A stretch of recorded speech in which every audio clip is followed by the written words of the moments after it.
going on, boys? Pablo, Isma.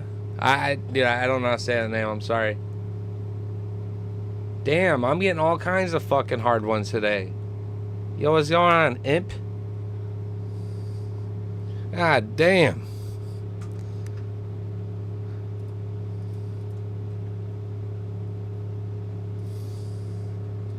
I like once the fights start, we'll have the strike tracker, control time tracker, takedown attempt tracker, all that shit. I like to look at it as I look at the live props, and I can see how a judge could give it this way or that way, and then look at the props and go, holy shit, that's worth sprinkling on. We get those occasionally. As we know, the judging structure in MMA, the 3-judge structure is just all over the fucking place, very inconsistent. No biasism with traveling to a homeland here. We're back in Vegas, but it is the Apex. Not having a crowd definitely deters and changes the way that a fight's judged. You know, hearing the impact, the thud of shots, that all plays a factor. So I'm just waiting to see what's going on, baby. We are live, it says, huh? Give me the shits. Let's go. Fight card. Yeah, it will pull up an update here whenever it's ready. But it'll look something like that. My dark mode recently broke, so that's cool.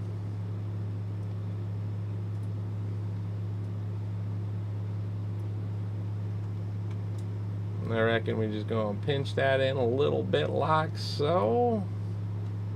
And I'm straight with this. So if you guys are on YouTube, you'll actually get the stats like I've been saying, the live metrics to assist further. The audio is going to sound better. But appreciate you being over here too. Just chilling out. I got y'all. Got a nice little fight night in store for us, I think, here. The biggest thing that I care about, truthfully, on this card is I really want Tatsuro Taira to develop another streak. I really want him to fight Usyk. I want him to, you know, he already had the fight with Royval, and that's sweet, but Royval is also one of those guys I'll be leaving eventually soon. I want Tatsuro Taira to kind of have a back and forth. Joshua Van, Steve Usyk, Manel Kopp. Some of these guys that I expect to be around a little after Pantoja and kind of have it go 0-1 or 1-0 so we can anticipate a great fight, a rebuild, a rematch, maybe even at the title. Kind of build that up a little bit. So many people are waiting in a single file line to fight Pantoja. I want to see these guys, these prospects, fight each other and not just a vet, you know, like Charles Johnson. I want to see Steve Usyk and Tatsuro Taira a lot. I think that fight would be great. Both great grapplers. I think Usyk has Tatsuro on the feet. I think he just has more confidence in his boxing, but I also feel like he's kind of leaned into that pedigree more than what he should. And I think he should believe in his jiu-jitsu more than he has his boxing. Ever since he's gotten a few of these big, powerful shots, it's really swayed how I've watched him, I feel. But I tagged as much, hoping for that matchup, and I got Usyk's reaction earlier, so that was kind of cool. Looks like he's game, potentially.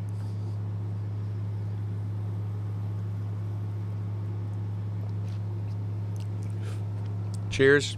Hope you guys enjoy the card, however and wherever that is. Hope you get time to enjoy it. Transitioning audio real quick. We should be good for these fights.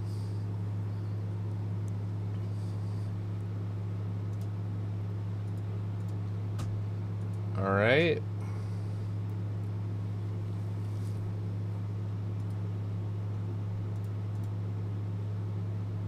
There it goes. Says it's live now. Let's do it.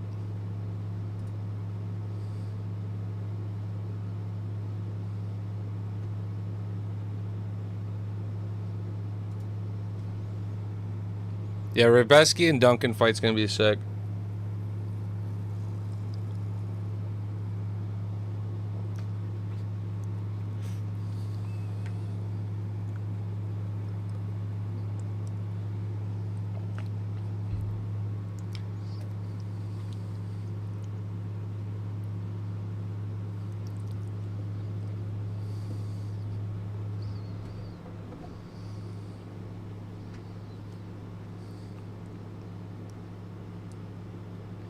I got a couple cards of Ribeski. I know I can post, not a lot.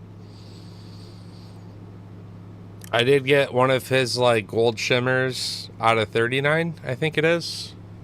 So I think that's my best card of his.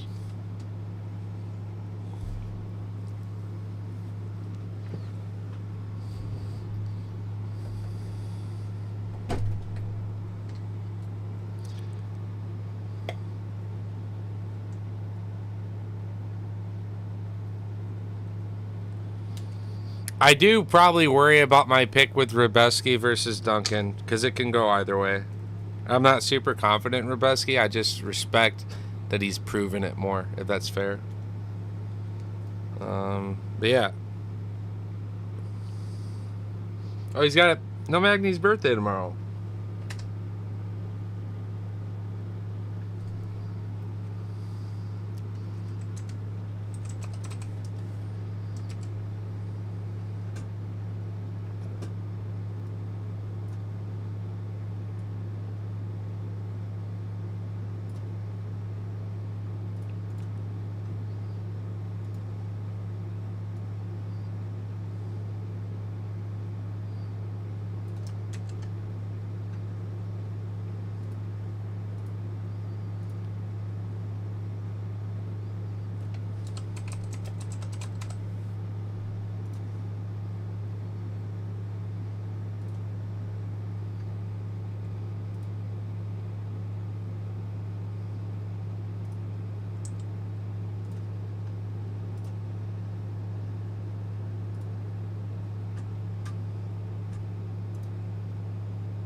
Take a look at some cards here. You got GSP to 99 out of midnight. Yo, what picks do you have for today? Just posted. Just posted to my wall.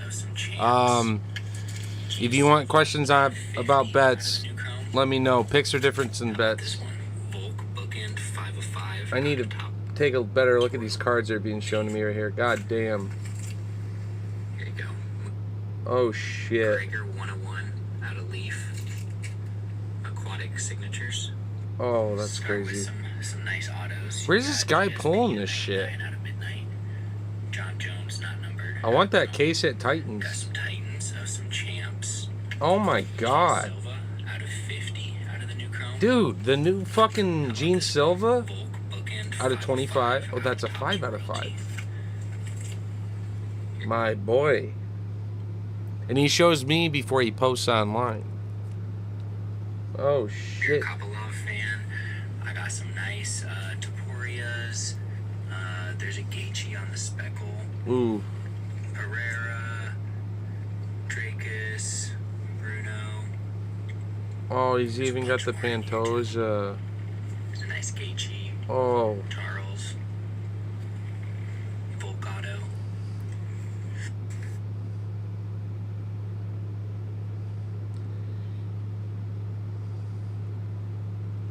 You know what's funny, bro? I swear to God, I see a lot of these cards that you have, and these are all the cards that got away from me.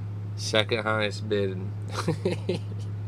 I don't know how you get your cards, but they're fire.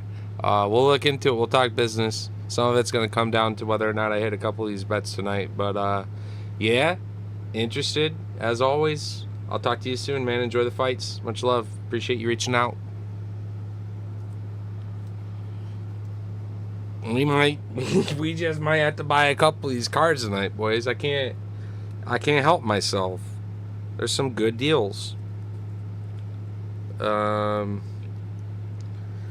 quick, just checking on cards before the fights kick up. See what we got here. Nice. Haven't missed shit. Perfect.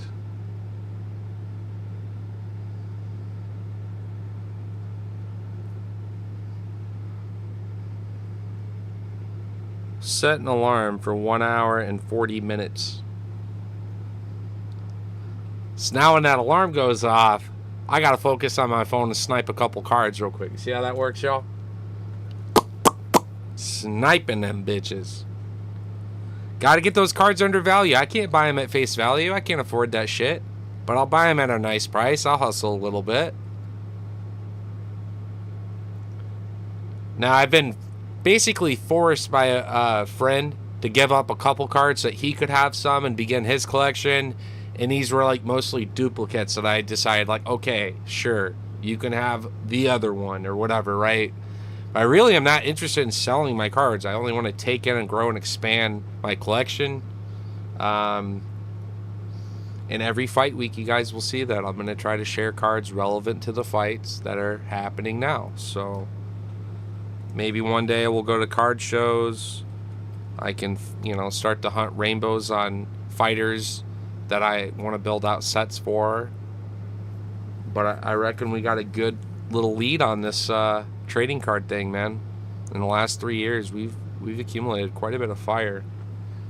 It's always good when you have perspective on a prospect coming in before everyone goes crazy and buys the cards too. Like I got in on Diego quite a bit before UFC 300, so when that knockout against Yusuf happened, I was already securing 2 autos of his and some other nice rookies. And then throughout 24, his value only grew, but still, he lost to Volk. Tons of people did away with some cards. Took that moment to buy some.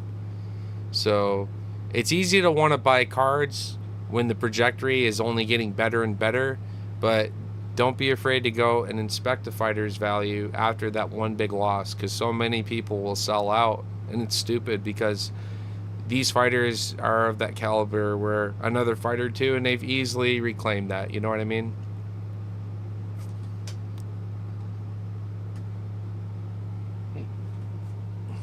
So fights are about to start. I love how they start this shit up for like 20 minutes and just jib jab waiting to start the fights.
right.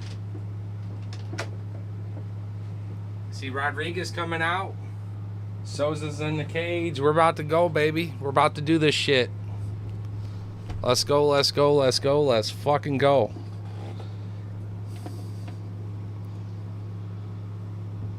Does the one who wants to be a man win the women's MMA bout?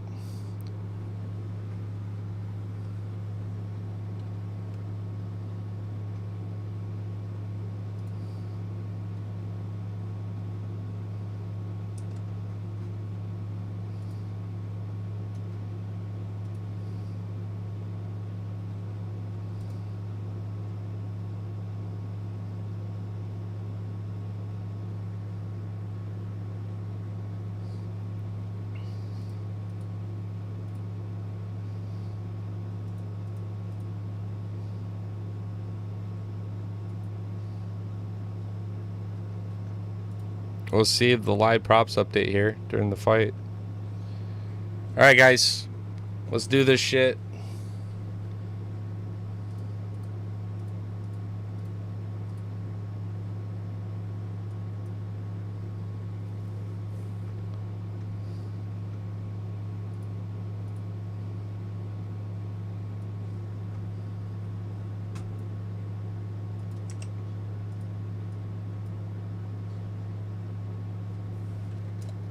Post the X and I'm streaming, I guess.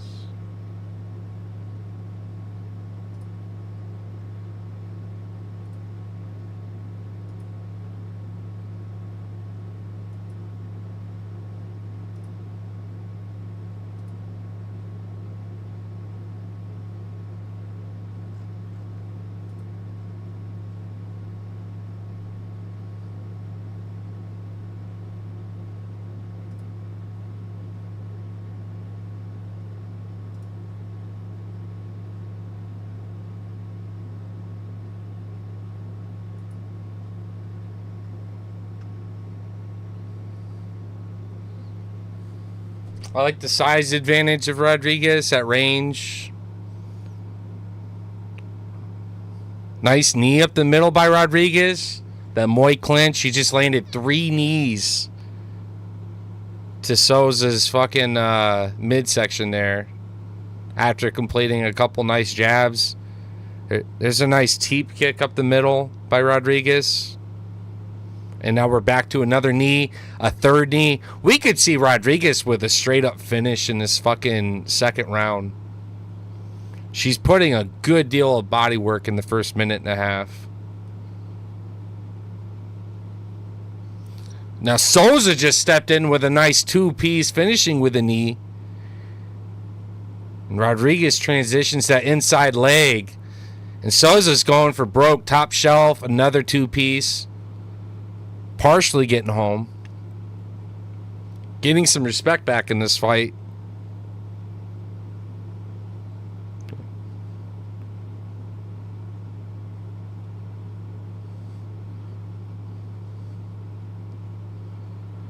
Nice 2-piece by Rodriguez. Souza's adapting to that knee. It was attempted. It didn't get through clean like the other several in this first round. 2:30 to work. Oh, god damn. 4, 5, 6 knees. Elbow off the side of the head. Rodriguez is actually giving it to Souza with these fucking knees. She's had about 12, 13 of these knees in this first round. She's using that height advantage wonderfully. Souza's getting deep in the pocket, and Rodriguez has downloaded that shit prior to the fight. When she does this, I'm throwing my knee in. She transitions wonderfully.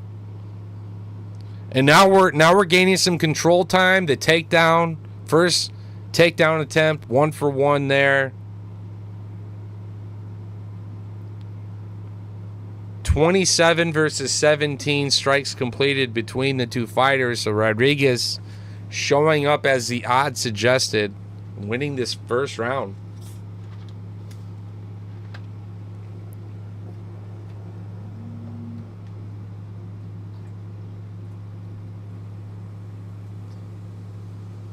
Yo, what's going on? 1st and 30. A little bit of a scramble here. Souza's trying to sit up, throw some shots back. Rodriguez is doing a good job of not really allowing her to do much here. Souza actually does get back to her feet, though.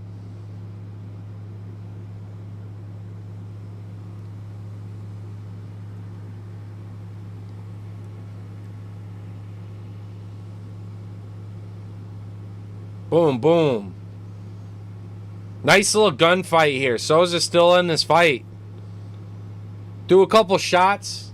Got wild with a kick, but gave up position. Rodriguez is back. More control time and a second takedown. Secures this round. 100. Oh, shit. Souza going for Kimura? I don't have live odds up, but I'd imagine Souza's like a plus 200, maybe 300.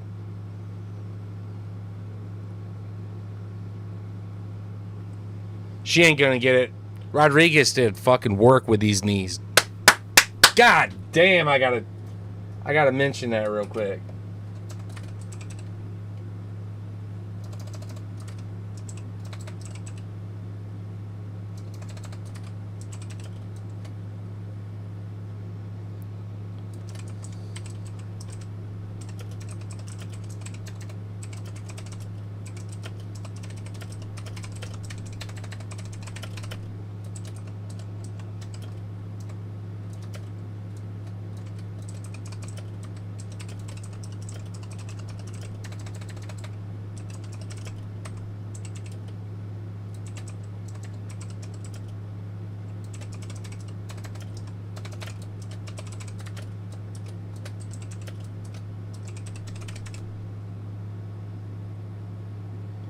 Was this UFC Vegas fucking what? What number is it?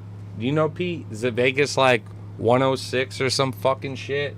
They never say it. Like if I type in UFC to Google, it will just show you it's a UFC fight night. Albazi versus Tyra originally, right? And then it got rescheduled. They never even updated the fucking graphic on Google or the banner, I should say. It's sad. I feel like UFC doesn't update shit properly. For a company that's always expecting like last second updates and changes, they just lack on that technical side of things. And like we get silhouettes on their own website for an upcoming fighter. Meanwhile, you go to Tapology and it actually uses their picture and shows more shit. So it's weird that third parties are doing a better job than UFC's team. There we go. It's Vegas 108. Fuck's sakes.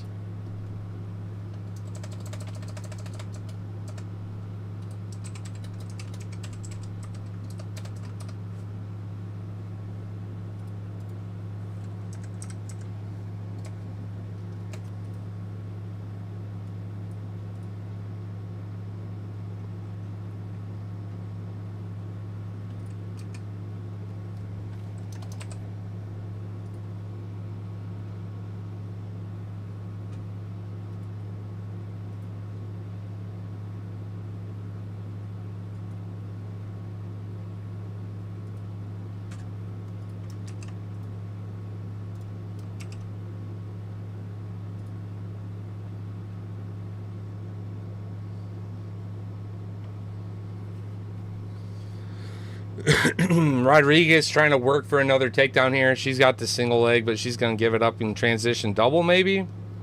Nah. She twists around and basically trips Souza back down. Dude, Rodriguez is a motherfucker. But I did say to Lethal that Souza's got good power in her hands. And it could be a big shot that changes the tide of the fight. But otherwise, ooh. Souza just went for a jumping switch knee there. But Rodriguez ate that shit and it got another takedown. Just like her kick, she gave up position twice now for some dumb shit.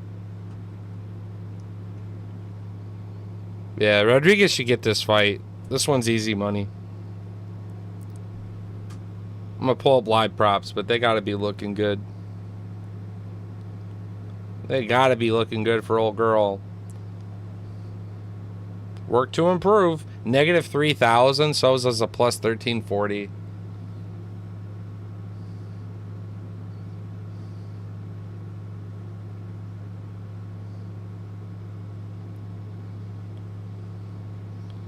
Two minutes to work in the second round. Heel hook attempt. Souza's at plus 1,500. Live prop. She stands up and is firing to the body. At plus 1,500 prop, I actually did sprinkle as ever so slight bit. You do that 14 times and one will hit.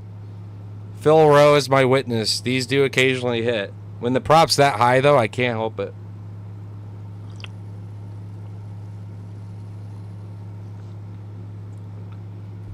And now I'm winning money on both sides of the fight.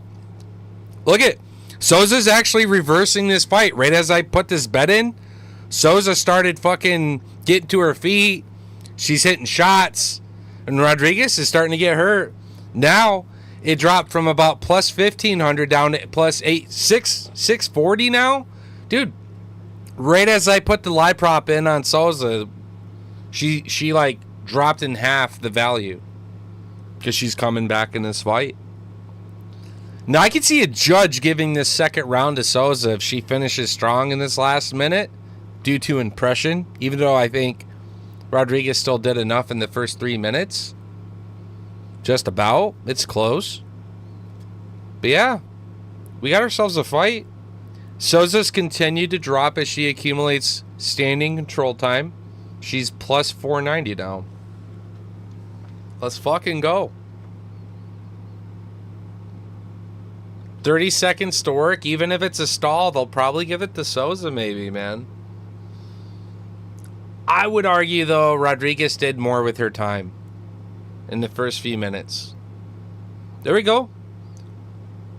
Rodriguez reverse in position up against the edge of the octagon. Underhooks in. Watch these knees. Watch these fucking knees. There we go. Both women reset. 7 to work.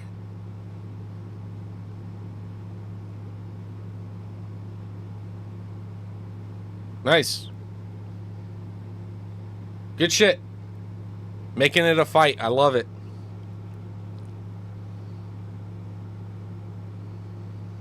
At plus 550, I would still say a small sprinkle for Souza to pull the upset. She's gaining some momentum here. Not bad, but I took it at the best time. About plus 1,400 prop there.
Souza turning it up, third round, knowing that she's behind. She needs this third round.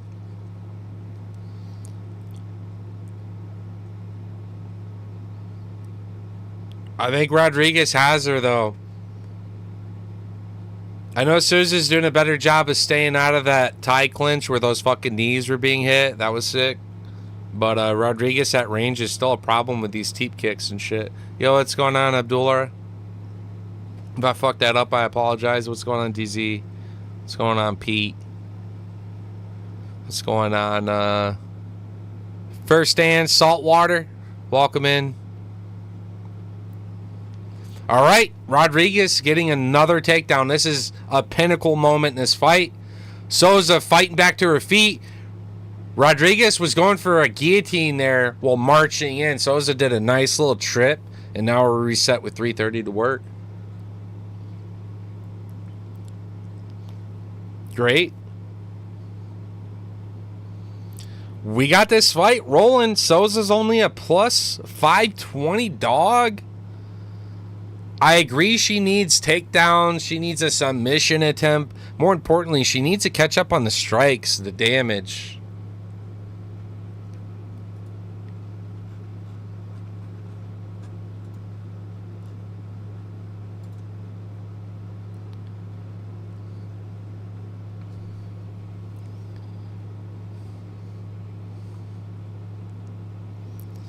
Souza is catching up in strikes ever so slightly, but you got to remember, man, Rodriguez had some good knees in the beginning of this fight that really set the fight apart, but Souza's done a good job of gaining some respect. I'd still suggest 840 with 230 to work. If you believe in the sprinkle here, do it. I don't know that Souza's getting this fight done. She's making it a fight. She's resetting to the feet, but she's not having significant enough moments. She's getting shots out, but Rodriguez is not really wearing much damage. We're not getting the knockdowns, and we're not getting takedowns back. So she can catch up on the strike count, but the overall significant moments in this fight, still, I got to give it to Rodriguez. We got 2 minutes to work, though. Let's see if she can really change things up. The props are back at 1480, as I said. Nice left jab over the top by Souza, snapping the head back, Rodriguez. You can see the redness around the nose now. Head kick by Rodriguez, followed up with a left cross. Souza still home, trying to swing back. Goes for a jumping switch knee. Rodriguez throws a spinning fucking back fist that doesn't get home, but I like that she threw it. Minute 30 now to work. Live props are down. There we go. There's that final takedown by Rodriguez. This is going to be it. This secures the fight for Rodriguez, in my opinion. This is it. Rodriguez needed a significant hell of a moment here at the end of this fight. It's going to go to Rodriguez. 1 for 1 on her picks. Let's go.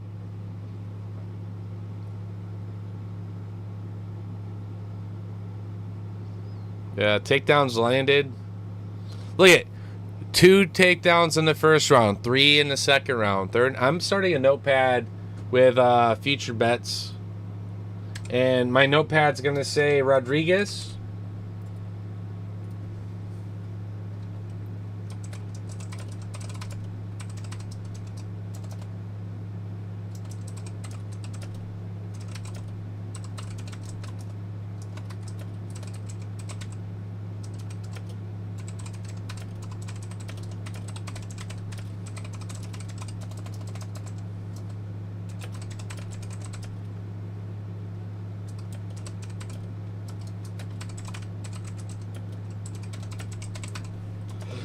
Next fight for Rodriguez, I'm gonna bet 3 plus takedowns because she's basically getting that per round.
Hell of a first round, though, huh? Or a first fight.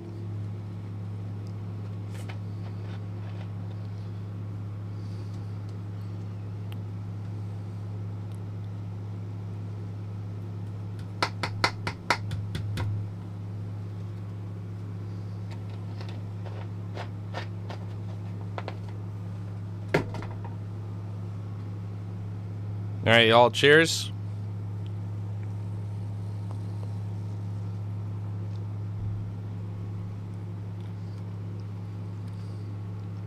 All three judges. Let's go. Unanimous. 29-28 Rodriguez. 29-28 Souza. Split decision.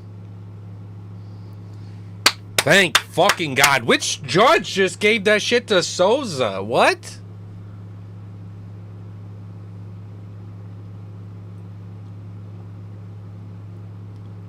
What the fuck? How is that a split decision? That's my next tweet.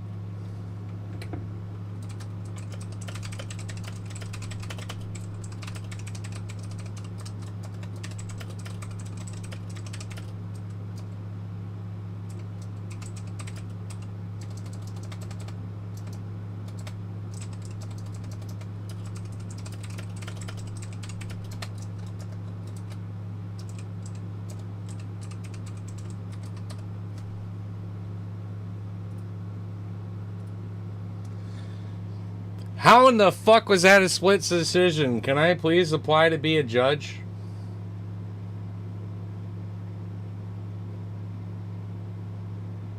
I'm just gonna start tweeting shit. Burn every bridge with the UFC possible.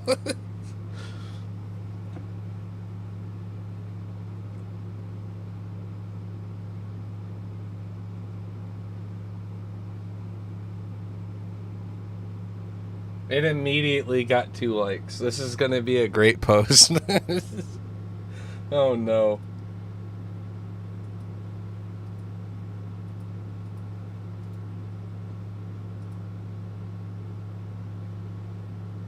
That was gonna be good.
Holy shit. Dude, could you imagine if Souza won that shit? I would have flipped a fucking table, son. I would have been so fucking mad.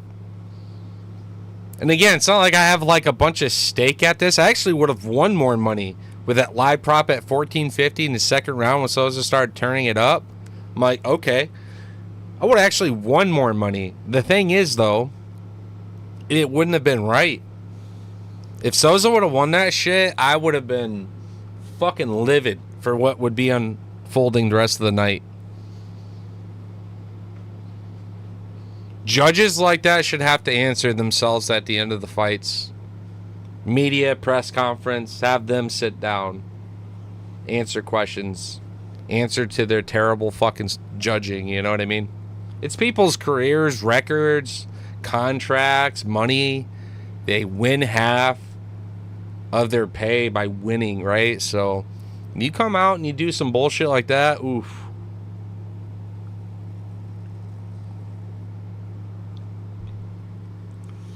Yo, what's going on, MMA bets?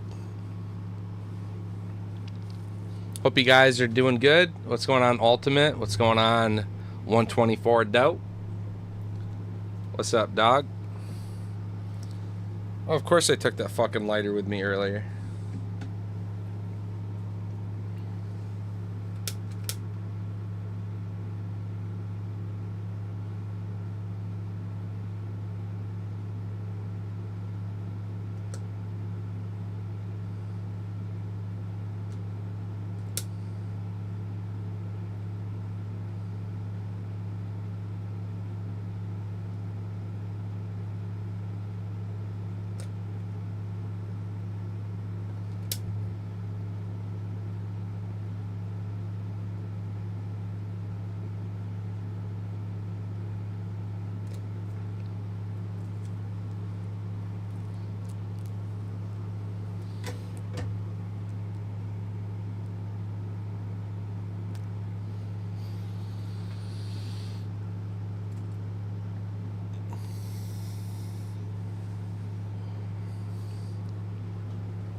Turn that on, make it a little lighter in here. What's going on, y'all?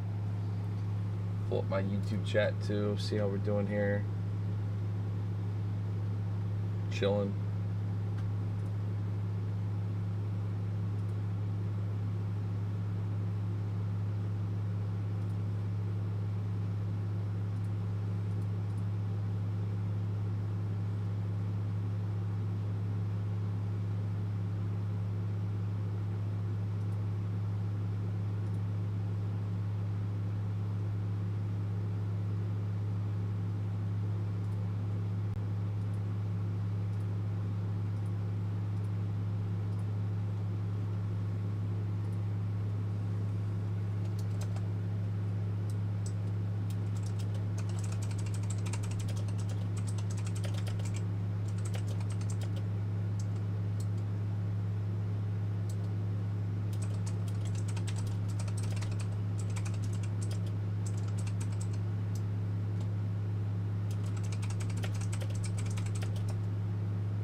BJ Penn is the GOAT. What's up, man? Thanks for tapping in, bro. Good shit, Rodriguez. Really liked how she turned up in the first round. Knees were money. Next, I'm going to go Rafael in this next fight. I reckon the weight cut miss will help him, especially. Felipe is a good dog, but as far as the pick goes, I'm going to take Rafael. As far as the bet goes, sure, Felipe is a good dog. What is he, like, plus 300 dog? It's not showing on the ESPN page.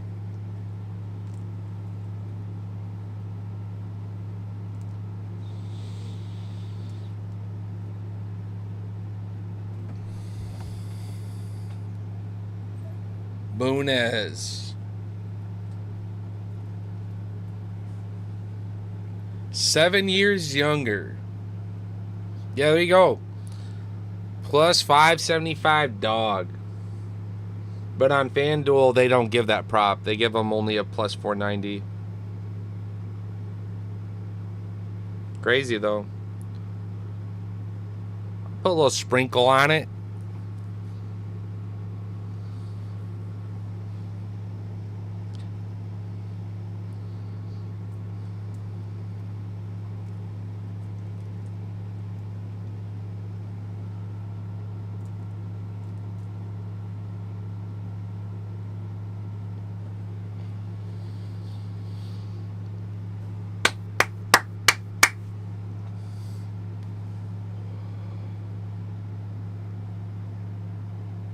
Also, good on Felipe for still taking the fight. He didn't need to. His opponent missed weight, so good for him.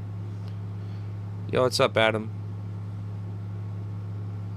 You watching the fights? What do you got? For pick, I got Estevan, but because the odds are so disrespectful against Bunez, I sprinkled ever so very slightly there. If he comes out hot and the odds flip-flop, then I might actually put some on Estevan, so I'm guaranteeing making some money either way. Fuck you. Yeah, fuck you too, dude. Little hoe.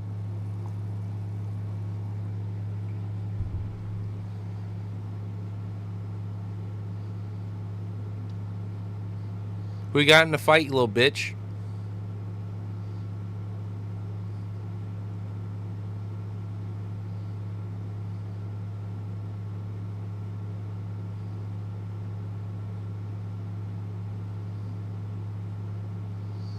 Damn. Estevan loading up hard over the top. That was a good check.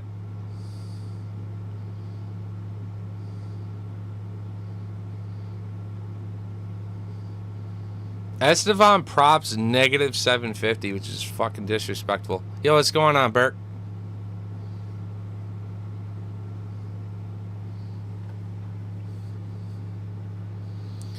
Bunez doing pretty good at range with his kicks. Estevan mostly loading up with some powerful shots. Oh, shit. That overhand from Estevan's loaded. That right overhand by Estevan could send a man. At flyweight, that shit could send a man.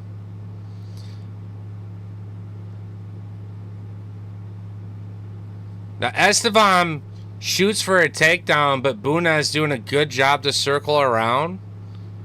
Doing a good job with his grappling there.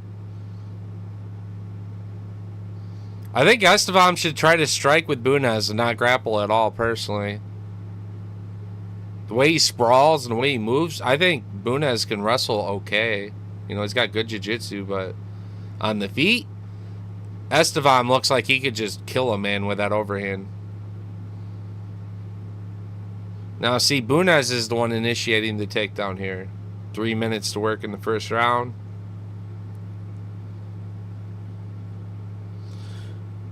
Odds are close to, you know, coming down a little more, respecting the fight here. I don't know why, but Estevan's still negative 750, but...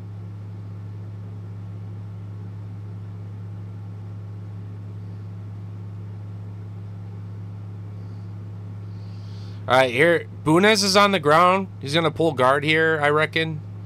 If you get this leg free. Here he goes. Is he able to get that leg free there? Estevan wants to peel up and just drop some fire here. Knees, elbows, hammer fists, whatever he can throw. Look at Bunez going for this triangle here.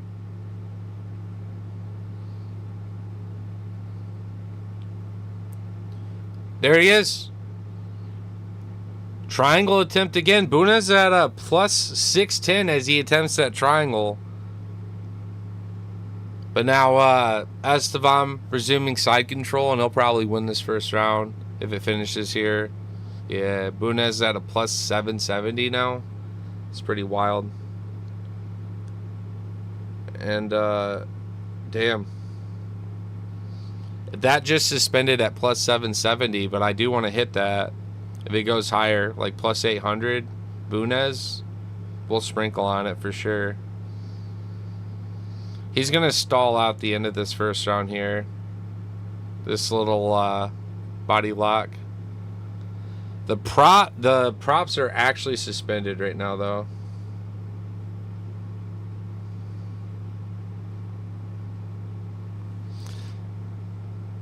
It ain't going to start off plus 770. Pretty sure. Yeah, it's back down to plus 610. Or sorry. 50 seconds to work. Bunez is just grappling around Estevan.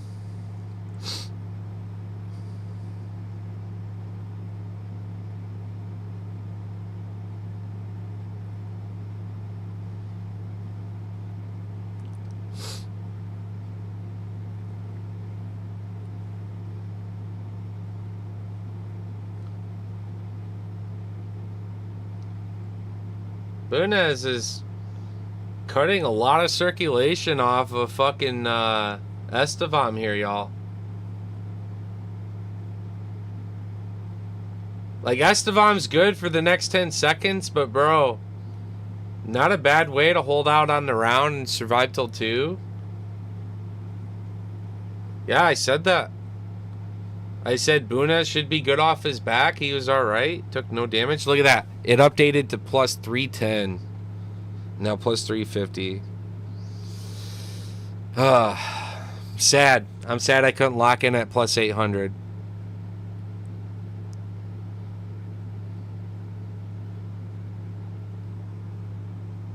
Anyways, how you guys doing?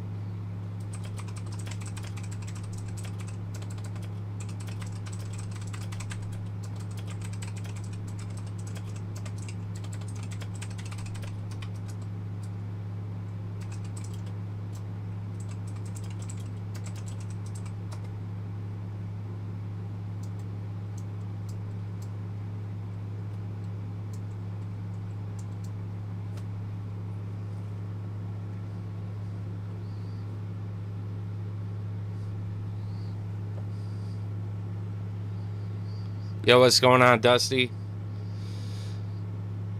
Estevam back to where he's most comfortable. On the feet, cornering off his opponent, just throwing big, powerful bombs. Estevam just likes to throw some bombs. Hell yeah, dude. Likewise. Live props have been really crazy, like 15-1 kind of shit on the underdogs. And it just, the first one had a split decision.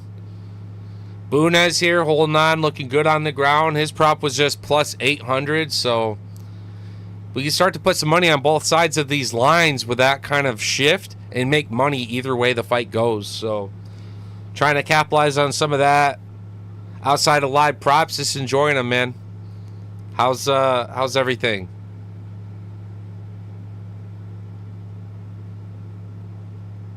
How's Lethal? You watching the fights with him? Here we go. Bunez is back on the ground, and he's good as fuck here. Props at plus 920. I got a sprinkle on it. I got a sprinkle at it. Plus 920. Bunez is good on the ground. I don't care. I do not care. Watch him rip a fucking triangle or something stupid. There it is. There it is. Oh, shit. He did an up kick there? Watch this up kick now. Dude, Bunez is good off his fucking back. Let's fucking go, bro. I know Estevam's good here, man. I know he should probably get this fight done. But if you're giving me plus 1,000 prop and my man's ripping fucking triangles, I reckon in 10 fights, one of those probably hits. And that's what the prop suggests doesn't happen. He's going to do it again. He's going to do it again. He's going to rip this fucking triangle up. Come on, Bunez, pull the upset, dog. I'll get a pick wrong to make some money all day. All fucking day I'll get a pick wrong to make some money. Unless it's got it like a big contest or something. Nice. Again, Estevam should be winning this fight on like control time. But I like what Bones is doing, man. Guards up. Nothing's getting through.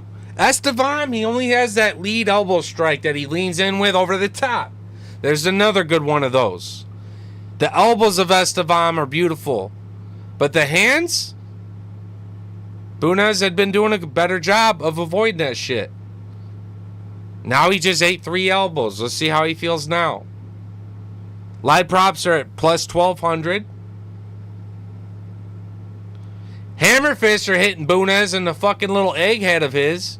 And he's throwing a little fucking hammer fist back. Minute 30 to work. Let's go, Boonaz. Let's go. Hit that triangle, dog. Hit that triangle, dog.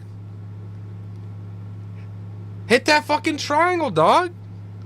Plus 1,200 goddamn live prop. Hammer fist to the side of the head. We kick up. We're on our feet. It's a plus 1,500 prop now. I'm hitting it. I'm hitting it. It's a plus 1,500 prop. We're hitting it. I don't give a fuck. That's crazy prop in a fight, dude. Oh, shit. It's plus 1,480, but bro, here we are again. Almost trying to go for some fucking gator choke or whatever the fuck that was.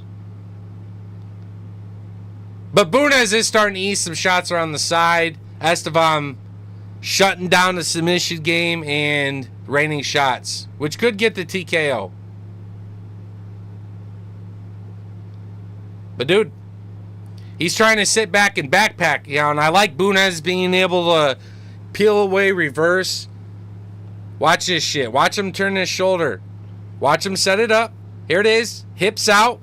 Grab those hands, peel and twist, turn away. Butt to the cage. Butt to the cage. And the length, the height advantage of Bunez is helping him in this grapple right here. Look at Estevan's trying to rip his fucking pants off his shit. Trying to take him down. When we got plus live 1,500 prop, man, take those dogs all day. Please. I'm telling you, in 15 fights, one of those hits. Now it just dropped down to plus 920. You had your chance. Follow it. Trace it. Hammer it. Steal that shit. Fuck the bookies. I want us to have... Here's what I want to happen. And we've done this a bit in the past.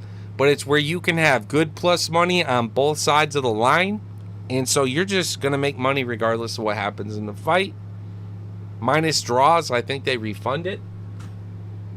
But you can also bet draws, but don't do it because they never draw.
Bunez, third round, plus 1,500 dog.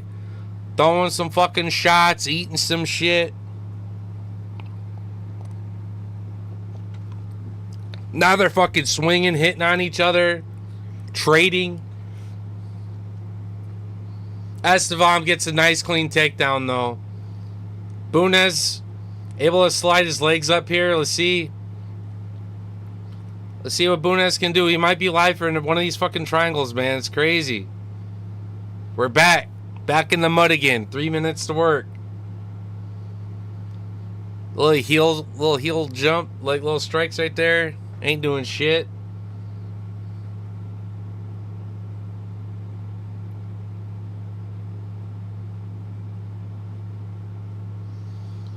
Pulling some nice elbows there. Right when Estevam readjusts and goes to lunge forward, he needs to rip that leg up around. Going for Kimura. Nice Kimura attempt here, peeling back on Estevan's arm. Now he's in side control. He's able to avoid that, but now Bunez is able to post up, and Estevan's going to try to flatten him out in rear naked. He's going to shimmy him off, pull him, shake. He needs to shake. He needs to shake. He ain't shaking. Estevan doing a good job of sitting back now. He was high and over the top. He needed to shake him off right here and pull up behind him and peel him down with that other hand. Now he's just sprawling. Yeah, it's tough. He's going to give up this position here. Fuck. Nice elbow.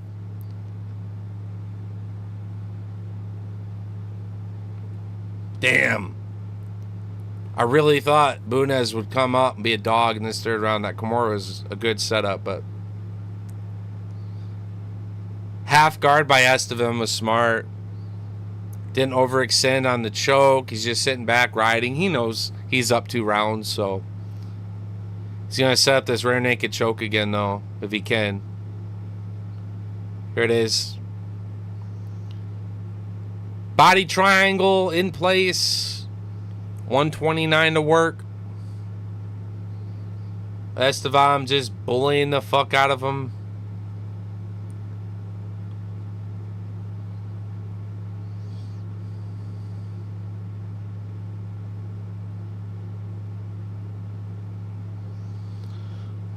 Props to Bunez. He does eat shots quite well. He's tough, but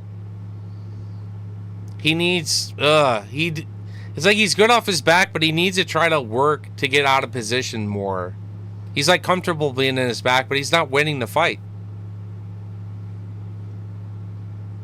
Yeah, that's true. Estevan did miss weight, so...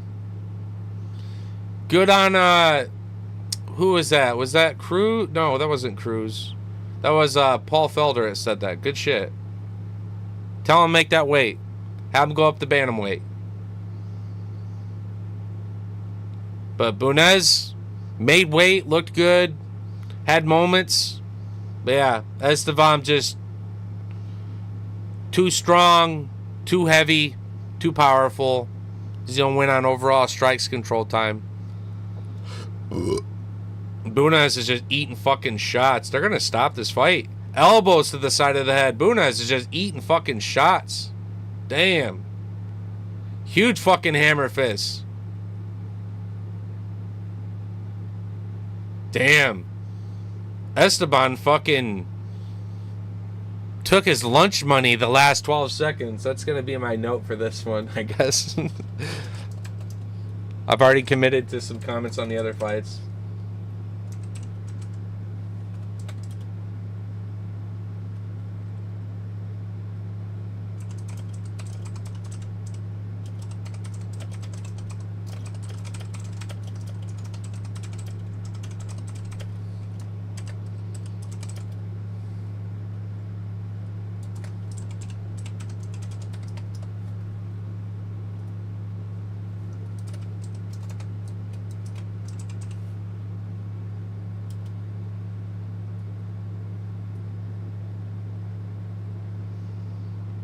Yeah, Estevan got back his lunch money in that fight. What do you guys think?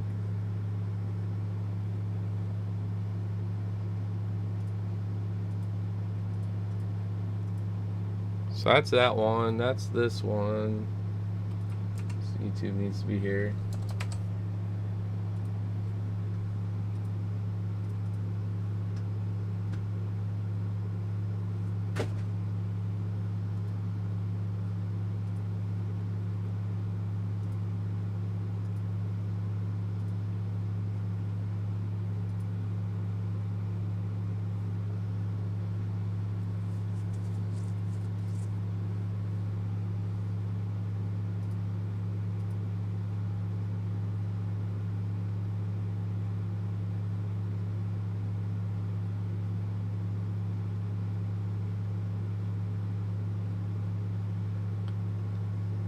$29.28.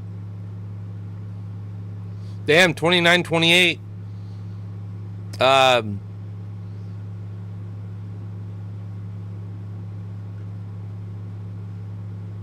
Yeah, Bunez did okay in the second round.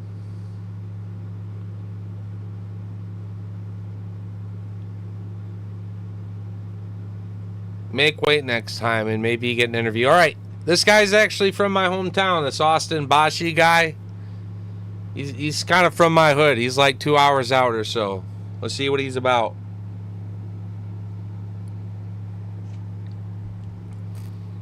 Already had a tough time out in his first fight.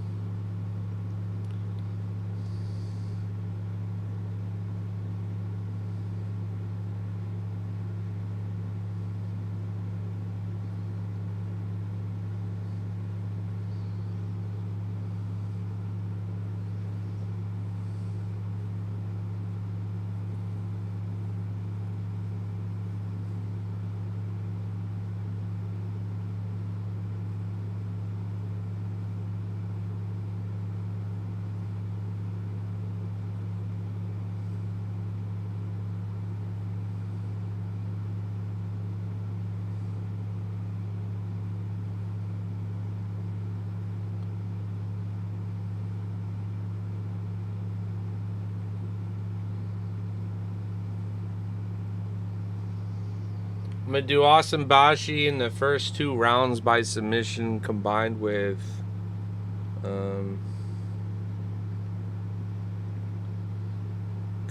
Kevin. Kevin by knockout. Let's see the first 2 rounds for that. Kevin by knockout in the first 2 rounds. Plus 175. Nah, that's not that good. Let's see. How about fight to end distance? No here.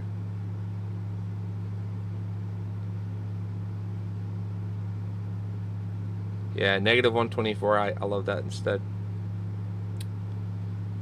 Plus, I'm going to take distance no in this one. And I'm going to take distance no in this one. Nice little parlay, plus 1,000 prop. Nice, easy down the middle. $10 hit me at 110, baby. Bing, bing, bing. Let's do it. Distant props are very consistent, I feel. When you know there's 2 killers, don't sit here and divide your thought down the middle. Just respect the outcome, how it could happen on either side. And so now instead of doing like this fighter by a knockout or this fighter by a submission, you're covering your ass on both sides, because at the end of the day, it's a fight. Upsets do happen, of course. Austin Bashi's had a tough go his first time out, his official UFC fight. But let's see what the kid's got.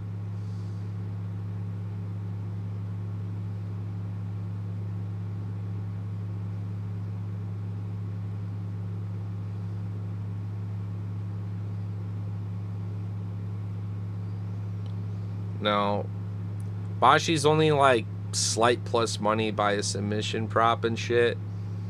If you wanted to respect it on both sides for this upcoming fight. Distance no is negative 235 now. It's been updated. Which is it's not quite the same as we know.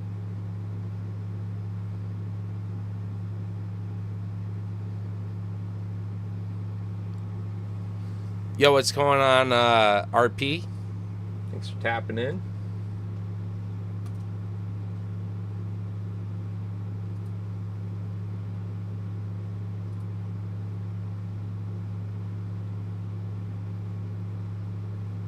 Damn.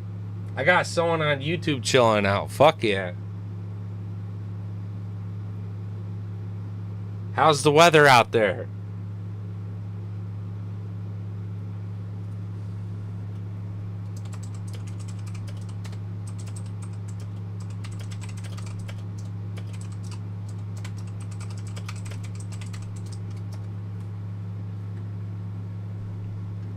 All right, tail of the tape. I got Austin Bashi as the pick. Because he's such a huge betting favorite, I've sprinkled on Giannis at plus like 700 prop. I really don't care a ton about this fight, but it'd be cool to see Bashi show up and be at least better than this guy. It would be really upsetting if not. It'd be a huge upset. It'd be fraud check.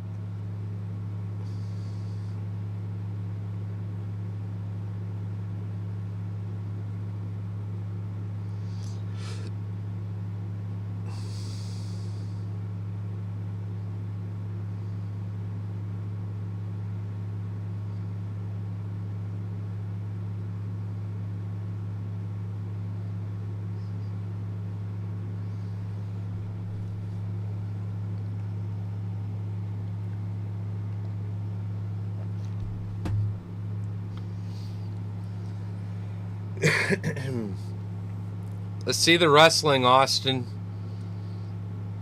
I don't want this guy coming out trying to fucking just strike.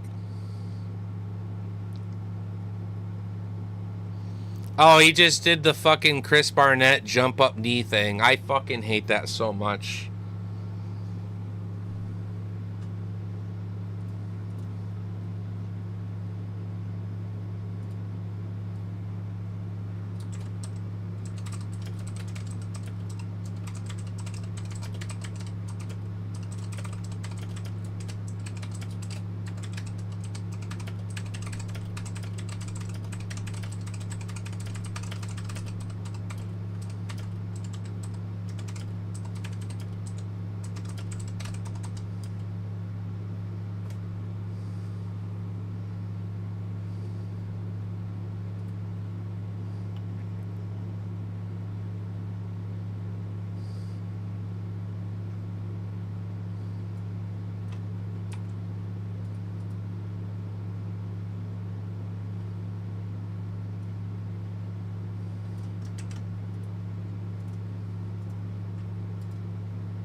Nice. Nice entry by Austin. He's already got the takedown. I thought Austin by submission looked pretty safe. Here we are. We're already on the back, flattening out, going for the choke. He's going to try to flatten out Giannis. Hopefully it's not too high. Get under that neck, flatten him out. Ooh. He's hitting some nice hammer fists. Butchering the top of Giannis's head. Giannis sitting back now, and that's going to allow Bashi to actually sink back harder on this neck here. Sprawled out. We're hitting some nice ground and pound hammers here. Giannis giving up his back further. Bashi is 100% going to get this choke. He's going to 100% get this fucking choke. Let's fucking go. Under the neck. Nice tripod to transition, dude. He's going to get this. Kimura's home if he really wanted it.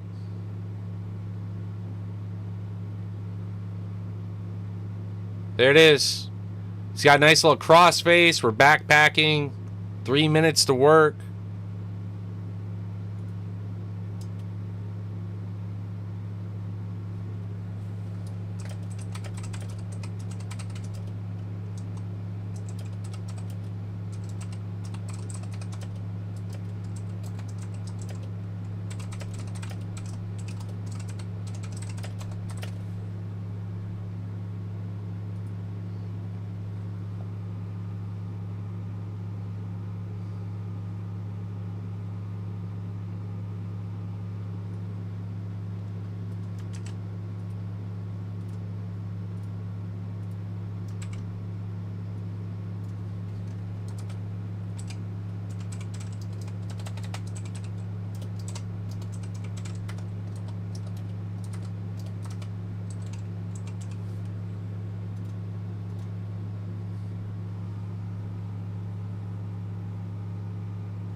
There it is, baby! Rear naked soak!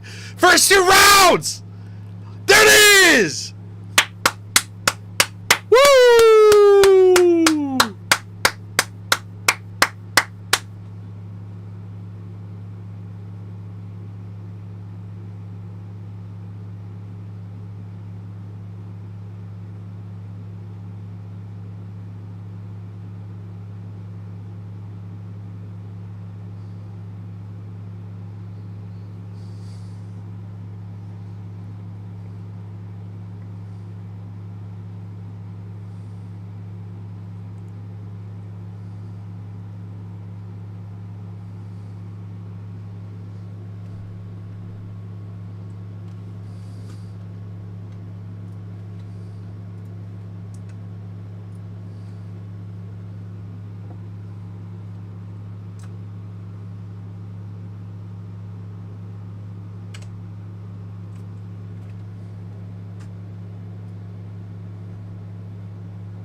Nice submission.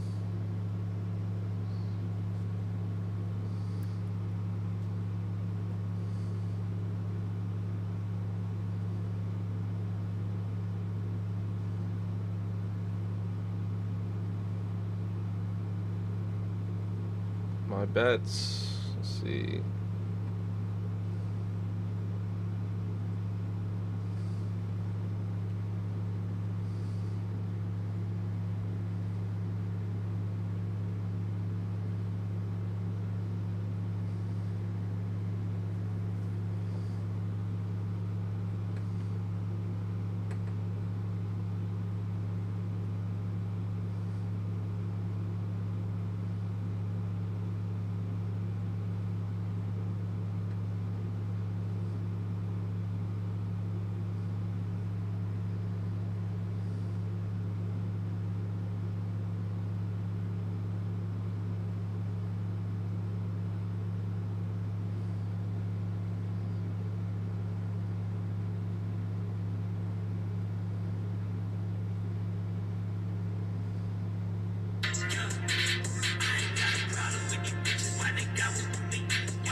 He's all super soft and heartfelt on the mic. Hell yeah.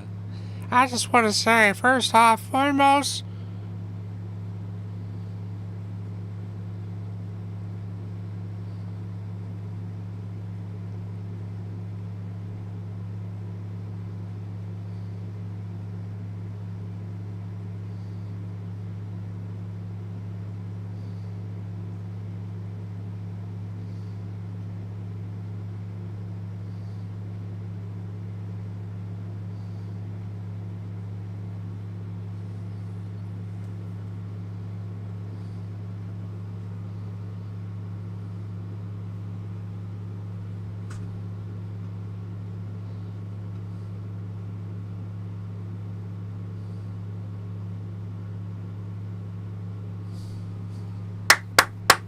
good shit, Austin.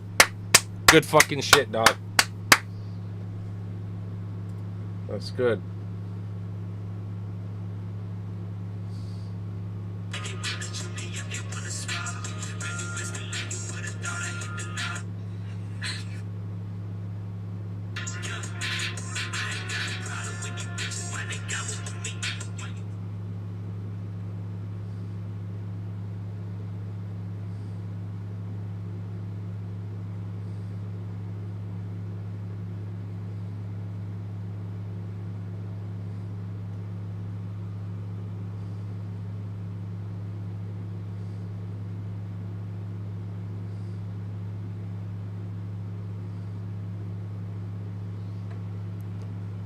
Yo, what's going on, Combat? What's going on, Ultimate? Happy Saturday. Let's see these wins. MMA Toad, let's get it. 3 for 3. Just took the first second round submission for Bashi. Easy work, easy money. That was pretty damn easy.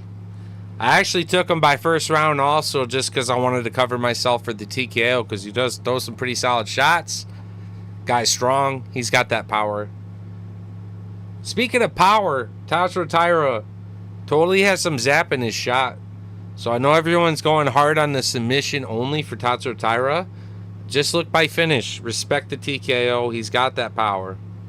Yes, I agree. It will likely be, a submission, sure. But don't disrespect the power of Tatsuro. He's got it. He's got that goddamn thing, man. All right. Going to cases that are open. Parlays are on board. Minus live props that have been extremely disrespectful and high. Yeah, minus that. We've been all good. It's like if you give me a plus 1,500 prop, I'm probably. If you're giving me a plus 1,500 prop, I'm probably gonna sprinkle on it at the end of the day, even if the dude's getting his ass beat. Because they hit. They absolutely hit. Look at Phil Rowe, third round.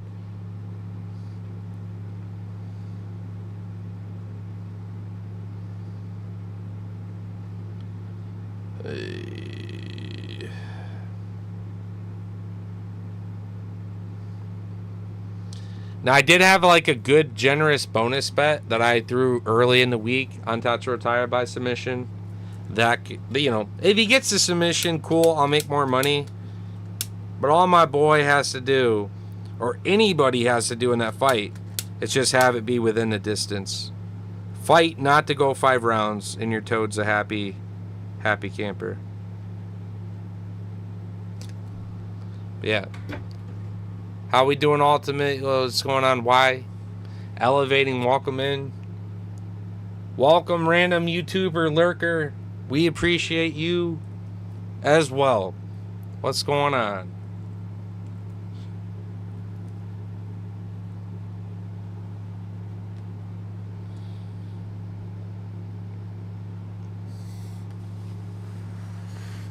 I want Tatsuro Taira to fight Steve Ercik.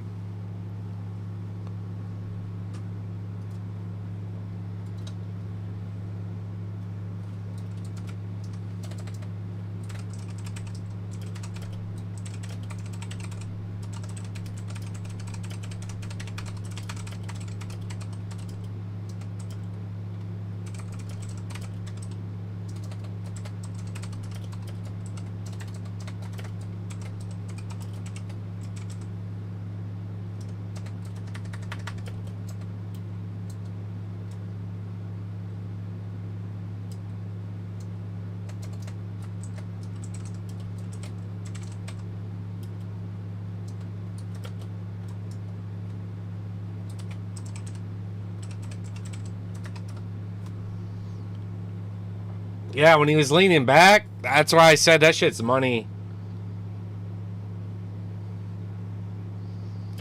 He sets up that grapevine. Watch that knee. Watch that knee being trapped on Alex Perez. The Tatsuro Taira grapevine. Lays his body out. Broke his fucking knee shit. Yes, that fight within the distance is for sure a hammer. That fight, Tatsuro Taira's fight within the distance. I also like the fight with Duncan and Rubeski. Even though it's scary to assume Rubeski having a fight within the distance, as much as a zombie he is, like, you can't knock him out the easiest. But I do believe in Duncan's grappling, that if Duncan pulled the upset, it would be by maybe a powerful war, like a car crash transition into a submission attempt. And that's not a tough man thing. If you're getting choked, you're getting choked. But I expect it to be a submission from Duncan as an upset, or Rubeski is likely going to just blitz forward and throw fucking bombs and hit that shot, But I don't expect that one to do 15 minutes.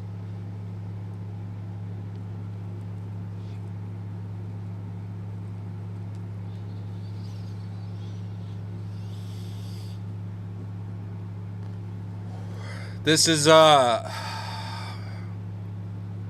think Klein might be my first upset though. I like Pulev, and I think he should probably win the fight, but I just have this feeling about Klein on a full camp could pull the upset. We'll see. We will see. It's just something I'm seeing in Klein's eyes, man. He's got that. You know what I'm saying? It's just, I believe in it, man. I can see it happening. But I don't care how or who. I just got that one within the distance also. All right, y'all. I'm going to open a little mail while we're waiting between fights, huh? Got some trading cards here for the Toad.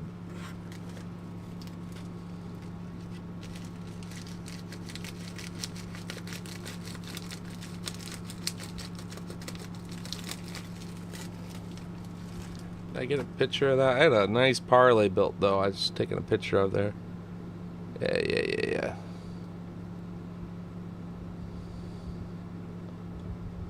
Just do a story for now for this. Boom.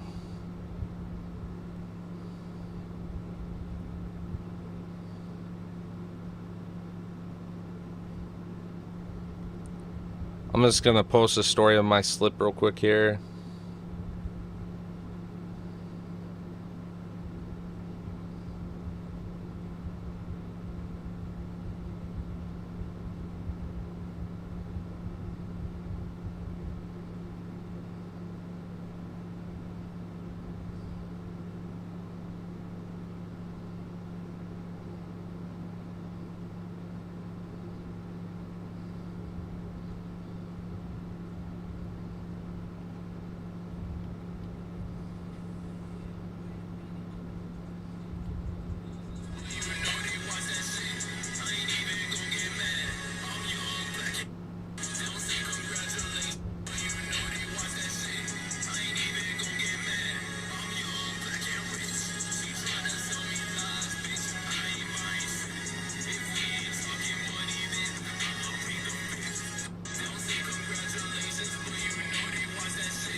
All right, got a nice little bet slip showing you guys the other pieces of that parlay.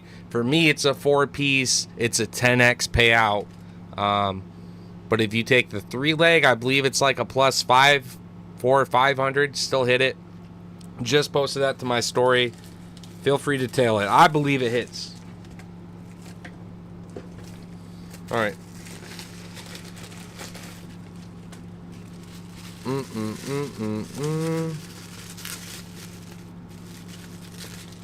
There we go, baby. Bang. Great card. Let me, I saw that light over here, that flashlight.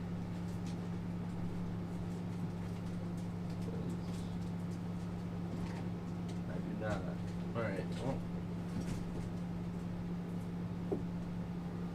Big card hit just came in the mail.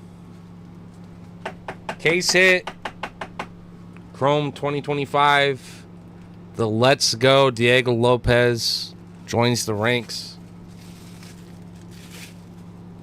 He's one of my PCs, if you guys couldn't kind of already tell. So I'm happy to have another case hit of his. And I will put it with my other cards right here. Good shit. Hey, where do I buy my cards? I like eBay listings typically. Pretty easy. Auctions. I ripped some cards But case hits like that, I'm not buying hobby boxes often. It'd be like a birthday gift to myself or like a Christmas gift. I'll buy into breaks though, and that's how I can hit shit too. I wanted to get in on Josh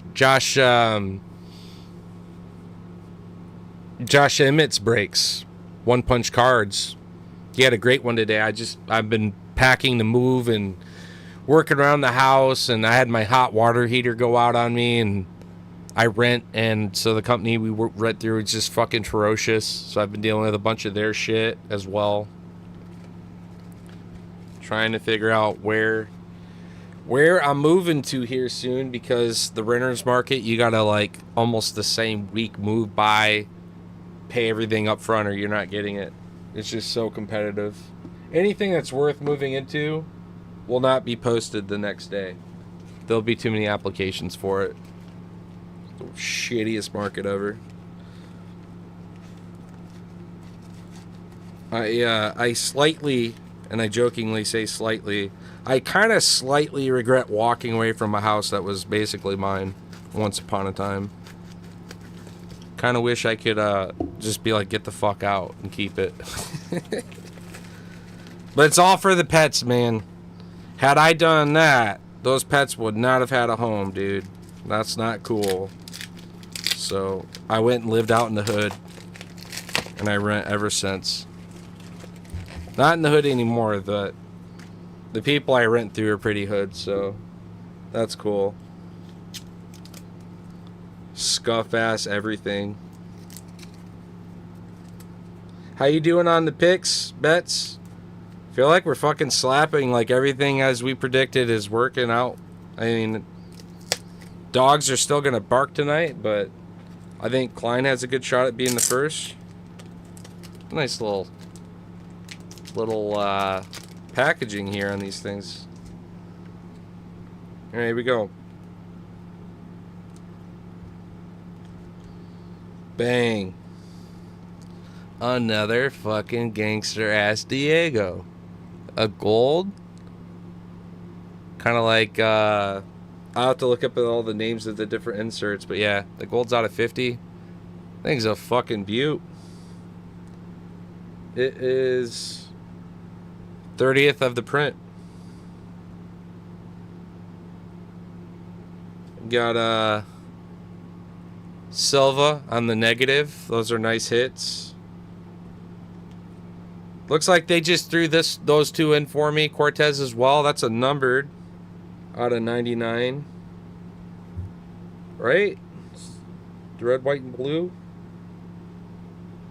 Nope.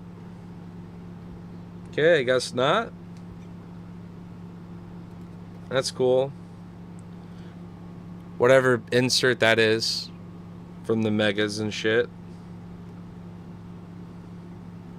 These are all extra cards that they just decided to be nice and throwing for me. A couple rookies as well.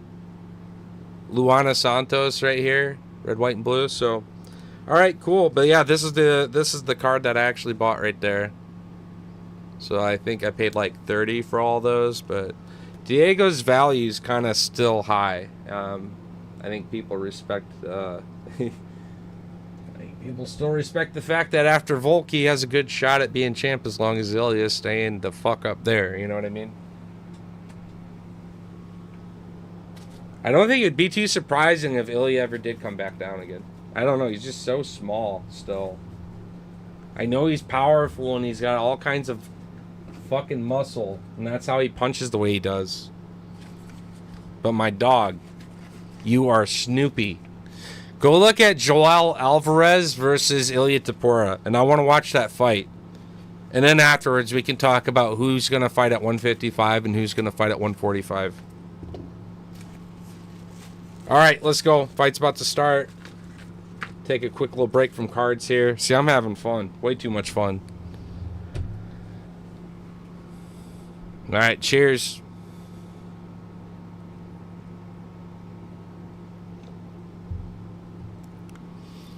Got to keep these light props up.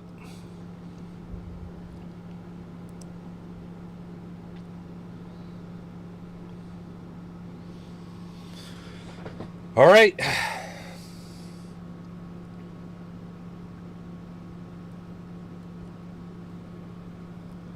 I'm nervous here. This is a big fade. One of my hardest picks of the week. But I'm going Nick Klein. Let's go. Who's with me?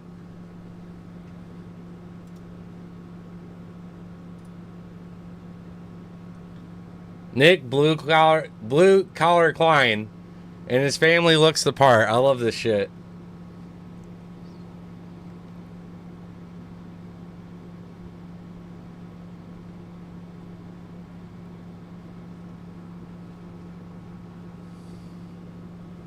All right, I'll update the graphics since UFC's page won't. All right, here we go. Let's go, baby.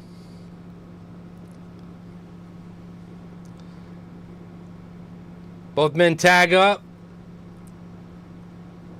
Not expecting this fight to go 15 minutes. That's one of my biggest bets on the whole card. Klein shooting in for the takedown immediately. Mind you, his grappling is very fucking good as he's fading some thunderous shots. Huge right hands. Fucking vice grip pressure. Rips Pulev back to the ground. God damn, Nick Klein showing up like a dog. Let's go, Klein. Backpack. Body triangle. God damn, Klein showing up like a dog. Let's fucking go. Choke this boy. I want to see Klein at the fucking White House. Who's with me? Mr. Blue Collar Klein. God damn, that'd be some funny shit. I'm tweeting.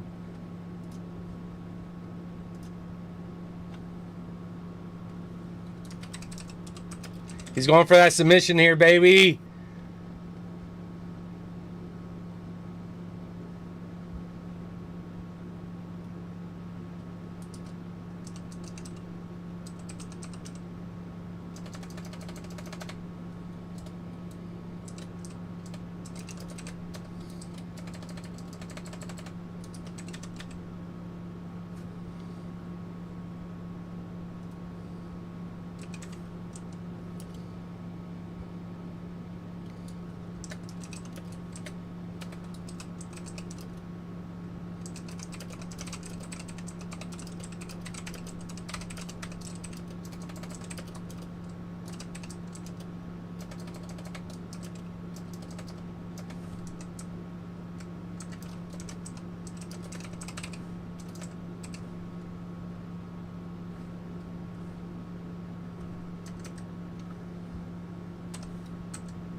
It's bad I didn't know how to spell, like, collar.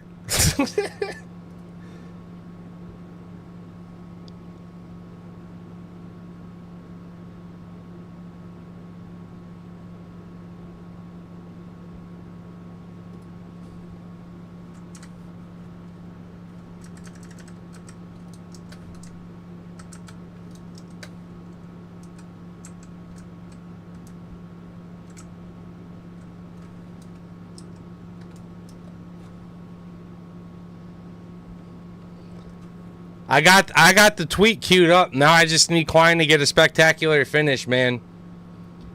I tweeted Trump and Dana White and asked if Nick Blue Collar or Klein could fight at the White House prelims. Which won't happen, but I'm just... That's a fucking nice knee there to the body. Let's go.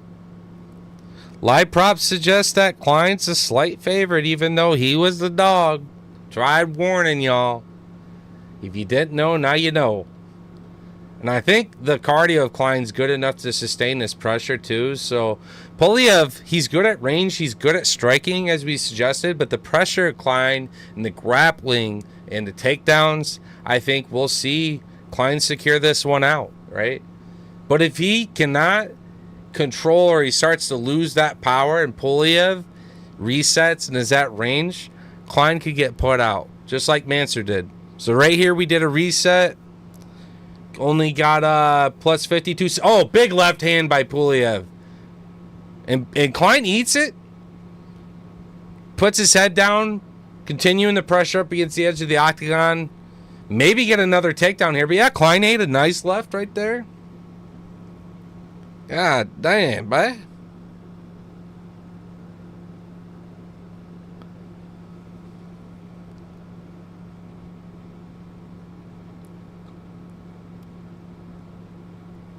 Big knee.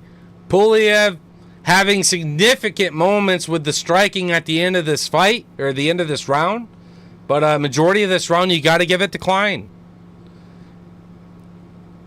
Klein able to get around that strike now, and Pulev's lucky this one's over as Klein's working from the back and secures a second takedown. Good round from Klein, showing up. Great underdog pick so far.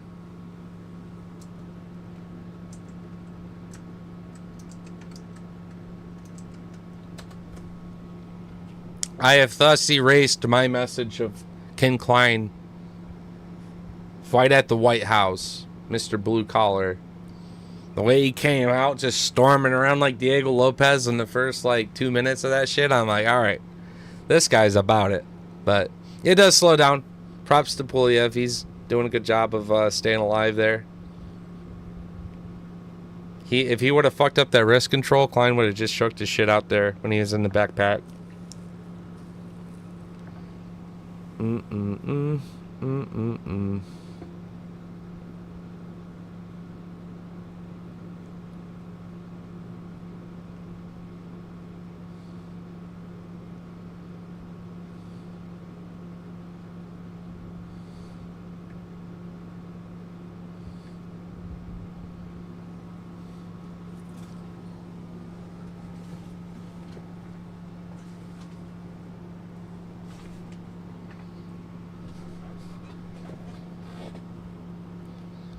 All right, second round.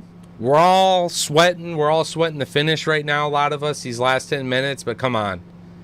Klein is either going to go for it and get the submission on the ground, I think, or maybe some ground and pound, or I think Pulev starches him on the feet. Yo, what's going on, Noah? Thanks for tapping in, man.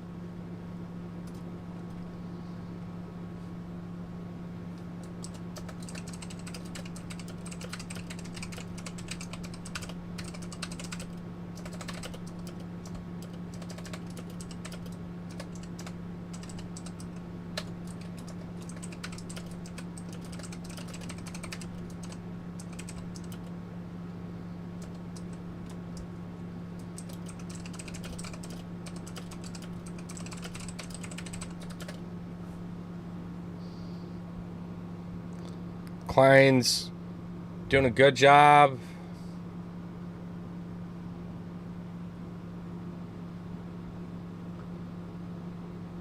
Klein's starting to tire, though. And Pulev's going to reset and fucking work him on the feet here. What's the live props? We got to follow this.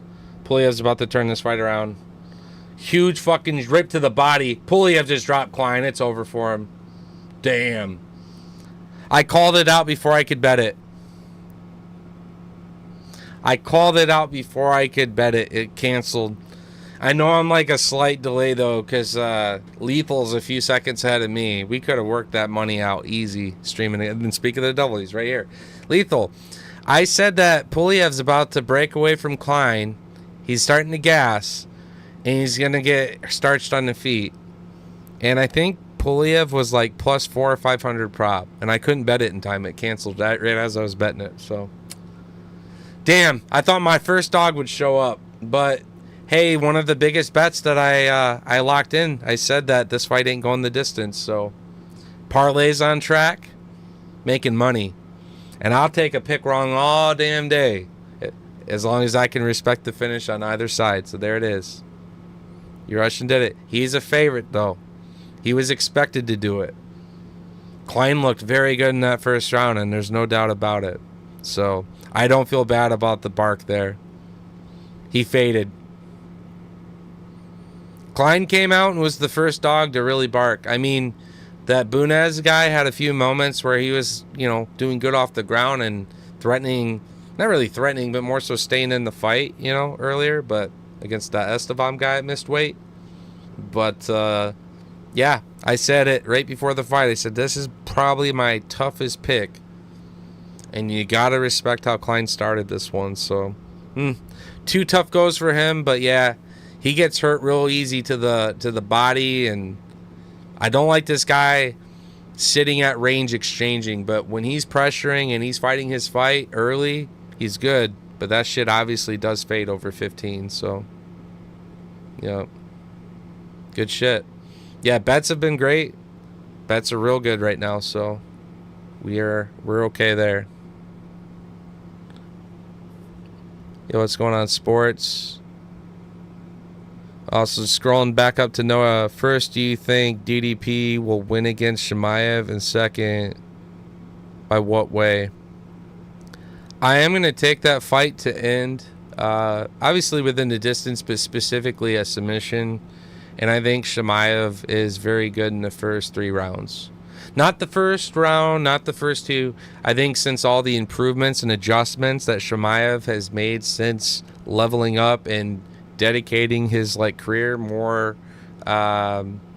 professionally, like with that Olympian group out of the mountains of Russia and all that shit that he's doing, training with Sarukian.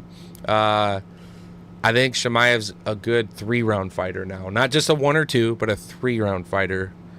And then after that, I still can't trust his championship rounds in DDP, especially since his breathing procedure thing changed. DDP is a great 5-round fighter because he can sustain the power the whole time. From anyone that's really reviewed fighting DDP, it wasn't oh man, his power surprised me, but I was surprised how long he could sustain that. You know what I mean? Yeah, he's just one of those big, strong cardio monsters, really. Kind of like a doofy version of Marab. Just instead of the wrestling, it's kind of just flinging his body at his opponents and getting lucky at times. I don't know how he fights. It's interesting. Yeah. Yo, what it do, sport? Thanks for tapping in, man.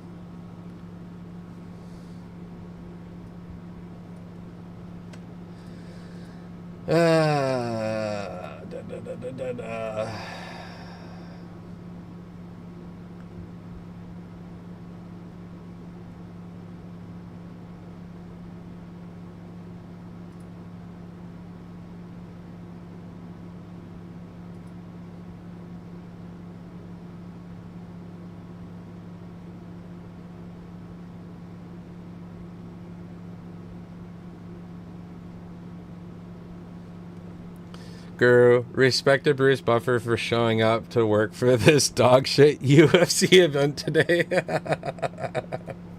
He doesn't even deserve. Yeah, I agree with that. Yeah.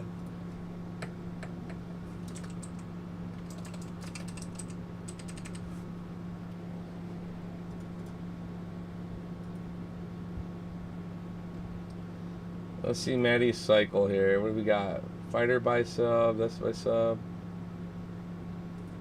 Oh, he wants to know mine.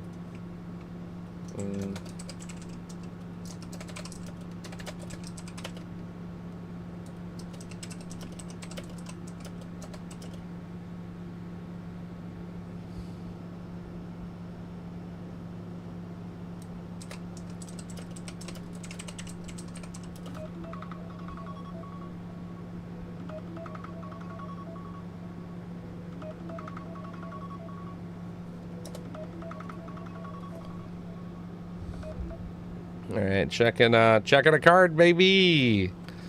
Not doing that one. It's just a mega box auto, the red shimmer intimidator auto.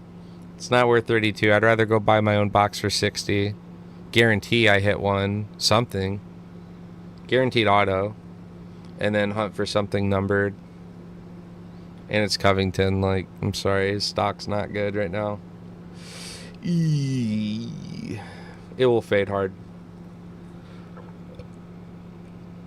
Dominic Cruz. $15 for base intimidators. I feel like I can find it for that price all day. I'm good. I'm probably going to pass on this. I was going to scoop one up for my bro, but I think I can get a better auto cruise for that. Yeah. Those are good deals too. Dominic Reyes auto. I actually don't know if I have any Rays.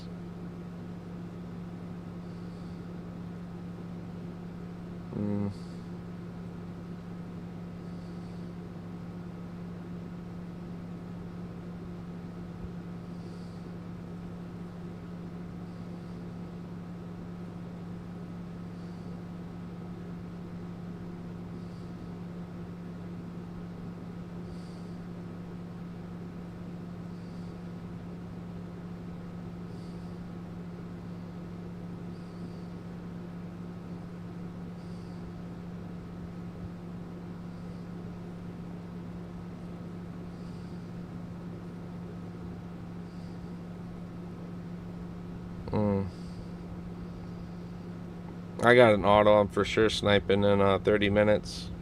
Not gonna say who, but bam. Set an alarm for 30 minutes. That's how we snipe, baby. See that? See that meta I'm teaching y'all? Damn.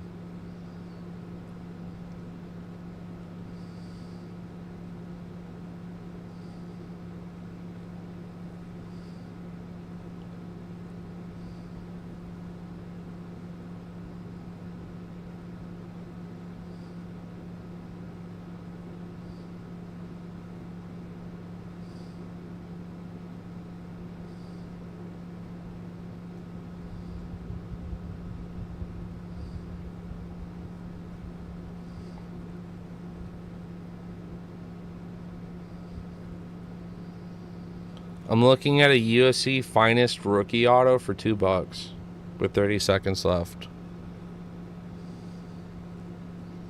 Yeah. I mean, sure. That sounds good to me.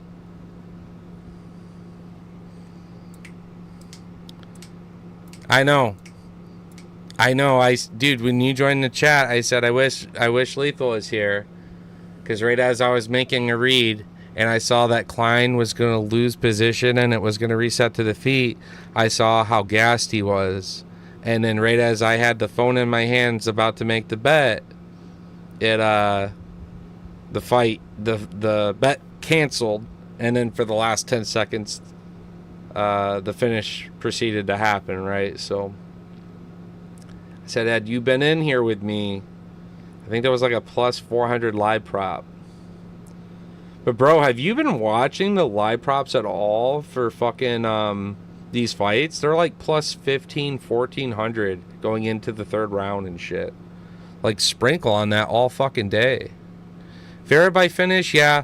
I think Gore is a good one by knockout, so I respect the finish on both sides. Missing weight, not depleted.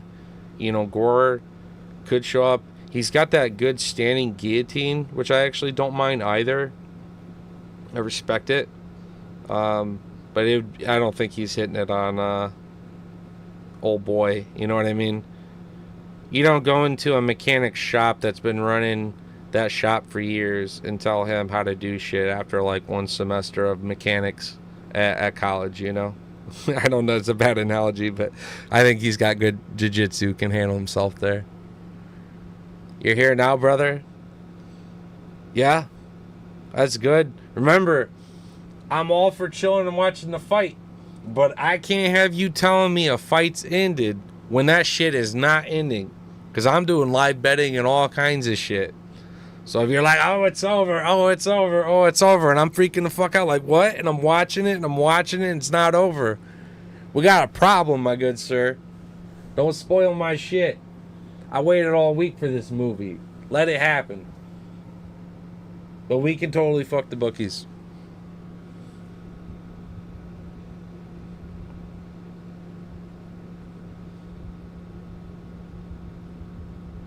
Yeah.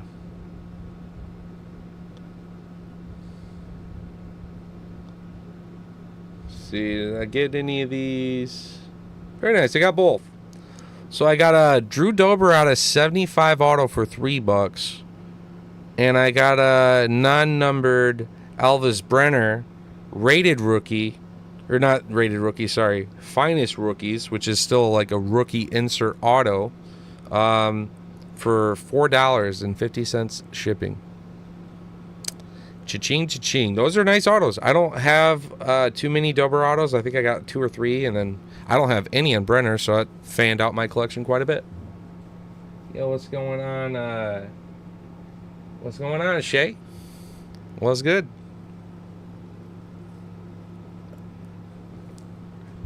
Lethal.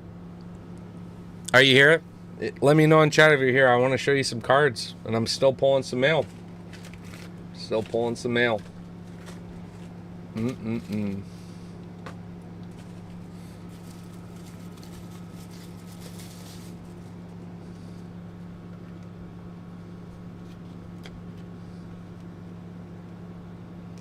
Damn.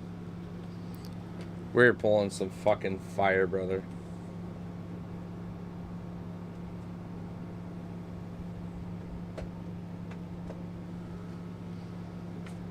Alright. This. I love getting mail and just saving supplies that you can reuse too. I just have like a tote full of fucking card packaging. Alright, hey dude. I'm pulling some mail right now, but I gotta stop and show you what I pulled so far. You ready for this one? Let's go. SSP case hit. Diego Lopez. Welcome to the collection.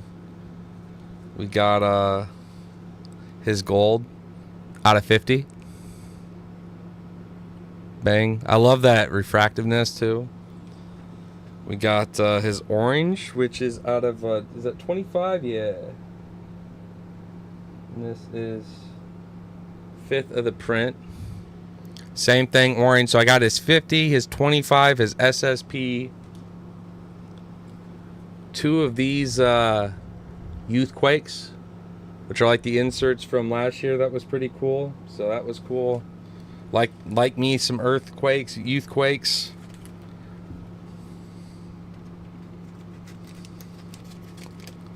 And we're still cooking.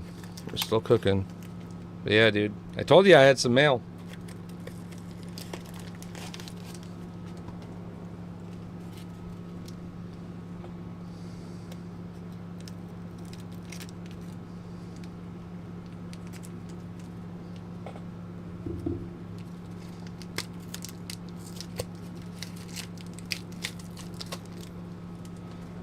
Alright, here we go. This was a nice little lot. Yeah, I'm a Lopez PC, that's for sure. So this is nice. I got this in a lot. So nice little fired up Wonder Boy, numbered right out of 99. We got a fired up Lopez refractor. So that actually isn't standard for all those. A little rookie Peyton with the faded. It's not negative, but it's like faded. And Vitor Petrino as well. Looks like he just threw a fucking max in for me, so I can go get $20 store credit with this max, which funny enough is not in a penny sleeve or anything, but that's $20 store credit there for me. And that's part of why I bought this lot. I got this lot for like 18 bucks, but that max just gave me all my money back. Krylov, a little hyper there before he got his ass beat. Tim Elliott, another one of those. What else is in this? Here's a refractor. Sad. Morales refractor. None of these are in penny sleeves. Here's a Marab hyper. Also not in a penny sleeve. That's a sick card. Raquel Pennington. Khabib fired up. So it's just a nice little lot full of a bunch of cards. Here's the Champ and El Genter. Here's Top Class Sugar. And a John Jones Plexus. And another numbered card. Rookie Kazama. So you got 2 numbered cards. The Peyton Talbot, this card's great. That's another big hit there. Whatever insert that is. And then the Max. That is great value. So I got paid $2 for all those cards because I bought it for $18, that whole lot. And Max will pay me $20, so that's a cool hit. But again, pisses me off. I do not like when people cannot take a second to put a fucking UFC card in, especially good rookies, into a penny sleeve. If you don't have that much respect for cards, get the fuck out of the business. You just... So I generally go back and review negatively. Suck a fucking cock if you disagree. But if you cannot put 1 cent around a card to protect it without knowing the purchaser's intentions of why they want that card, maybe they would get it graded and they're metal cards that damage very easily and scratch, go fuck yourself. Suck shit through a straw. Alright. Book in. First print. Noche out of 99. Diego Lopez. Welcome to the fucking family, my boy. Book in. First of the print, Diego Lopez. Noche.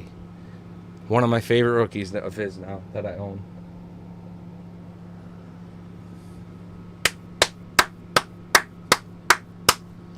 I didn't get to do the live show. Been busy doing moving and shit. The water heater situation last night, like I said, I barely even made the stream on time. It's been a fucking shit show, bro.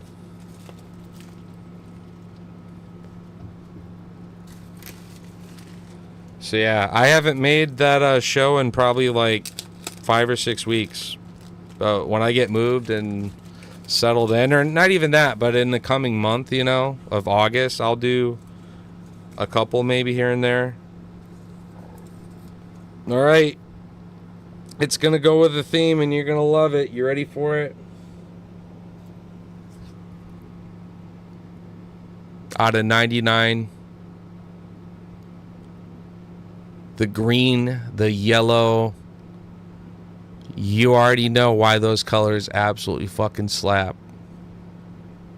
So that auto right there is some money. Again, Diego all day. Diego all fucking day. We still got more mail we're opening over here, y'all.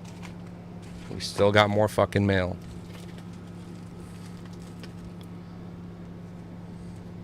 When the fuck is this next fight? God damn.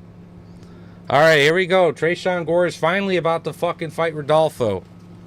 We will save the mail. We got 2 more packages and one of them's a fucking toad of a package. But, yo, mail is coming in smooth. Got the brew. Let's do this shit. Let's go, Lethal. Locking in. Y'all already fucking know. Let's make some money, dog.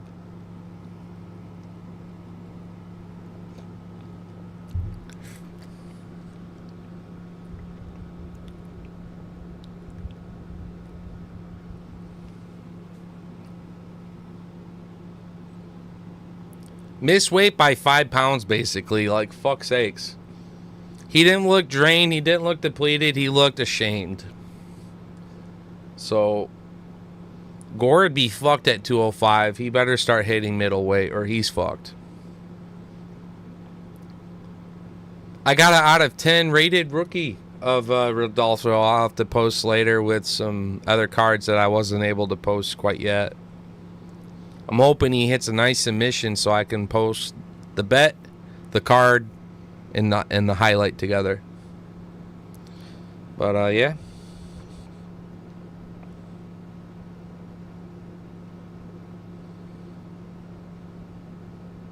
Damn.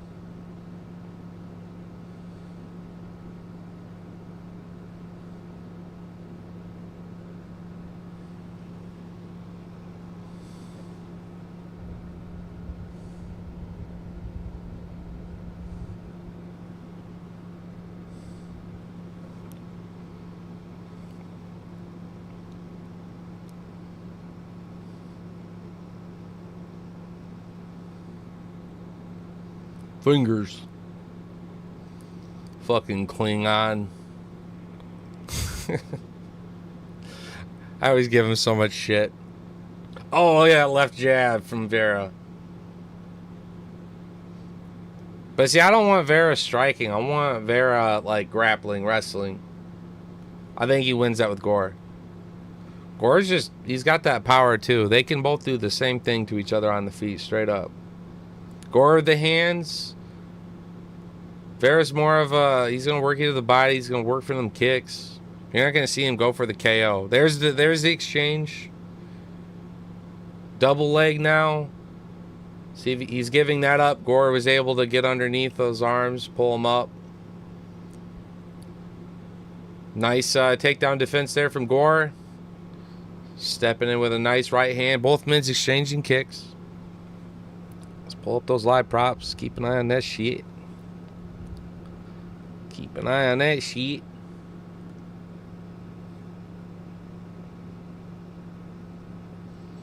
I think I got something sprinkled on Gore by knockout, but then I got Vera by finish too.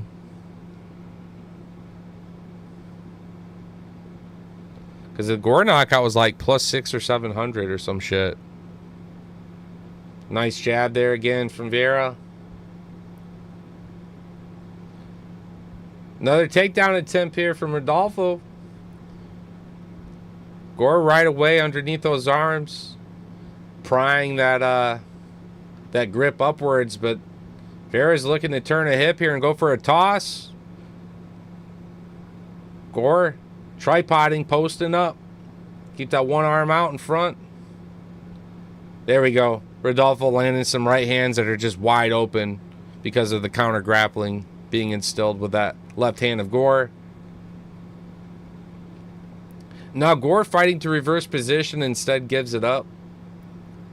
Halfway through round one, the control time on the feet. Little peppering shots looking better. And Vera just hitting a nice left jab there that caught Gore in the eye. Stumbled him. You can tell that shit bothered him in the eye right there.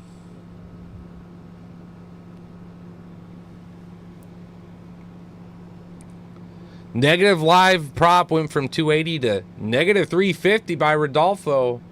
I think it's clear to see why. Gets another takedown and is scooting back. Gore trapping those legs up against the edge of the octagon, sitting back up against the cage.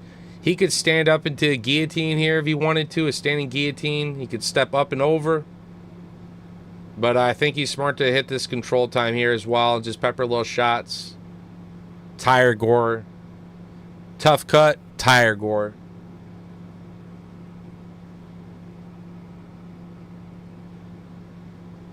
Nice. Down 153. Okay. I can look over to chat and read. That's better than you spoiling it for me. I don't mind that. Rodolfo 117 on my end. Still trying to work down Gore. Peppering little shots. I think he needs to step up and commit for a submission attempt here. There he goes.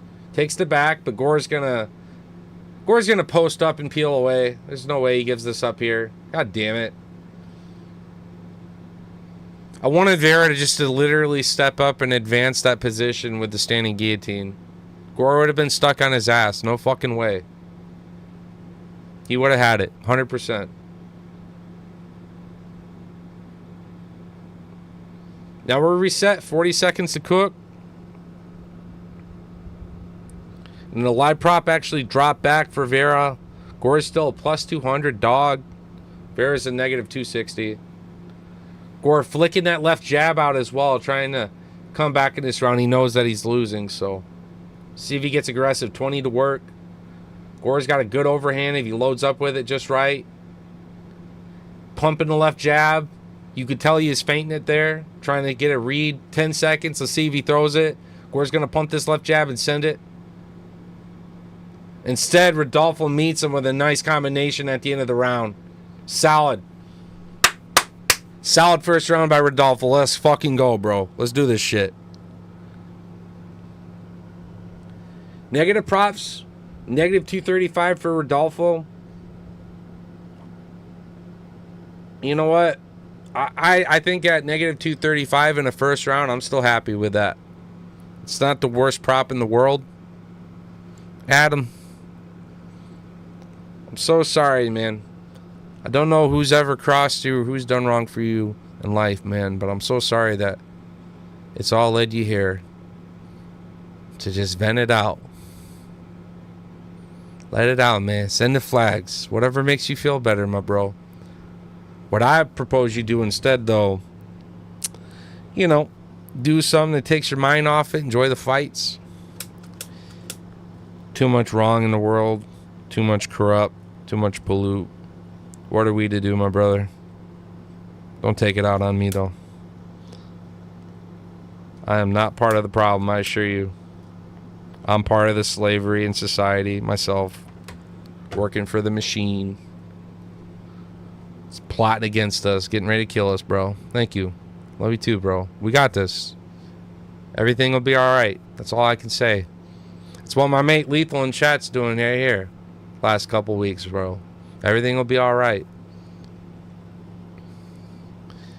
And it may not be in this lifetime or on Earth, but in the end, everything will be alright.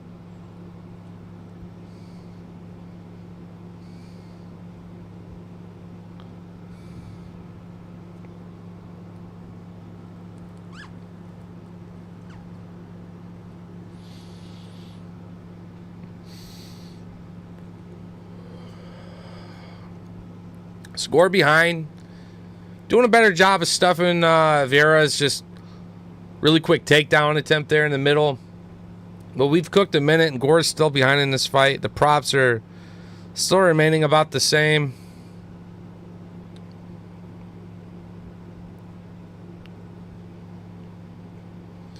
I like Rodolfo a lot more on the feet too. He's had the more damaging shot that's got the reaction. That jab that caught Gore on the eye and he stopped and grabbed his eye. I mean, I think Rodolfo's still a problem on the feet. You're going to see the takedowns. Right there, he just broke away from the clinch with a nice uppercut. Gore went to feet a nice little flurry though, and he needs to do more of that. So...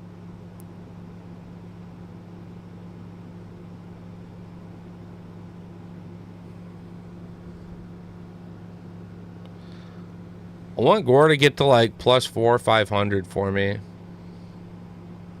I don't know if he'll drop that hard. I think the bookies are learning not to make their props so fucking crazy. Live betting.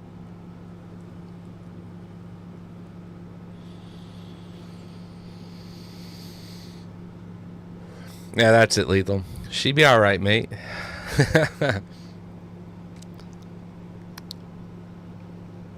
Gore finally just crossed plus 200 dog prop, but Vera's looking good on the feet as he's piecing up Gore. I'm liking Vera still on this. I'm happy with my negative 200 bet. I think he hits it. There's another takedown attempt. See if Gore can stuff it. He's doing well in the wrestling. We know he's physical. We know he's got some wrestling to him, right? You gotta watch out for that standing guillotine that Gore could cook. Bro, you speak French? Nah, I do not speak French. Je suis chaud.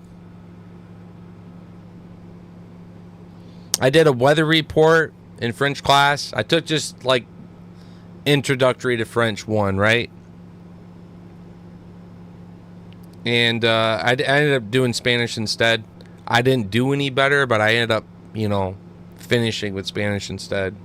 I thought it would be more realistic and applicable in the United States to the work and shit. But anyways, I went to do a weather report and I went to say that the sun was making me hot, like the weather's hot outside. And I said, Je suis chaud, as in basically I'm in heat, like I'm horny or something. So it's my fun story about me trying to speak French. But no, I don't. I'm not. No. Rodolfo letting a nice little 1-2-3 combination go off. Gore having moments in this fight, bringing it back at moments. He's live.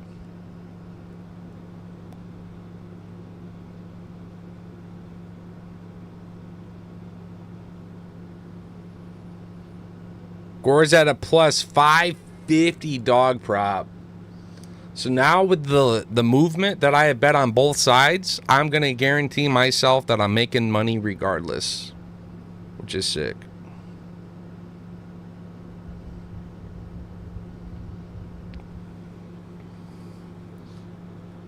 If Gore pulls the upset, it pays out mega hard at plus 550 prop. But I had already a solid bet on Vieira, so we secure a payout here. We're making money to the account regardless of the outcome. Gotta love that shit. You gotta fucking love that shit. You gotta fucking love that. I know the eye poke there.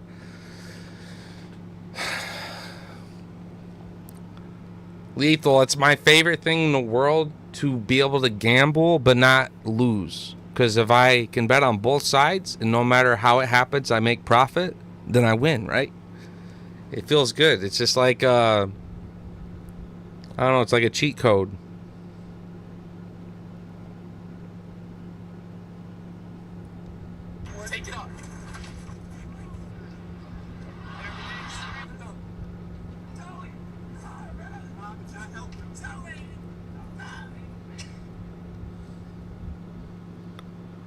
Uh-huh.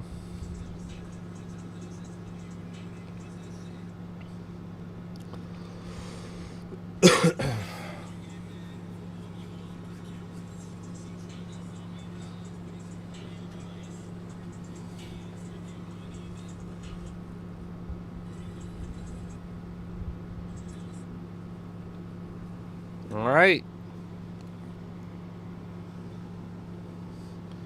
No, no, no, no.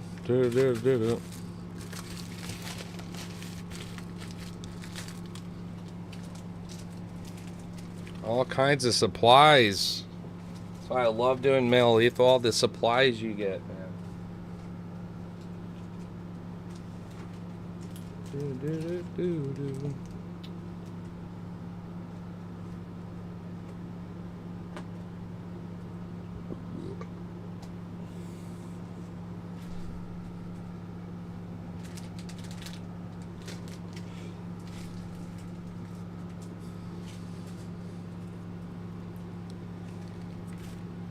So I've not ever really sold a card, really. Like I said, I've had friends pressure me into like, all right, I have a couple duplicates and you really want one of them, so here you go. We've done some trading, you and I.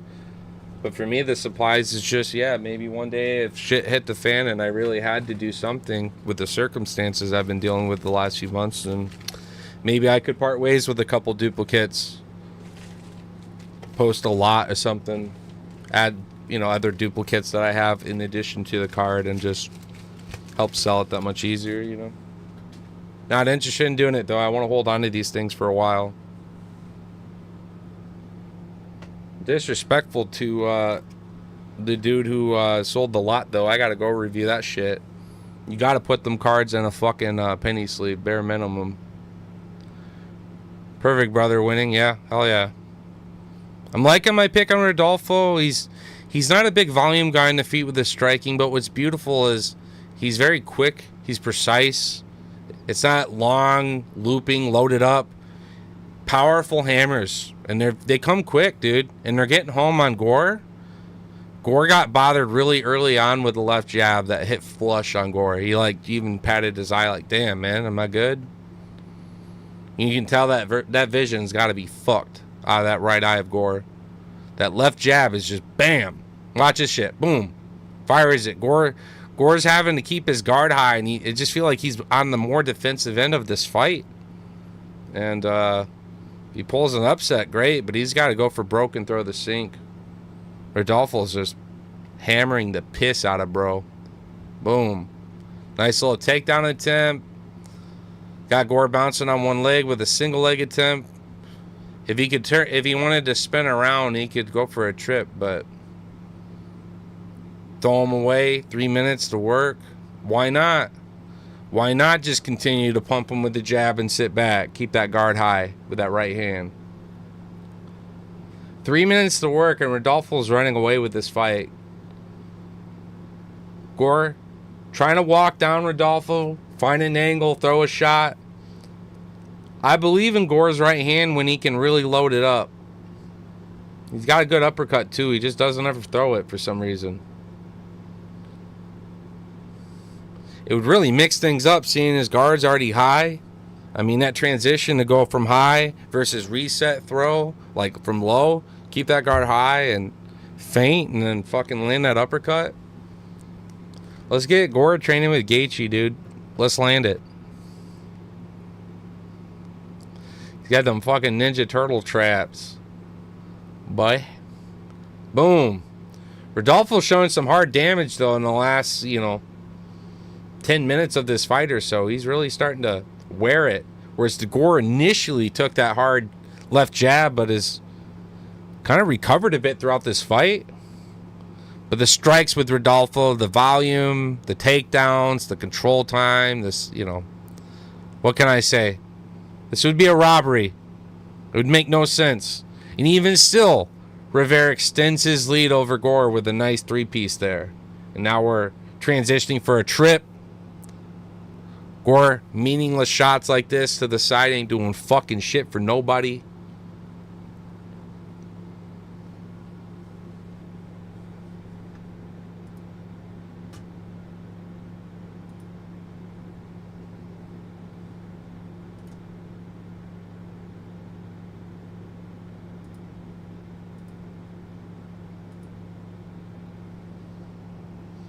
All right, Gore's got a minute 15 to be the world's biggest gangster and just come back after losing all 3 rounds.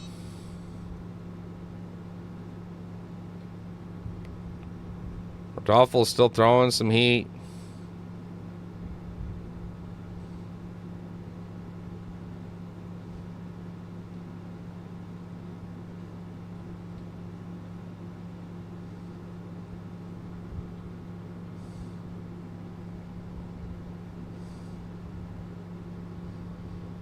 Rodolfo's just sending the fucking heat still. He's about it.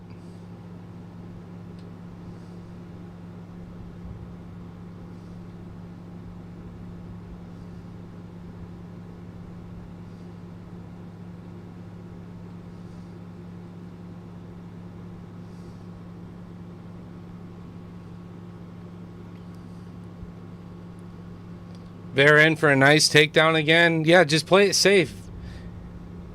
Put the pressure back. Don't let him strike on you. You're going to win this fight. I love it. Play it safe.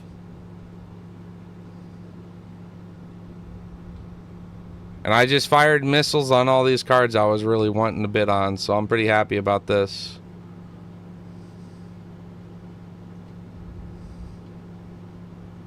All right, here we go. 3, 2, lock the last one in. Cha-ching. I am the proud owner of a Topps finest rookie out of 39 for $7. Let's go. Set those alarms and snipe while you're making money and while you're watching the fights, baby. You already know what I fucking do. I wouldn't be going through fucking mail. I got more mail than the Cubans. So I'm out here, blah, blah, blah, sniping on them fucking hoes. Give me my goddamn Diegos.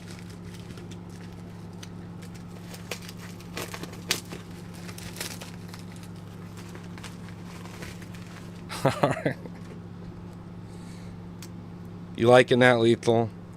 How you doing, buddy? You want to kick it super quick in between rounds, in between fights, since they take all fucking day? Let's have you hop in, mate. Just sent you an invite. Shoot the shit. Have a Billy. Have a Billy with the toad.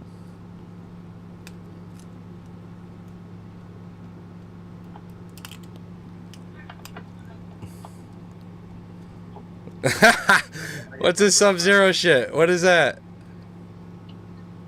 Hey. Hey, what's that Sub-Zero? What's that about? Hey, man. I'm good, man. How are you? Good. Watching our parlays come through nicely, slowly, brother. Yeah. Tick by tick. Yeah, we're killing it, man. We're on fire.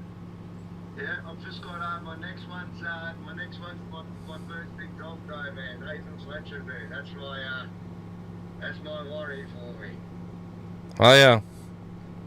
Let's do it. Do you have it just money line? Yeah, just full yeah, mate. Yeah. My brother. But he's not on my fucking big 12-man village parlay. If he wins that one, I win the first 5 fights. Or 6 fights, so I get $180, but I need him to win. Yeah, that's fair. Yeah, so I did a prelim parlay, you know, when you do like the first 4 or 5. I did the whole card. So I'm so far, I've only lost 2 parlays. I lost the Captain Sousa because I threw her. Yeah, I remember you picked her. Yeah, I did sprinkle her. Yeah. How do you like all those fucking knees that she was eating to her little dick? Yeah, dude. You like Rodriguez throwing all those fucking knees right up her fucking gooch? Right. Absolutely. Sorry, she ain't having babies. She'll be all right. But now we got Rinya, brother. Rinya. Yeah, let's see if he fucking shows up like last time, dude. Because yikes, it's kind of like that feeling I had with Bashi, and look how he showed up. I'm like, all right, Bashi really needs to show up, or else it's not looking good for him. So there's the man. There's the man right there. Fucking MMA Jesus' son. Hey. Jesus, you want to hop on MMA Toad one weekend with us, pal? You want to pick out a day and a night? Have you go through your picks, bets, shoot the shit with us, eh?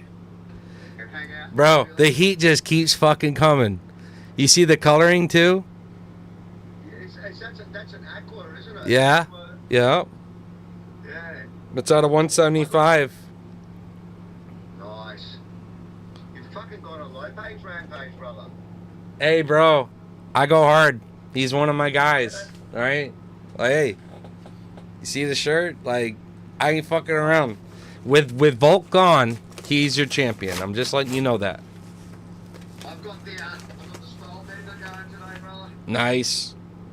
Hey, look at this. I just took this out. This whole thing's full of fucking cards, brother. You see this? Got a lot of fucking. Bundles or selectly hand-picked? A lot of these were lots and just auctions. Yeah. Oh my god, and they got them all top loaded for me. What a bunch of fucking shads. Alright, here we go. You ready for this, brother? Yeah. It's gonna be just a bunch of fucking cards here. So that's one of those inserts there. Blades out of 99 there. Same thing, Belial. Same insert there, which is kind of cool. Remember the name, shows it on the back. So it's not a bad numbered insert of each of those guys. Joaquin Buckley, numbered him, which is great. I don't have a lot of Joaquin Buckley, so nice to get a couple cards of his. You got the big ticket. There's big ticket Blanchfield. Big ticket Chandler. These are all numbered. These are all in their big hits as well. Yeah, numbered big tickets. Yep. Got a nice rookie Kennedy. Went back and decided, hey, I like what he's been trying to do at heavyweight. Coming up from 205. Got to get a rookie of him for $1. Why not? A rated rookie Hamza Shemaev. Refractor. Rookie. Brandon Moreno rookie auto. Which, it's not the best of card series or anything, but still a good fucking hit. Street Jesus numbered. Like that. Like him throwing that kick. Can never go wrong. Fourth of the print. Poetan. That blue checkered. Topps Finest. Oh, man. Funny as fuck that his head is completely fucking blocked off, but this is a out of 10 tail of the tape Jamal Hill. Here we go. Here's a speckled Gaethje for the PC. Oh, nice. Love that card. Nice. Beautiful card right there. That's an old prism. That's an old prism, isn't it? An old Panini? Nope. This is of the Topps Chrome. That's the newest. Yeah. That's the newest. Okay. Here's a negative here as well of Shavkat, Yeah. which is fucking sick. This is Conor McGregor Fists of Fury, which is like a 1 in 50 packs or so. Oh, nice. Him and Dustin as well, which is cool. Oh. Red, white, and blue. I got another negative, and it's on Volkanovski. So again, without all these stupid QR tape things that I'll have to peel off all of them, another numbered big ticket there of O'Malley. And Why not for the rookie collection? Another Topps royalty numbered out of 99. BSD and Diego Lopez dual rookie. Oh, nice. I like that. I love that too. That's one stack. Okay. And I'll show you the other stack after the fights, yeah. My fights have started. Yep, mine too. So I'm showing you this after the fights, yep. No, I'm just trying to work out the time difference. I'm pretty sure I'm 70 seconds in front. I can see if I can refresh, but we know that you're typically like 30. You're normally like 30 seconds in front of me, so let's see. Dude, I'll let you know when. ESPN just very fucking bad. Is best way I can say it. Renya is being introduced right now for me. I'll let you know when we start. Okay. You made it sound like the fight's actually started, so I was worried. Right? I'm just trying to work out that moment. How many seconds? I'll tell you when I start right here. All right. It starts in now.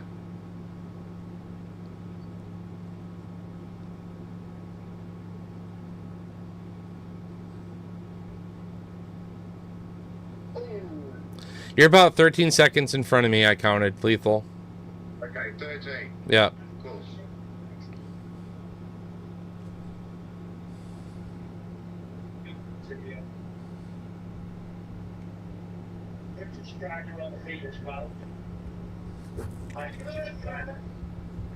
Yes, that's.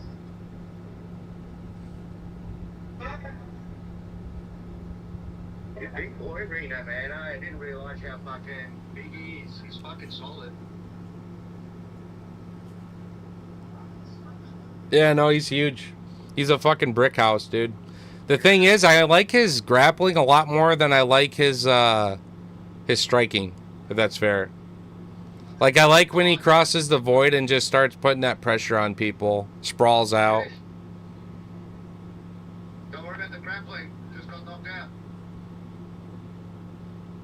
Oh, damn, yeah. Let's fucking go. Damn. Easy pick, huh? Yeah. Well, Hey, question to you. Do you think a radiating rookie card of Waldo Costa is worth $20? It's a rare insert, but do you think it's worth it? It's Waldo Costa. You know what? $20. Waldo Costa. I don't know when he's going to get there, though. Dana's cutting fucking people. He's cutting all the fucking shit dog heavyweights, is what he's doing. Yeah, and Waldo's actually not that exciting, sort of. Yeah. You have a good night too, Jesus. Thanks for tapping in. You know what I mean? He came in exciting, but then he sort of went point fighting for a bit. Yeah. I don't know. He's sort of not on my radar. Yeah. At the moment. Yeah, likewise. But if you're looking at maybe he's going to do something, he's going to start knocking people out. Yeah, he needs to be a heavyweight. I'm going to resume those cards I was showing you. So here's like another cool one of those refractive Dubronxes.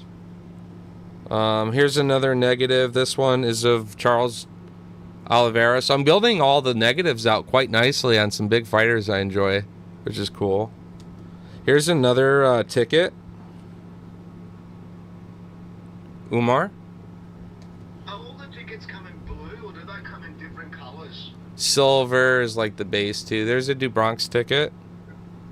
Here, oh, I love this. I love that color for Rosas Jr.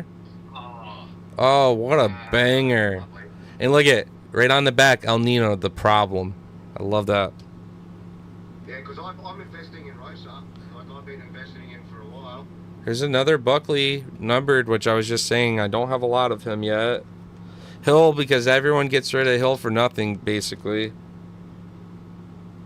Here's a nice Usman of that insert. Pretty cool. Nice. Poetan. Love that. Him and Yuri meeting in the middle. You love that shit. Look, he's got that left hand wound back. That shit's fire. Nice. Refractor. One of the big hunts. Carlos Prates. Oh, nice. Nice refractor there. Another big hunt. Joshua Van. Oh. Nice hunt there. Is that a rookie car? Yes. Josh Van and Prates. Look at this. Tail of the tape, Tom Aspinall, gold. Oh, Metallic gold out of 50, Tom Aspinall, tail of the tape. that's beautiful. Bobby Green with the green. Oh, yeah. Is that a 99? Yeah, out of 99. Yeah. Sandhagen. Love that insert. He's fighting O'Malley, I reckon. He's going to be fighting Marab. He's Yeah. getting the title fight. The Eagle Jr.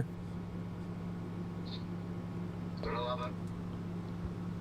Mora, rookie. Nice. Hey, McKinney, rookie. Yeah. And Naimov. Dude's a gangster. And it's the blue too. So that all came as a lot right there for a very, very generous price. All those cards came from the same seller. Wow. Now all the Diegos were auctioned separately, right? I ran.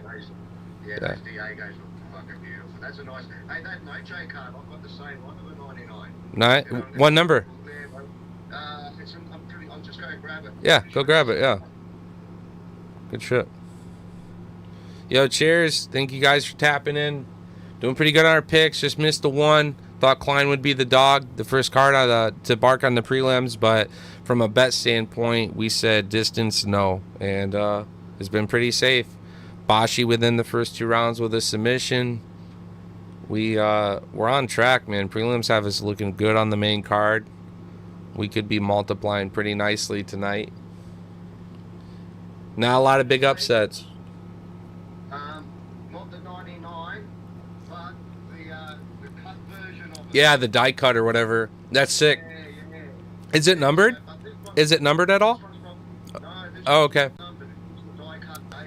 I have the Souza die cut. That's the only one I have. I don't have a ton of Noche. I have some Grasso. I have Lopez. I got one on Marab. I got one on Sugar. Oh, I got sorry, I was just remembering. I got El Nino. I got his out of 25 Noche rookie. So. Oh, nice. Yeah. Nice. Yeah, I got I had to buy that. I bought all my Noches from boxes. The only one I bought was that wasn't even a Noche. That's an NYC, New York City. I was thinking about. Oh, you pulled New York, yeah. Yeah, those were nice. Those were nice. I tried to buy boxes, trying to pull one. I went through too many boxes. It took me a few years, but I found that one graded, man. I just jumped all over that one. Yeah. I'm just gonna buy it, and I'm sick of looking for it, man. I'm just gonna check my parlays. Give me 2 secs. Yeah. Hey, that Waldo Cost is on eBay with 8 minutes left if you think it's worth $20 American to have a radiating rookie. I don't own any radiating rookies, but I don't respect it for $20 given its cost. I'd do it for like 15 maybe at most with shipping.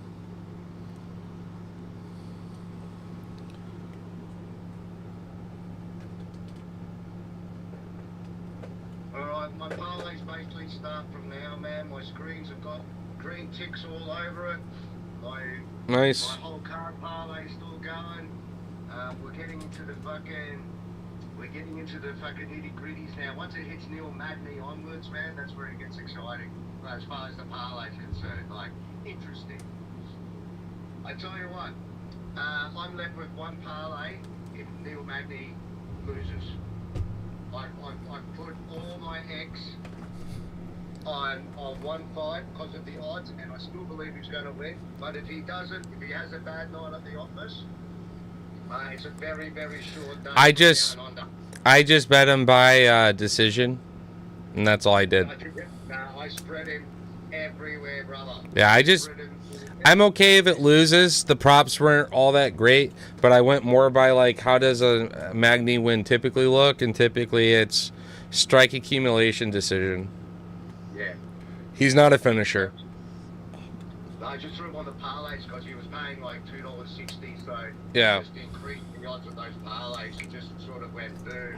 I was kind of surprised I like did that post of his cards and he didn't even seem to really acknowledge it. Those are like some good cards of his, whether he knows it or not. Those are like some I got like one of his old ass Topps rookie autos that you saw where he looks mega fucking young. And then I have Topps royalty numbered out of 99 patch auto and auto of I forgot the name of the insert of the auto, but it's one of my only royalty autos that are like that. I was hoping one day like we could get some of these guys to help sign some of our collections that you and I put together over these years, you know. Because to me, it's like you're buying a stock of that person, right? So to me, if I was a fighter and I had someone who believed in me so much that outside of just saying who they think wins a fight, but they take action on it and buy stock in a fighter, then that's just like a sign of like love and respect, you would imagine, right? So I don't know. I feel like if I was a fighter, I'd fuck with it more. Be like, hey man, thanks for the support. Well, a lot of them are now. A lot of them have been doing. I've been watching it over the last year and a half. More breaks, getting more involved in cards, the hobby itself. Yeah. Henry Cejudo, for example, man, have you watched his breaks? He breaks the cards, right? Oh, I've watched him open a few packs, but I haven't seen him do any No breaks. idea what the card is. He has no idea. He's like pulling out a base card, going, "Ooh, that's a fucking." That's funny. Conor McGregor, and thought, "Ooh, that's a like, yeah, but he's not looking at whether it's numbered." Yeah, I don't like to fuck around with people that don't actually take proper care of like the cards as they pull them and know the rarity to like be like, all right, here's a one touch case, or all right, let's properly top load. You know what I mean? Yeah. Like it's one thing if you're a celebrity or a fighter and it's like, yeah, I want to support you and hang out with you, and how cool would this be if you pull one of their cards and they sign it for you? But if they don't know what the fuck they're doing, then I'm out. I've got a drawer of 300 one-touch cases, brother. Every time a box comes, I just sit back and I just throw them straight in. Base cards, no. I have base cards, I just fucking put in the top loaders, but everything else, fuck it, man. I just case everything to the hell of it instead of just lying them around. I don't know. Mm-hmm. Oh, fuck, dude. So I've been going through this main event, and fuck, man, hey. I mean, Tyra's a machine. I have to give him that, right? Like, Yeah. and I've got to give him. He's from Okinawa. I think he's gonna come out like Bashi did and just like get this fight to the ground and just be a fucking torque wrench and get a submission. Oh, mate's got a bit of ground game though. I don't think it's Tyra's ground game, but he's got a bit of a ground game. Interesting though. Interesting. To pick it right now, if I had to pick it right now, obviously I'd have to go Tyra. You think this guy's gonna be able to hang with Tyra's grappling to that level? No. Okay. No. I'm talking Tyra's gonna probably come in and get a submission in the first few rounds. Yeah, that I agree. He can't hang with him. I don't think It's gonna be just like Alex Perez. Yeah. He's gonna set something up and that just breaks this dude's fucking leg. And I love it. I love Tatsu Tyra. Like, if he hits another fantastic submission like that, I've been begging for it all week, and I saw Steve Ersic acknowledge the post, but I said that a year ago or so, I said that Tatsuro Taira could be a champ in 2025, and at some point I want to watch him fight Steve Ersic. So Steve Ersic's got his background is Brazilian Jiu-Jitsu. Exactly, yep. I want to see the grappling exchange between the two of them. And it's that, I think the power of Ersic would surprise Tatsuro and be the better of the two. But I'm curious to see what the jiu-jitsu looks like between Ersic and Tatsuro. I want to see that exchange. I think it's very technical, and it's good to give two prospects a fight. I feel like the UFC avoids prospect on prospect matchups, and the beautiful thing is about doing it early, you create those Max and Dustins. You create that, hey, I want to get that win back one day, and you're setting up the future of the division beyond Royval, Moreno, Pantoja, and all these vets that are much like our lightweight division, going to be leaving us probably soon. And this will be the future of the division. So build up some rivalries, build up some title contention. I'm going to get you back kind of shit, because this is the time to do that. You got to plant seeds, and they're not doing it at flyweight.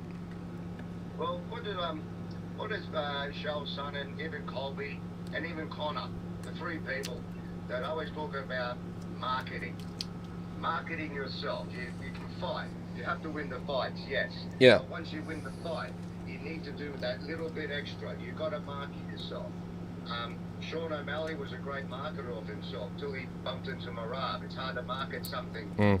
Sean O'Malley was a great market when he did it for himself, and not when the UFC did it for him, if that's fair. Yeah. When Sean O'Malley was his own, like, kind of, I'm a goofy fighter, I like to come out and hit spectacular, dope knockouts, and I'm all about the party after the fight. That was the O'Malley that everyone fell in love with, the Sugar Sean era. And the moment the UFC clearly was making safe and, safe matchmaking for him, and they just threw him at a top-ranked opponent like Petr Yan, and then to watch Yan get robbed and act like Sean was deserving of every opportunity beyond that is just really sad too. Yeah. So that was like the turning point for me, is after that Yan fight and Sugar was the way he was. From number 12 in the world to number 1. He started wearing like my grandma's fucking sunglasses and turned into a big pussy. I didn't like O'Malley beyond that era. Yeah. Nah, once you skip the line, that Yan fight. Once he skipped the line, he went from 12 to 1. He didn't fight anyone on the way through. Dana gave him a free pass. He fluked the win. He fluked that win, right? It wasn't. I believe he lost that fight, but he fluked the win, and he just rode the fucking red carpet, man, for as long as he could. Unfortunately, he bumped into a real fighter called Marab. Yep. And not that Yan's not a real fighter, you know what I mean? But he A complete fighter. Yeah, another fighter. A complete fighter, not some fucking bum who had 5 days notice to sort of stand in the octagon while O'Malley knocked his ass out like all the other guys he had fought. Yeah. Well, that was that poor dude that came in with the mohawk. We watched him get destroyed twice in the UFC now. Nick. You can't remember it? Next, yeah. Sean O'Malley first fight, and the last fight, remember, I was back in it. Yeah, he got sent to the Shadow Realm by Wallmaker with that fucking crazy mega charge up hook from hell that just fucking sends. It reminds me, it's so tight.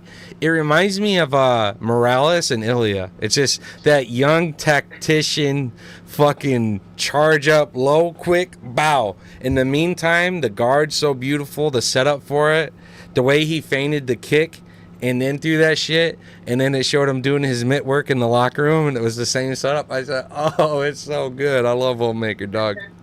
Yeah. Yeah. He ruined fucking Jan's title run 100 fucking %. I'm not a fan of Sugar. Like, I'm just not. He's had a bit of favoritism up to this point.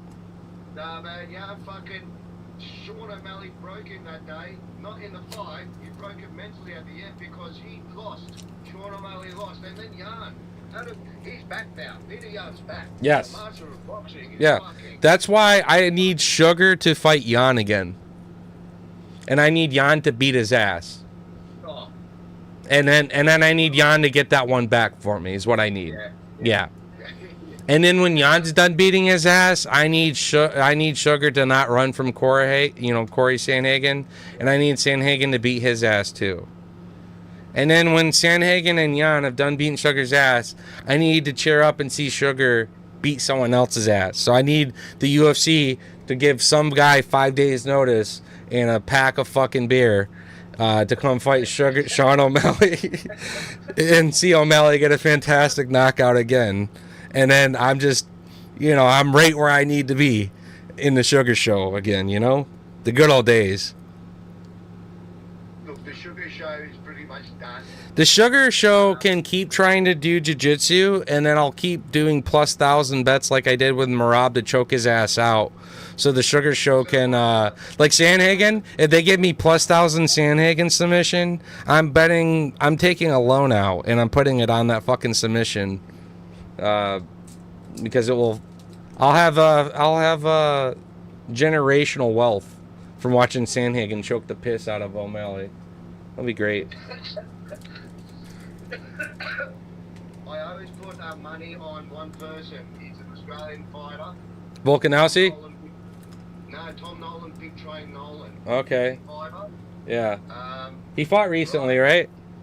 Mate, he's 3-0 in the UFC. He fought Slava. Yeah. Yeah, he did great. Yeah, we took him on a bet on that one, I remember. He just got hot. Mate, I made big money that day. He just got his black belt in BJJ yesterday. Good shit. So, Here's a proper look at this, by the way, without all the tape on my man's face. Oh, bro, that's a beautiful card. Thank you. It's lovely. That goes in the cupboard. That goes in. If I had that, that would go It's- inside my that will go on the It's shelf. going into a shadow box, and all these big cards I'm transitioning to either consider getting graded, or I will transition into one-touch cases myself because I want the better shields. Now, when you buy yours, how do you buy from a local card shop or do you buy them in bulk? Because you go through them quite a bit. There are no card shops here Okay. at all that sell cards. Not in Brisbane, not in Sydney. Basically, everything here you've got to go and they have it once a year at the Collector Fest. There's no real collectibles in cards. Pokemon, yeah. Pokemon all day, dude. But just Hey, I got Pokemon. I'll show you sometime. all day Pokemon. Yeah. But I will do a Pokemon stream. Do you got any Pokemon? nah, man, I don't even really understand it. I just want an OG Charizard that's worth 300K. It's not a big ask, but if I could just get one of those, I'd be happy. If you find one, like if you find a Charizard, you're having a good day. Yeah. I guess in the card world now, the UFC card world, what is the card? I didn't do the Costa, by the way. I let it go for, let's see how much it went for real quick. Sorry. It went for $20.50 with a little bit extra for shipping, so I'm okay skipping it, dude. It's Waldo Costa. He's the next heavyweight to get cut eventually, dog. I'm sorry. He ain't doing shit. He ain't doing fucking shit. You asked for my opinion. I didn't say anything. That was my opinion, brother. It was more so, do I want to own a card of that rare insert? Obviously, you pulled your redeemable. That's dope. And that's an autograph, right? So, that's sick. See, I can't even redeem cards. If you say $20 cash back for Max Holloway cards and shit. Yeah. We don't get that here. Yeah. Do you want to send some to me? And I can do it for you?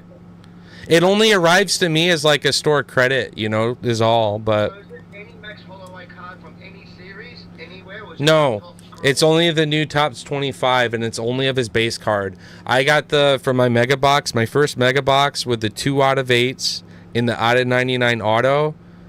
Yeah. Remember that box I pulled on stream with you? Fucking crazy shit. That also had one of those checkered Max Holloways. That went for $40. It's non-numbered, but it's just his base checkered. That went for $40 store credit. So I bought a hobby pack. Listen to this. I bought a hobby pack and some top loaders. I pulled an auto. I got Song Yadong auto. And I got a Fist Out of Fury Dustin Poirier. And that was the day after his last dance. Oh, wow. Was that Fisher Fury numbered as well? No. But it's a 1 out of like 50 pack. Yeah. It's a 1 out of like 50 pack. Red, white, and blue. Yeah. It's red, white, and blue. Fist of Fury. Fucking beautiful card. So I got back $40 for that one Max. Got a baller hobby that came from a baller Mega Box and some more equipment to top load with. Like, come on, dog. You can't get any better than that. That's awesome. Yeah, I do like that refractiveness. They really leveled up on the 25s. This is the way to go. And the Sapphires are absolutely beautiful, bro. And the Sapphires look like the normal chrome, sort of. They look way better. They're like Prism's cracked ice, is the way I think of the Sapphires. Have you seen how expensive they're going for? Like, Yeah. singly on eBay, like $400-500. Yes. $350.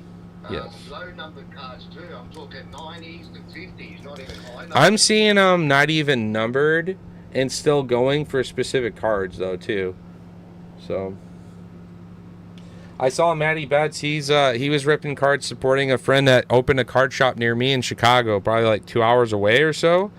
And sadly, I couldn't go there for like the grand opening and shit. But he was opening the Sapphires, and he pulled the Vincent rookie, which was of like one of the big insert. I think it's actually a case hit. But I messaged him. I said, "Hey, that one card you pulled right there is actually pretty good." And then, yeah, he just kind of messaged me back like, "Yeah, good looking, thanks," because he didn't quite know what he had in his hands. And I said, "Here's what they go for," and I showed him a screenshot.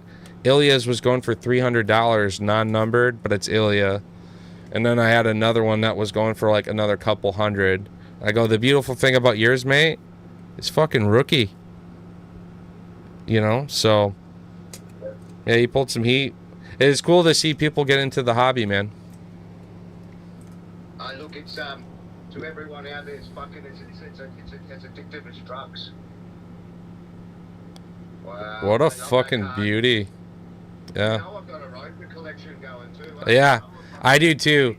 I think everyone who collects cards, if you're not getting the youngest baller ass fighter who's coming into the UFC and you collect sports cards, and you should be ashamed of yourself. You have no fucking idea what you're doing. The kid literally had to have his mom drive his ass to the gym so he could beat grown ass men's asses. Like, you go ahead and you invest in that guy now, because as long as he doesn't, get injured, knock on wood, like as long as he doesn't get injured, that man's got a wonderful long career ahead of him that will be very dominant in the end, because he's getting to level up. Yeah. I've got his 5 shorts. I bought his 5 gloves. I've got them all framed. Yeah, you said, yeah. I've been investing in Rosa since the first day. They sold me. The UFC promoted him. I watched the interviews. He sold me. Yeah. Even though he lost that fight. Christian Rodriguez has been doing it with everybody though, so I forgive him. Yeah. And even then he had moments in that fight where I did like him still. So. No, he sold me. He's all good, man. I'm investing in that guy. My collection's getting bigger and bigger. Every time I see something on eBay, because people still haven't invested in him, so his cards aren't that expensive. Yeah. They used to be, and then he lost. Yep. And then he sort of went a couple points, and then he got it. You know what I mean? He sort of pulled back a bit. Rosa did. Like he's playing. He just needs to win right now. He doesn't need to knock people out. He's so young. You know what I mean? Just start winning, get the grooves, get the movement. Remember Habib when he first came in? He was just winning by points, and then towards the end of his career, he started fucking finishing fights, dude. Like literally finishing Poiriers and Connors. Well, hold on real quick in chat. Jesus, which AJ KO? Sorry, I'm trying to go back probably from an older conversation. Huh?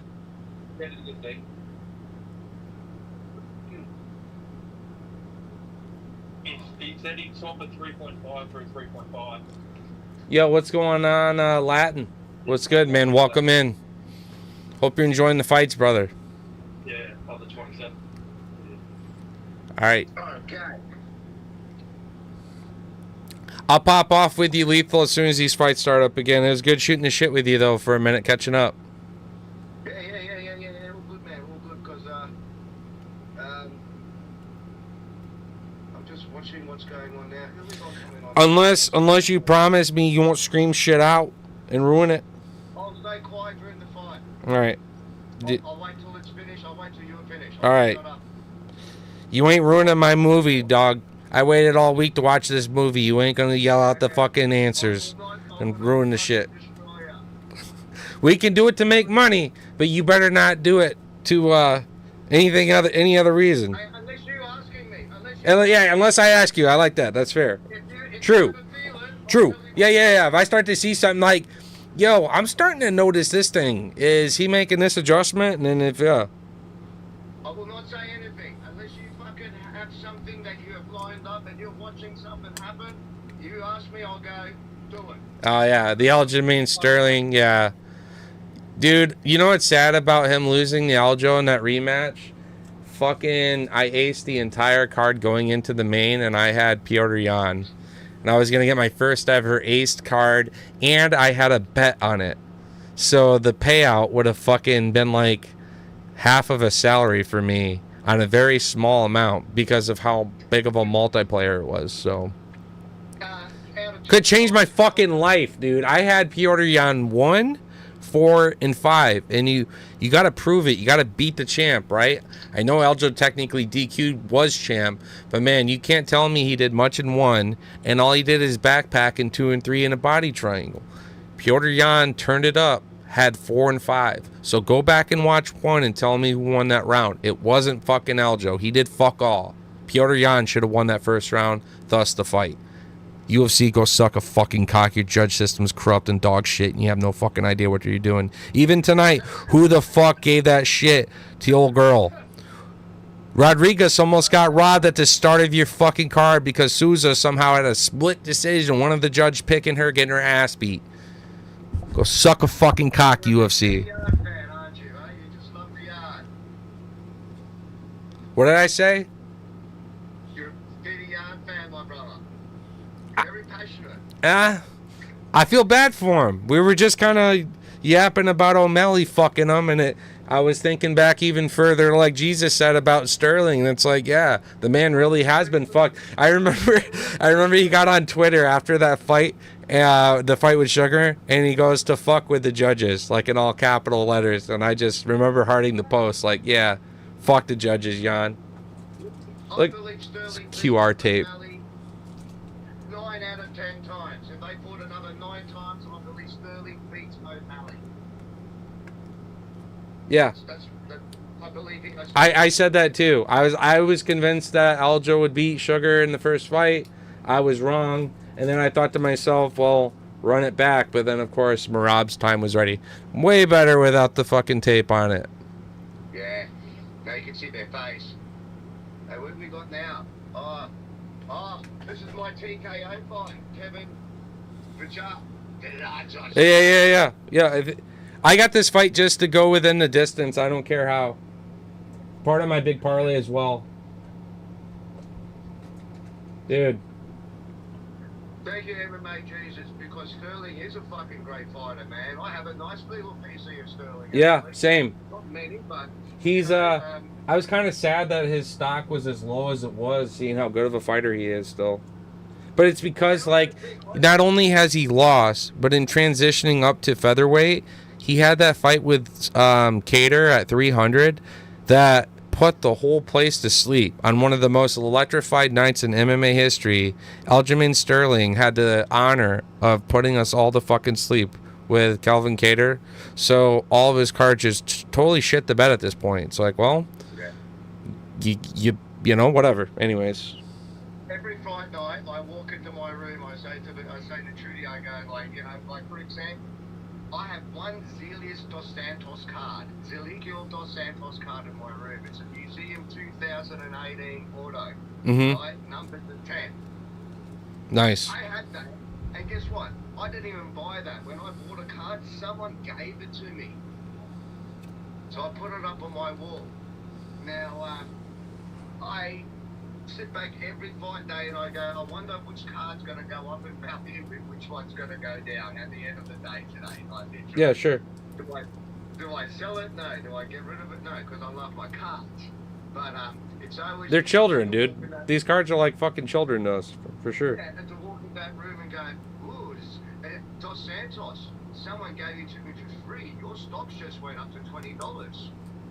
You know what I mean? Like, oh, Dos Santos, your card. Neil Magny, man, I've got a PC of about 10 of Magny's. Yeah, you saw mine. It's like, it's okay. It's some good autos, but otherwise, all right. Yeah. I just like I had one of his young ones because he's been around for so long. There. Just some tape across that. Hey, that's your numbered one, right? Yeah, this is one out of first of the print. I'm going to send you this one. I'm going to give that one to you. Because that's the cut version, the base cut version of that, and that matches that. Does that make sense? Yeah, no, I appreciate it. Can I see it? Can you hold it up? That's sweet. I appreciate you. Oh yeah. Oh yeah, man. Well, Send you Likewise. You hit me with your info because I got that birthday gift coming for you. We're gonna send you that Jones. No, thank you. That die cut glove Jones right But, quick. yeah, but I'll send you that because that matches yours. That's my only Lopez no-J card. Unless I have the pair, I do. Happy birthday to you. Happy birthday to you. Thank you. Yeah, cheers, man. Absolutely. That's just for you because I fucking love your guts, brother. Absolutely. Appreciate it, man. And I think that would look pair up nice with your 99 because you need the Yeah, version. I do like the cut. You need it. You need it. So there you go. Done. What's that? Oh, that's an 08 Osborne. Nope, that's John Jones. A young John Jones. Threads. Wow. Threads of the Octagon. It's numbered.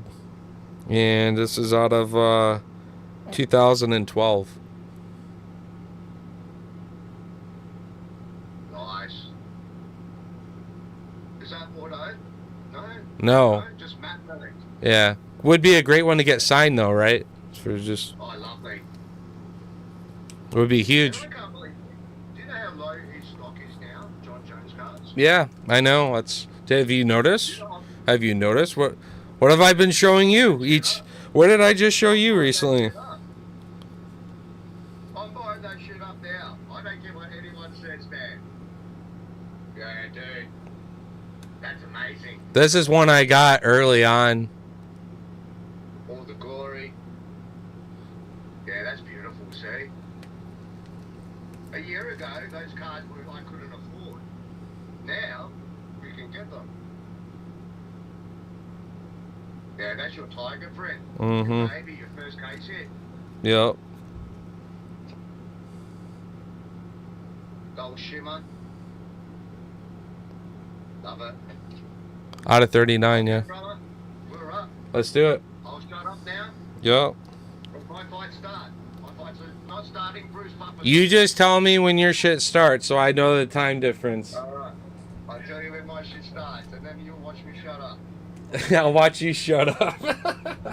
Oh, fuck. This fight is 3 rounds. Finish your UFC. Finish your first. Go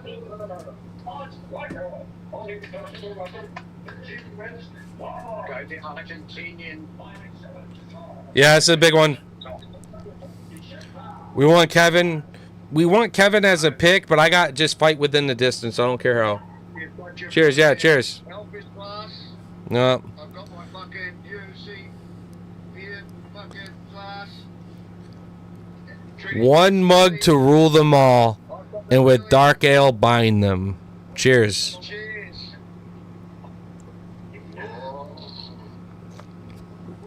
Ah. I'm about to light this J up when we hit this knockout and cash out.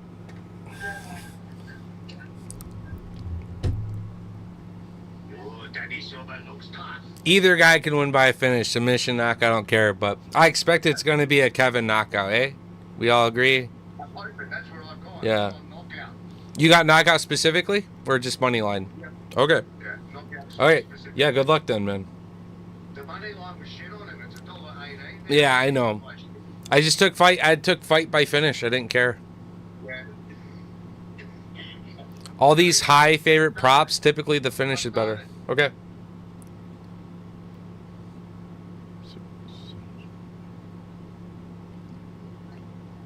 $13 lethal. You're still 13 seconds on me.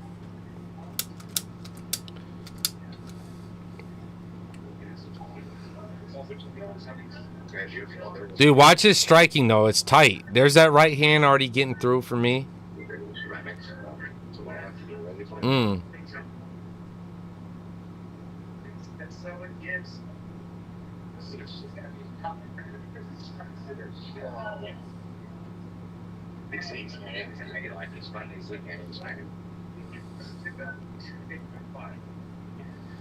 Damn. Looks like he got poked in the eye briefly. His eye was like really weird after one of those exchanges. He's good though.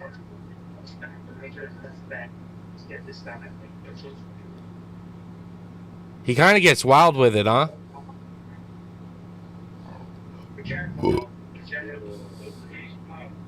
Short, smoky. And the other guy's there's it's all up back here. Sean's meth head cousin lost. Oh, I love that. I appreciate you, fucking Jesus. I went for him too. He was my dog on the prelims, man. I said if one guy on this card looked like a dog, it's him. Old Rover.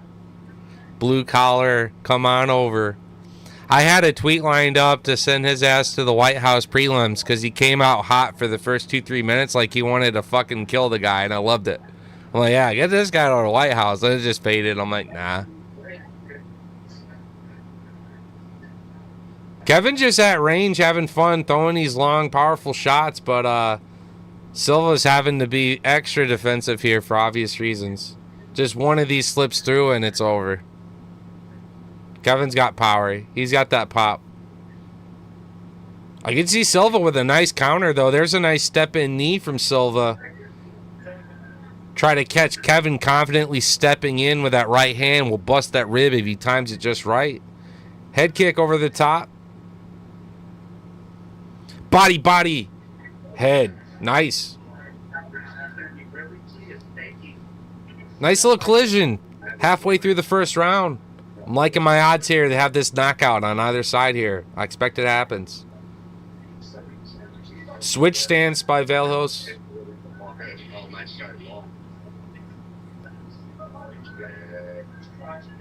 Let's go. Very good though.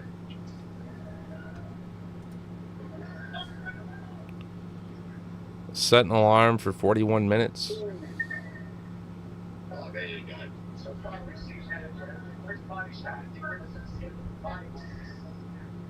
Well, he's only that small, he's gonna hit steady. He's too tall.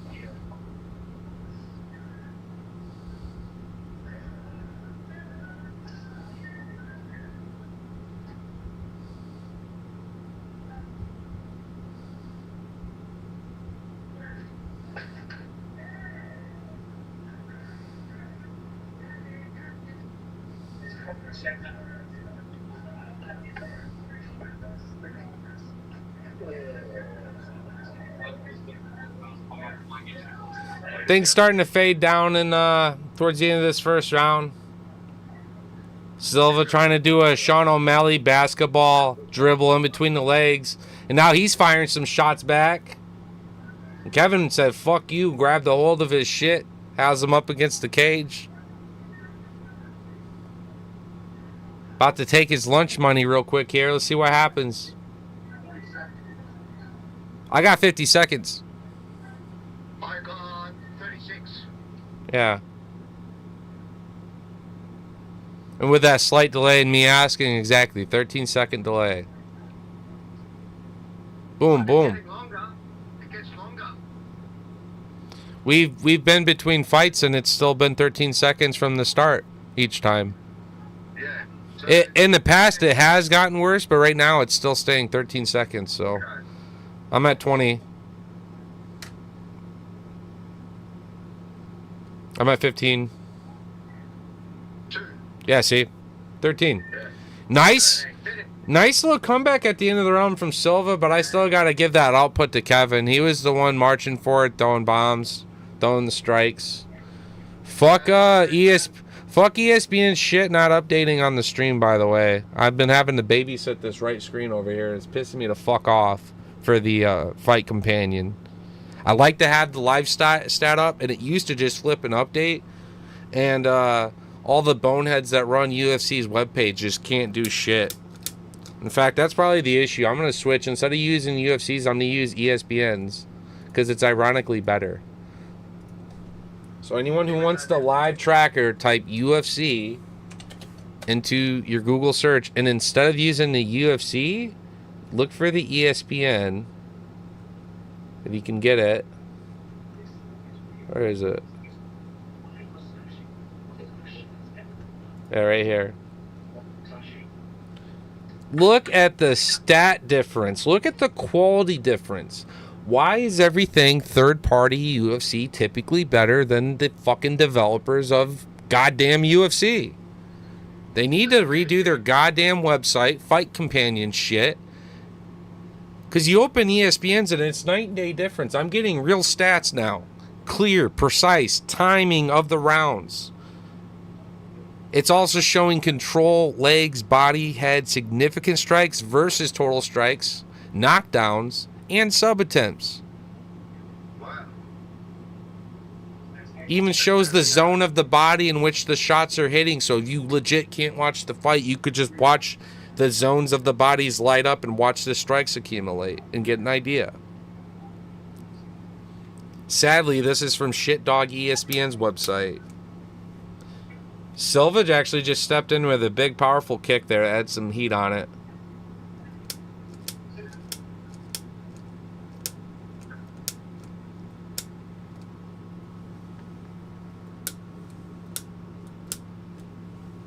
Alright, so this thing's dead. We get a new lighter here.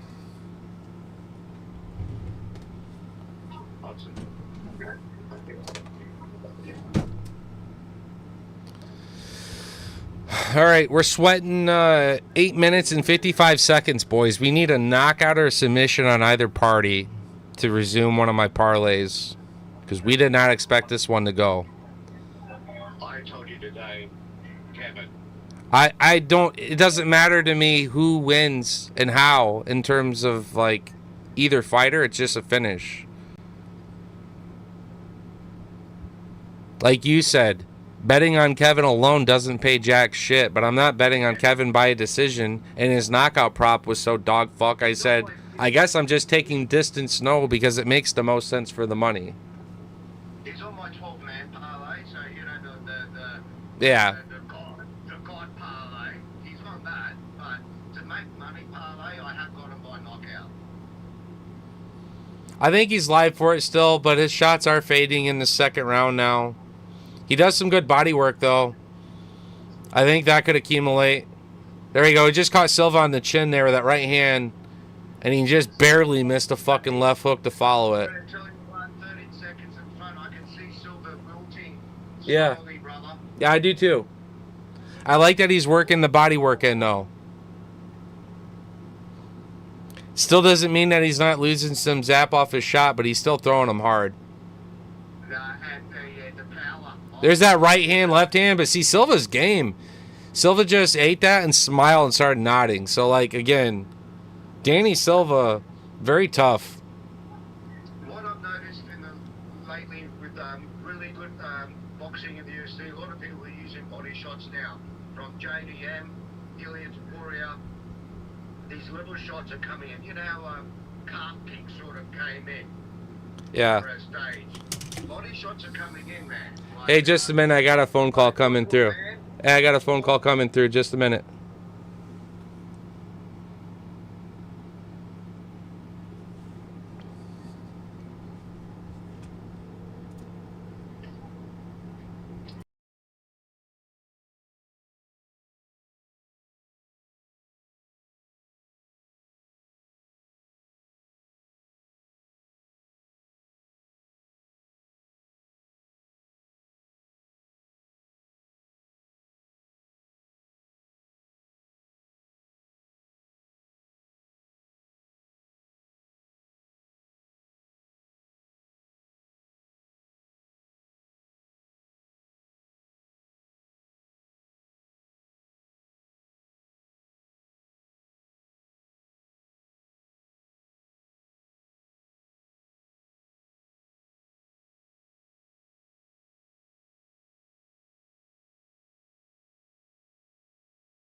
So I got somebody apparently coming tomorrow morning to take a look at it and try to repair it. So the joys of renting through a bunch of fucking assholes, because they didn't even know if they had a 24/7 maintenance group for a company that rents out thousands of houses a year. It's like, what do you mean you don't have a 24/7 group? It's a weekend. They're like, well, we're only open from Monday to Friday. It's like, that's not how urgent fucking maintenance works, my brother.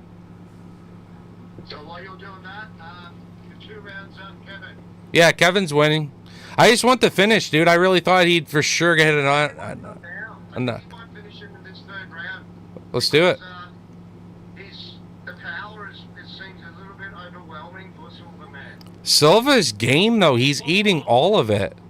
Silva is game. He's eating all this shit. He does not care.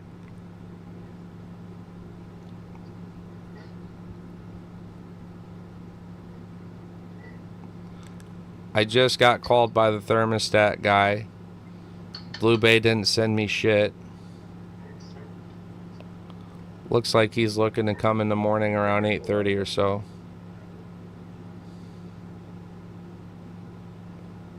Gotta love that notice, right?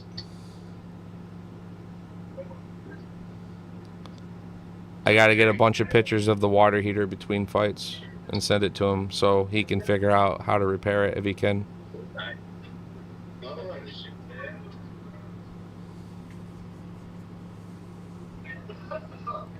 Yeah, 2018. I agree. Dude, I don't know if Kevin's going to hit this knockout, man. Silva's game. He does not care. He's so fucking tough. Kevin hits hard, too. He's like nodding his head every time he gets fucking hit.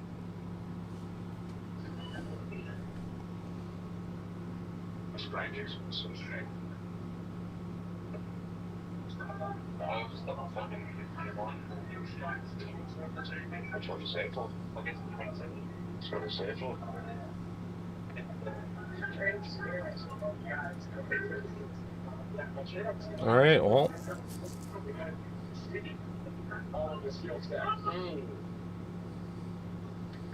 $250 to cook. Kevin's still throwing bombs. Silva's eating the shit.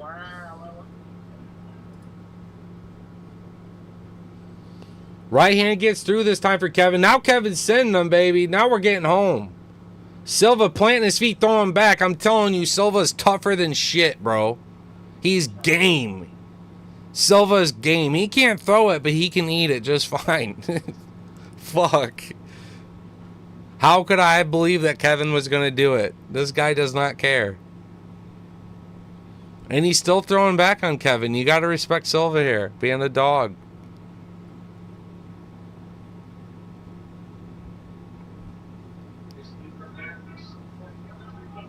Kevin's still trying to go to the body. 2 minutes to work here. All your under 2.5s are cooked. But if you're with me on FanDuel and we said distance, no, we got 1:40 here to cook a finish, baby. Let's go. Let's go, Kevin. 3rd round finish to save the day. Can he do it?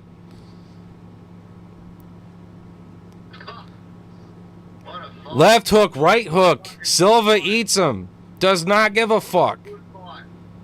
Nice little clinch here now. Kevin breaks away with a shot there.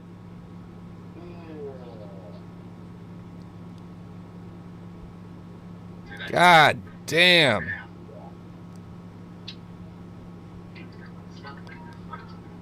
Silva don't care. Big knee from Silva there.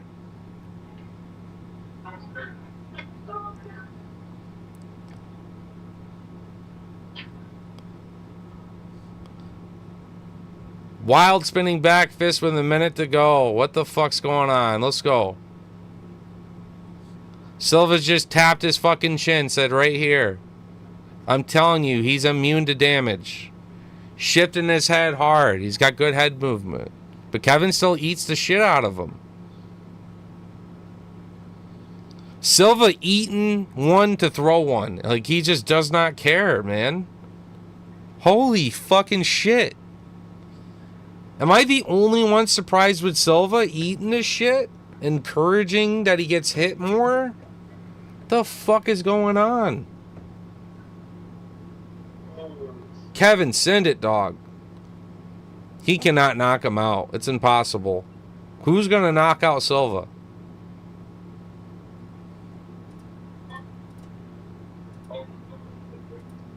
Kevin, come back. Come back. Did he come back? I don't get that. No. Nah, my big parlay's going. I think Kevin did it. We'll go first, bro.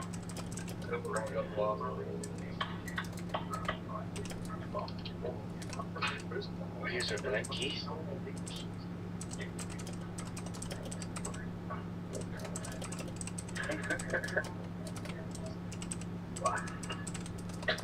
I've been tweeting my reactions to some of these fights, and it's been nice because I'm meeting some people and like a different community, right? Because I don't ever tweet, but I'm at my PC, so I'm like, might as well do like some reactions, right? Maybe one day I'll see my name in the corner of UFC's screen. This one I said, why the hell does Silva eat Olivejo's shots like bowls of cereal? He just did not give a fuck. Fuck me. All right. You're learning the Aussie way. What we do down under is we're not saying we don't give a fuck, dude. We really don't. Well, my parlay misses because that just could not happen for whatever reason. But I'm gonna pick it up. I'm going to resume the fight with Esteban and Brenner, not to go the distance. The fight with Chris Duncan and Rizbeski, despite both crazy durable, lethal as shit. And then I'm going to do the main event. That's a 3-leg. I'll let you know what it looks like. But it doesn't matter if it's submission, knockout, or either party, right? So the odds of it advancing are good as long as you actually believe in the finish, right? Now, I'm going to a decision here.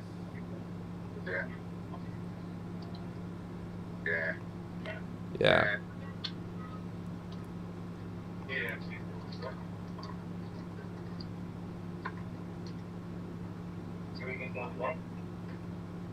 Just gonna check my parlay. Yep. So that 3-leg right there is literally a plus 300 for me. $25 pays me 100. I like that. It's a no. The fight with Brenner and Esteban, not going to the judges. Fight with Rizbeski and Chris, not going to the judges. Fight with Tatsro over 5 rounds with Park, not going to the judges. Yeah, he wants that fight of the night. I'm going to hit it with a 30% boost as well, I think. I could have fun and like build a cycle as well, maybe. But I'm not boosting a cycle. If I hit a cycle, I should just be happy and take what I can fucking get, right? That's just being greedy at that point. Hello? Is it any sport? MLB? God damn it.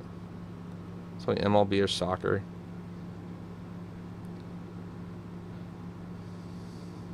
Yeah, I'm on fire at the moment, brother. Oh, yeah. Everything's still good. That win got But me, you missed the knockout prop.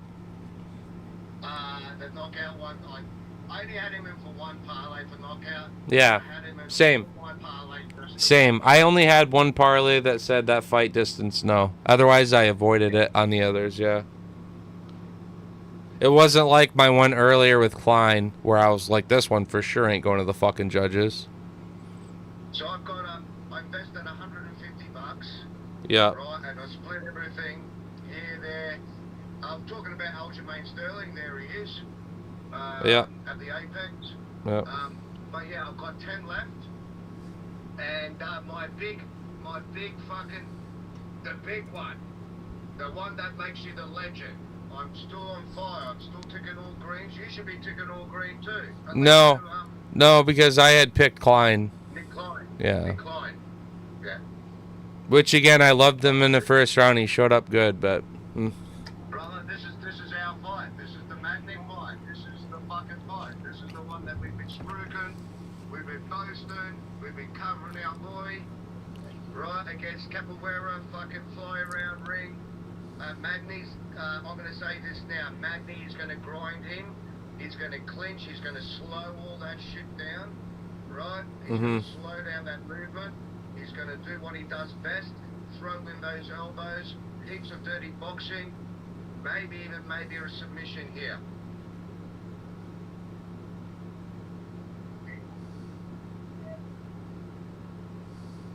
I'm not cashing in one of my parlays. Like I said, they all rely on him.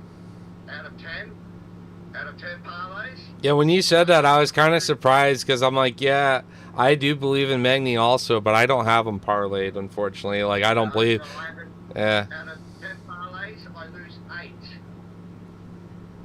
I've only got 2 on Dos Santos, which is just, just because of stats, just because of numbers. Yeah. You know what I mean? Just because he's the favourite. But basically, I went through, when I did the stats and the research, and I went through both fighters, which is one fight I was invested in this week. More invested in this fight than the main event, put it that way. Yeah. Because the odds on the rank, so more invested in this fight. Yeah, the odds were good. The fighter, what's going on, the 2-fight losing streak. Yep, you just needed a good dog that you could throw some good money on this week. I get you. Yeah, I'm surprised you didn't go all out with Fletcher, but yeah. Because I thought you were talking about Fletcher. Yeah. I bet very slightly sprinkles on him, but I knew Renya was just going to have his way, so, yeah. And like you said, was that a bad performance by Renya last week? Last time. Yes, obviously it was, because that's the Renya. But you just say, I'm gonna forgive you. I know what you're capable of. Now go back out there and show me. That was his tonight, and he did the job, so yes. Yeah, and I think Tatso might be doing the same thing. You know what But I mean? I don't do that at all with him because he applied himself at a top 3 person in the division in Royval. Top 2. Like, he fought Brandon fucking Royval. Can we take a moment and acknowledge that? That's like near champion worthy level. So Tatsuro Taira not beating Brandon Royval doesn't mean fuck all to me. I'm impressed he went 5 fucking rounds with him, to be honest with you. So how about that? Like, Tatsuro Taira's loss there is not a setback for me at all. And I don't get people who like don't apply logic when they think about the caliber of a fighter versus just a loss on the record. Like, when you do that, when people do that, it really just makes me question their like intelligence. One point I invested in a young gun, and I actually had that fucking Makayev. I started buying cards, and I really invested because until they cut him, but I'm still keeping his cards, brother. Yeah. Because if he gets back in, they might be worth something. For sure. Hey, I just checked. I have a 2-piece parlay that just needs Esteban to win however he wants. So, that's cool. I got, I only put in on Magny by points because he just doesn't normally get finishes. But then I did throw Magny, Esteban in the main event, not to go to the judges, right, as a 3-piece. And that pays really good. $25 will return almost $200 for Neil, Esteban, and main event to end by finish. So it looks like the obvious thing that I would love to see is Neil to win by a decision. I'd love Esteban to win however the fuck he wants. And then I want Tatsuro in my heart and from a betting perspective to get a finish for me. But submission pays out mega hard because I have Tatsuro by submission. If Duncan pulls the upset, him by submission's huge for me. The prop was crazy for Duncan submission. It was like fucking plus 1,000 again. So it's like my Marab hit. Except for this time it's only $120 for 10. But still, it's a good hit.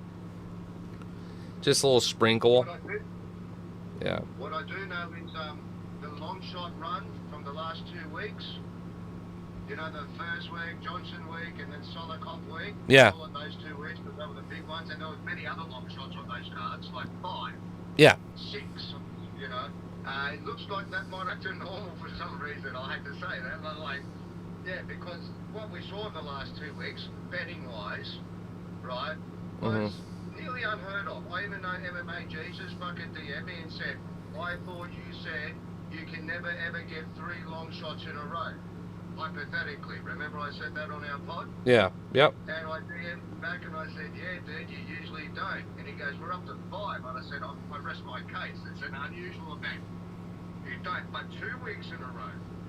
You know, so this week I put all the money on the 4 light shots. So I had one parlay with Park, Duncan, and who's the third fight? Park, Duncan, and Sorry, I'm just responding to a message that's pending for me. I'm just thinking Park, Duncan. You got your tablet with you? You use it at all? Do you use that thing ever? Like to pull up your like Tapology or anything like that? Guess what? I've got Tapology right here. Watch this. Yeah. Here he is. Tapology. Brennan and Rabeski. Got ya. There you go. I was gonna say I got my phone pulled up trying to catch up on a message. So, you tell me, brother. You got a tablet now. You should be using that shit.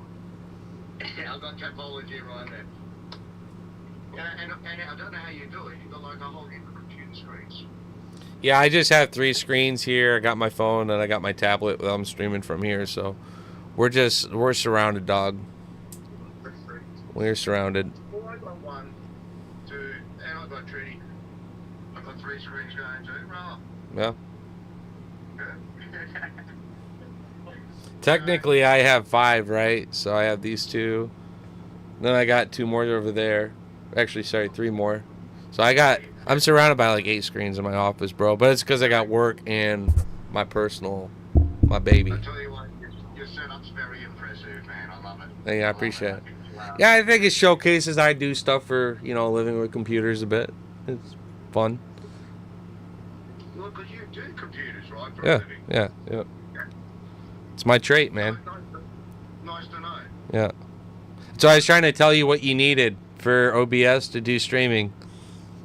And you went and got like a fucking Chinese Android tablet instead. Oh, dude, I went Temu. Yeah, Temu. I'm American, man. I'm sorry, man. I went Temu. I went China. Guess what? And sort of, can't even put a SIM card in there. It's like, it's nothing. It's just an extension of a little TV. But here we go. I'm going to say Dos Santos right now looks very wrapped up. That's going to be a good one, dude. It reminds me of, Dos Santos reminds me of Boyka from fucking Undisputed, played by Scott Atkins. It just reminds me of Boyka. Yep. Tree's like, he is Boyka.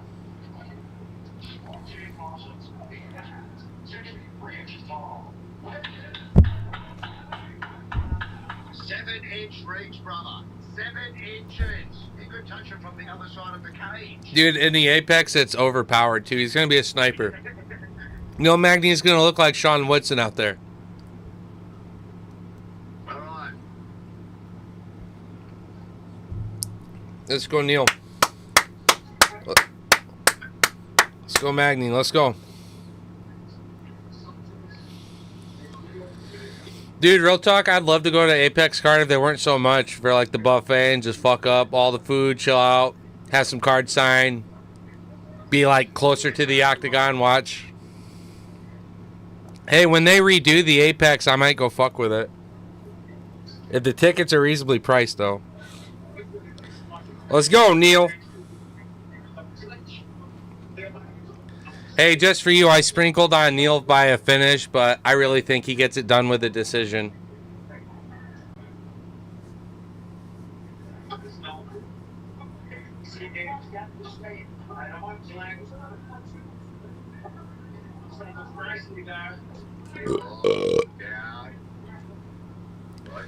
Use those hands, baby. Use those hands, Neil. Use that jab. That right hand over the top, grabs that leg. Let's go. See, I don't want Magny grappling. I want him striking. Look at that knee. I want knees and jabs, Neil. Snipe this fool. Snipe him. Let's go, Neil. Dos Santos definitely got power. I don't like him in the pocket on Neil. I want Neil at range, sniping. Bop, bop, bop. Touch him up.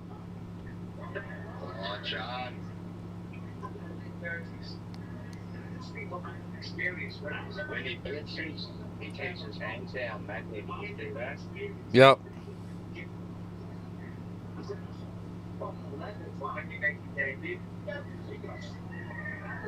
See? Oh, dude, I'm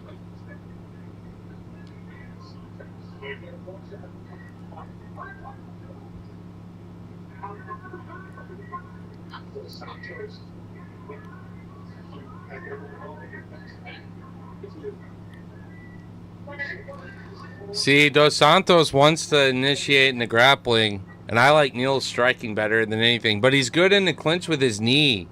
The height of Magny, he throws a great inside knee, just like we saw with Rodriguez and old girl. Yeah.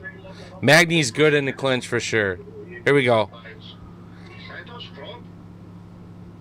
He's going to reverse this. Look, he's going to fight for this underhook here. There it is. Just like I said he would. He reversed it. Dos Santos reversed it back, but bro, look at this. You see Magny using that height to torque down on the waist and vice Santos together. He reversed it again. Magny's got one power. He's got fucking cardio. Let's see whether Dos Santos can do it. Yeah, exactly. Let's see if Santos can grind it out for 15, because we know Magny can for sure. That's another good call out. If Dos Santos wants to go down this road, all good, because Magny has the cardio. That's true. That's very true.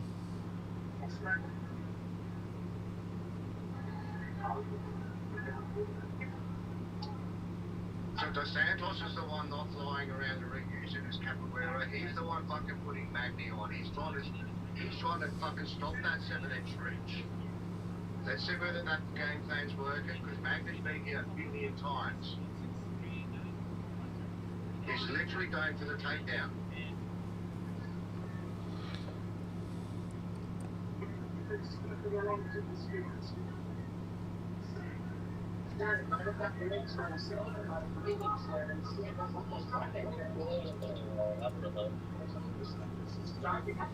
Come on, Neil. Turn it up on him.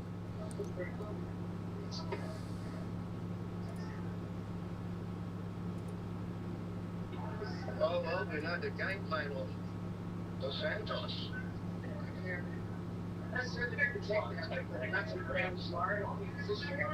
See, instead of Santos wanting to sit in that tie clinch that Magny throws, right hands around the neck and throws those knee up the middles, Santos swivels around and works towards the back of Magny. So Magny can't really just sit there and throw those knees in the clinch. He should really try to distance himself and just strike and out jab and be at distance with Santos. He can't handle it. He's not even doing his capoeira to fly around. His game plan is to get rid of that leg. Yeah, I like the trip attempt there, and he breaks away with a nice 1-2 over the top. But yeah, this is Magny right here. At range, pumping that jab. He just took an awful hard leg kick there, but Good boy. Magny's been here, man. He knows this shit. We're good. 20 seconds. That left jab's money. That left jab of Magny's money. He just checked the time. He knows this shit, too.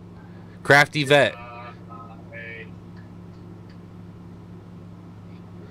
Uh-oh, Dos Santos, I reckon. I can see he... Ah. Yeah. I don't like Magny sitting there trying to pull clinch with this guy. Oh, really? Lethal. Oh, is it? You're still going if you do. Lethal, tell me if I'm wrong, but I don't like Magny in the clinch with Santos. Santos is good grappling, and you know what I mean? He's not just sitting there letting Magny throw his knees and shit. So I like Magny at range. I like Magny at range, but he's got to watch out for those low kicks. Santos is chopping a fucking tree down with those kicks, and when they get through, you can see the reaction from Magny. When Magny's blitzing, he's dropping his hands. Dos Santos is, I can see it clear. He's blitzing in. It's in that blitz. It's in that little bit of chaos. Yeah. But I see from distance, Magny is fucking in control. But the grappling, I don't see that Dos Santos is doing much except getting himself tired. Well, he's not allowing himself to sit in the middle of Magny where he likes to feed those knees up the middle and stuff and use his height as like a weapon there in the clinch, because he does like a good tie clinch, right? Santos swivels off to the side and is trying to fight for control. And they're going to just count this as control time for Santos. The judges have it 2 minutes in the first round of control time for Santos. And he's got about the same strikes. Now we're opening 2 with a takedown. So yeah, live props are probably showing Santos as winning. In my eyes, he's slightly winning, but I think Magny has this shit. He needs to stay on the feet, and he needs to be at range. Let that jab open something up. I'm not saying anything because I'm not allowed, remember, so I'm just watching. Yeah, no, that's like in terms of like you saying the fight's over and shit like that. Yeah. We've got something going on here. I'm watching it ahead, so All right, I got you. I'm watching. Magny trying to use some jiu-jitsu, baby. Yeah. Jetsy try. Let's go, baby. That'd be crazy if he got that shit.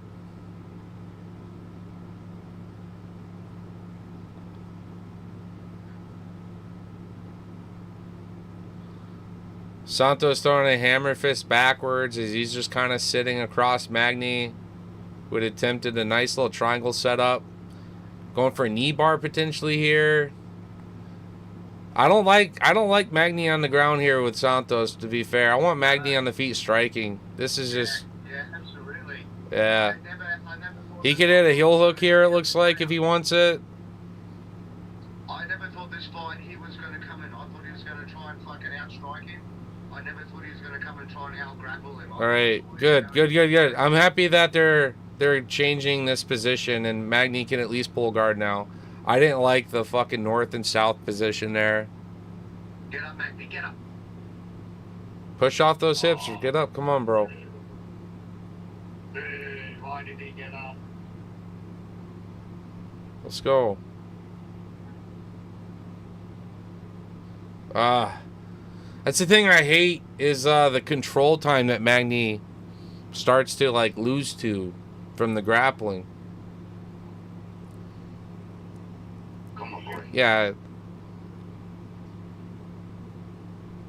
Sounds like that was Cruz talking just then. I agree. Like, he's kind of just accepting the position. I like Magny a lot on the feet on Santos. I only worry about his damn kick. Let's go, Magny. Roll. Get up. Drive through, dog. Drive. Santos' pressure is probably immaculate, though. I mean, this guy's strong as a fucking ox. Ox, yeah. Yeah, just flatten fucking Magny there with the knee across the chest. That doesn't feel good. Feeding the shots now. Yeah, Santos just isn't trying to put himself in a bad position. Like, he's favoring the control time. Like, he respects that Magny can blitz up. He's just weighing all that he can on Magny. Now, Magny has a good chance to get up here. This is it. Good. Still down 2 rounds now. Magny looking to need a finish. Like, this is going to be a tough 3rd round if we get there.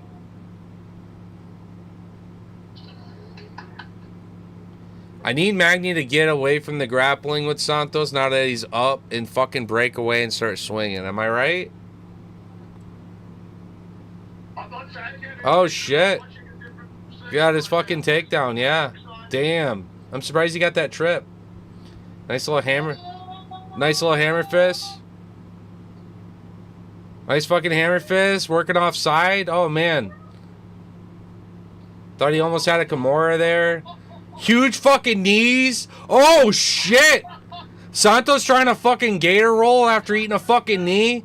Magny jumping in with flying fucking knees. Oh, god damn, Magny. Let's go.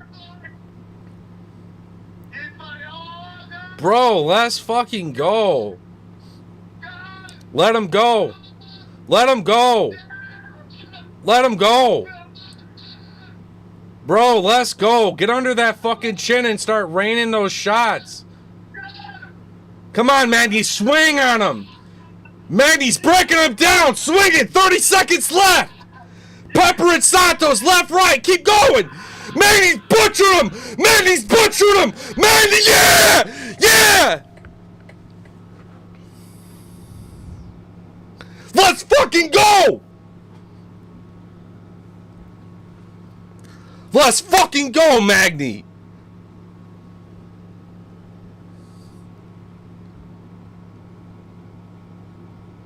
God damn.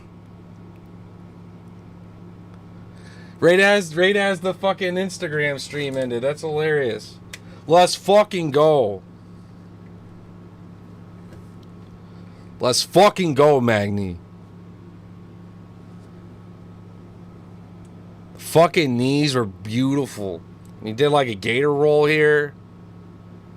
Sprawled out and just started feeding the fucking piss out of these shots. Let's go, Neil.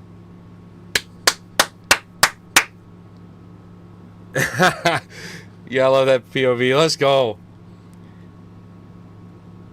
In this sprinkle on knockout and several other parlays and pieces hit. Let's go. Magni paying the bills in this house. Let's go, baby. Good shit.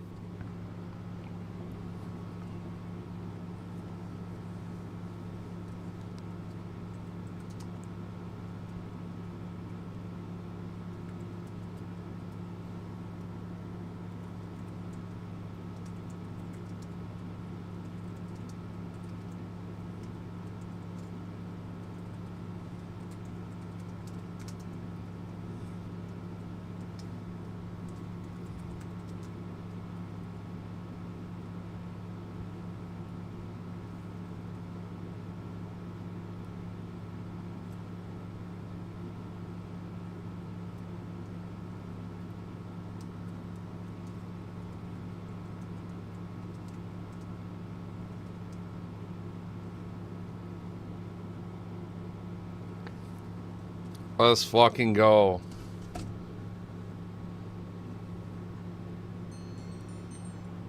Let's fucking go, Magni. Dude. What a crazy fucking knockout, dog. Let's go. Dude. Pay up. We took Magni by the knockout, baby. God, the knees were so beautifully placed, dude. Oh, shit. Cha-ching, cha-ching, cha-ching. Sad the stream crashed right as that happened, but here we go. Video this.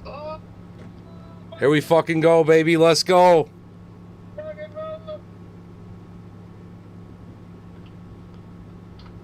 Good shit. Let's go, Neil. Nice.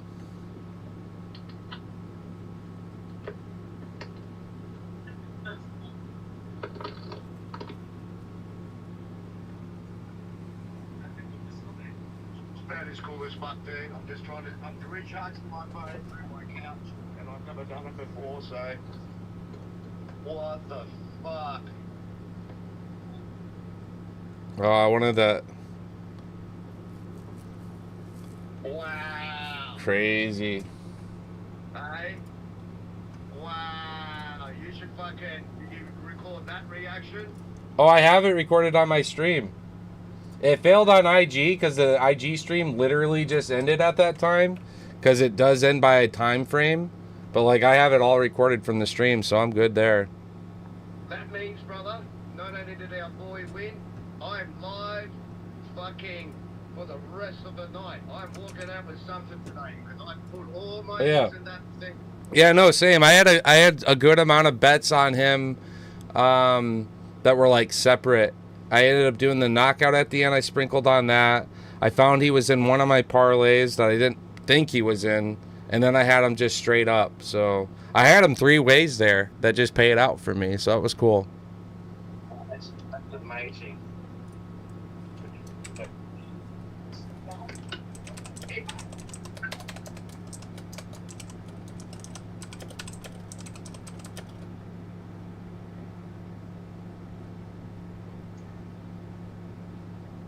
Yeah, for sure.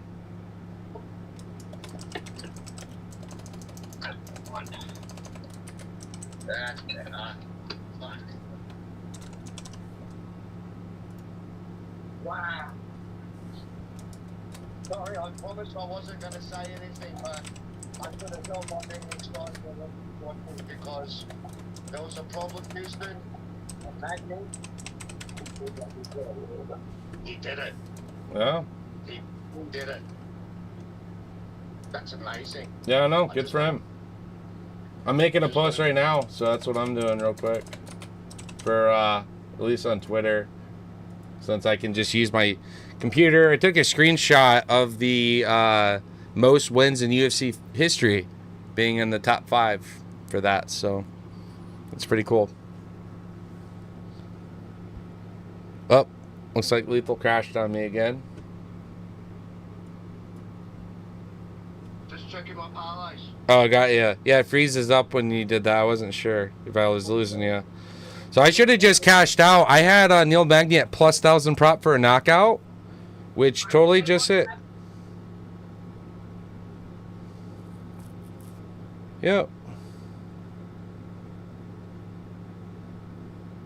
There you go. Neil Magny by knockout plus 1,000 prop just hit.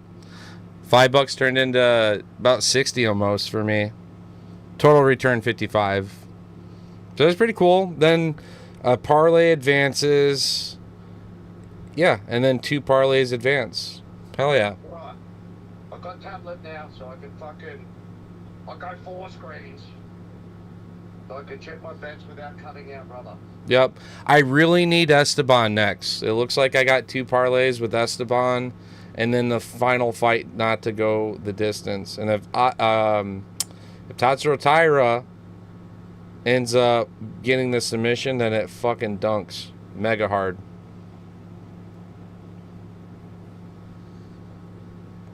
Yeah, we're looking good.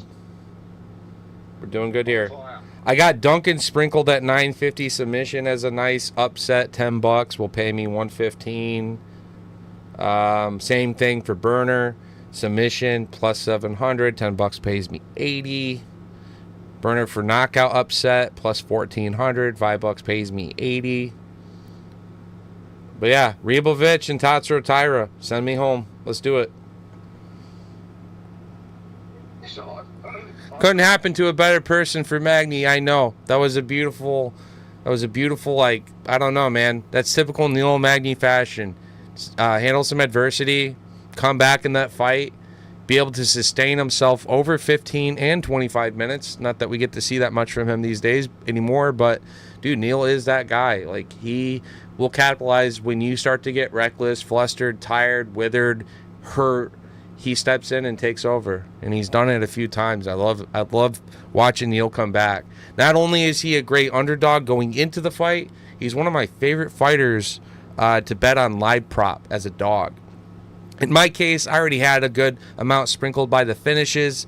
I respected a little bit on the submission, but mostly the knockout. I expected if he pulled something crazy tonight, it'd be the knockout, and he flattened him the fuck out and sent it. And I haven't hit a plus 1,000 prop method, just a straight up method 1,000 prop bet like that one since Marab. So it felt good to just sprinkle this time. I'm not dropping 50 to win 600, but hey, I just put an easy $60 extra in my pocket and watched 2 parlays teasing me for several hundred at this point advance to the next leg. So good job, Neil. Happy early birthday to you, and thanks to your hard work there. I'm looking at potentially getting a card here very soon. So. Yeah. Another fucking good day down this end here. Yeah. It was the right dog to pick. It was the right fight. They paired him up nicely. I didn't think Dos Santos was going to go grappling. There was a problem, but wow, our boy did it. Now this fight here is part of my big dog parlay's still going. Still going. So I've got fucking Cornell here. Yeah, I got Cornell winning this fight as well. I don't have her in any bets though. I really don't care about her. Yo, what's going on, Trill? Thanks for tapping in. Yo, what's going on, Cards? Where's Lethal? Yeah, dude, Cards. We've been sniping it, man.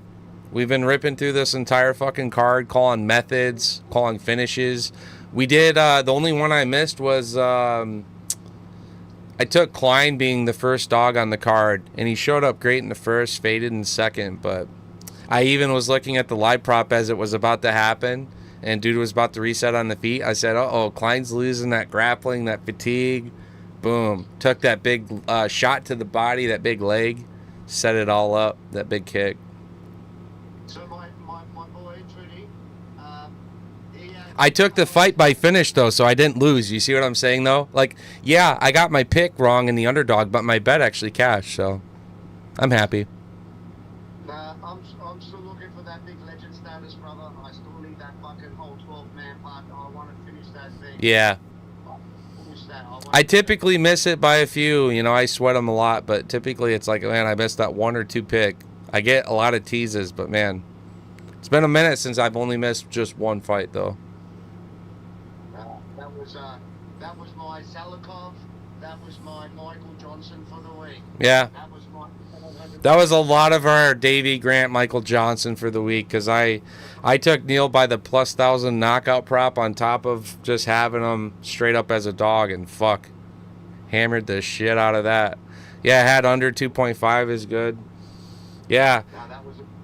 I like Magny. You know how I like Magny? I like Magny by second or third round knockout. You can do the knockout combo prop, but he generally, right as people start to fade or make a mistake, he capitalizes, and he's doing such a good job on that now. So, yeah. He was full of sub bet. I was like, oh my god, he's gonna pull that stupid sub I was talking about. He's gonna do it.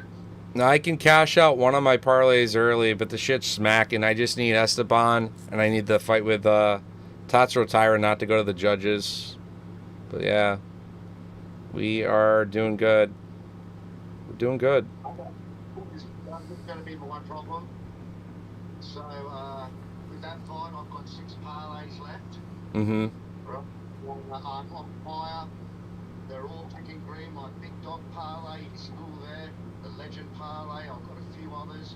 Duncan is involved in the last 6. I've got 4 Duncans. Yeah, Duncan's good. I'm still respecting it both ways, though. I have that one primarily doesn't go to the 15 minutes. Like, I have that one within the distance. But I worry because Rubeski can eat shit like cereal. Like, bow, bow, bow, bow, bloody zombie mode, right? But I respect Duncan's ability to grapple. And I don't care how tough you are and how many shots you can eat to the face. We all get choked out, brother. We all need oxygen, so... I got Duncan with the submission at plus 950 prop with the upset, but as a pick and as a prop myself, I like Rubeski to win the fight all day. Yeah. Just Manly under 2.5. Well done, guy. Yeah. Yeah. Wait, you had bet just under 2.5, or you had Magny to get the knockout like within 2.5. I don't even know if that's a bet. But I agree.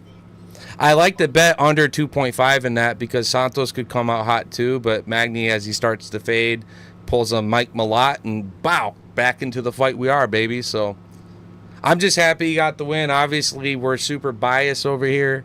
We are Neil Magny enjoyers. He's part of our MMA Toad Mud Hut. He's one of our warriors, and we enjoy him for Lethal Toad MMA as well. So he just paid a lot of people out. We trusted and respect him, and happy early fucking birthday, brother. Like, that's all we got to say there. Everyone followed what we said on Lethal Toad MMA. I'm telling you, everyone would have the same cash out feeling as we all. Yeah. We all did when we screamed like little girls when we saw just what happened. It was sad that the stream cut out right as it happened because I got it captured on my OBS and like the actual MMA Toad stream on YouTube. But bro, like we were going wild together screaming. Like, you're like, oh no, and I'm just telling them, screaming, raining shots. We got some gold at the end of that clip. We'll have to go back and grab, bro, for sure. Yeah. Because it was a great moment. That was a great moment. Yeah. By Magny. Yep. Here we are, the boring fight. While this is starting, I'm just going to go urinate. Yeah, cheers. Yep, cheers. Next bowl, cheers, my man. Look, your little fucking mug and my little mug is working. Yeah. 3 weeks in a row. Yeah, we're just killing it, dude. I'd admit we are doing pretty well. All day. I'll be back.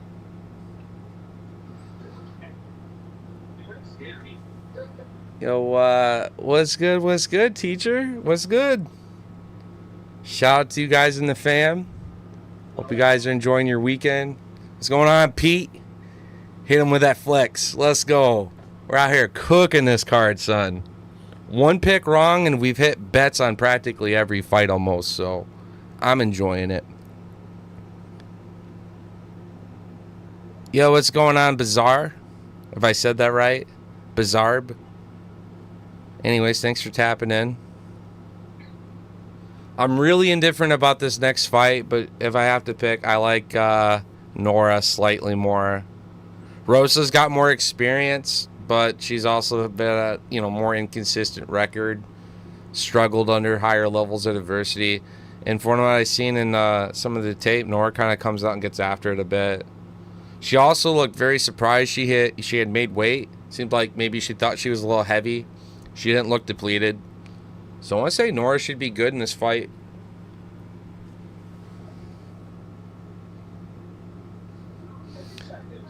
But you cannot tell me watching these two side by side that Nora doesn't look like she's just a world fucking beater. But Rosa could totally catch her with a nice counter. She's okay kickboxing at range. She's got good kicks. But I like Nora's ability to get ugly. Just start throwing some bombs with the hands. She totally could get reckless and Rosa catch her though.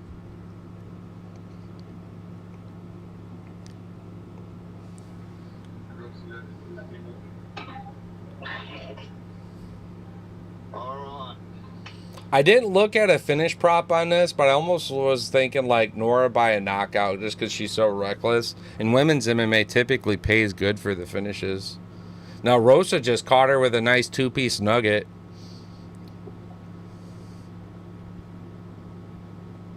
Yay. Let's go.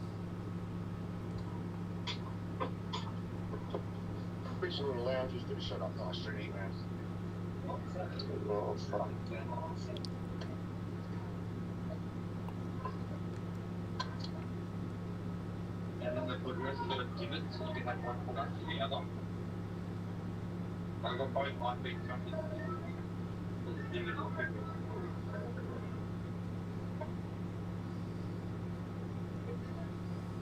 We look like two lesbian truck drivers having a fight. Oh, fuck, that's good. I agree.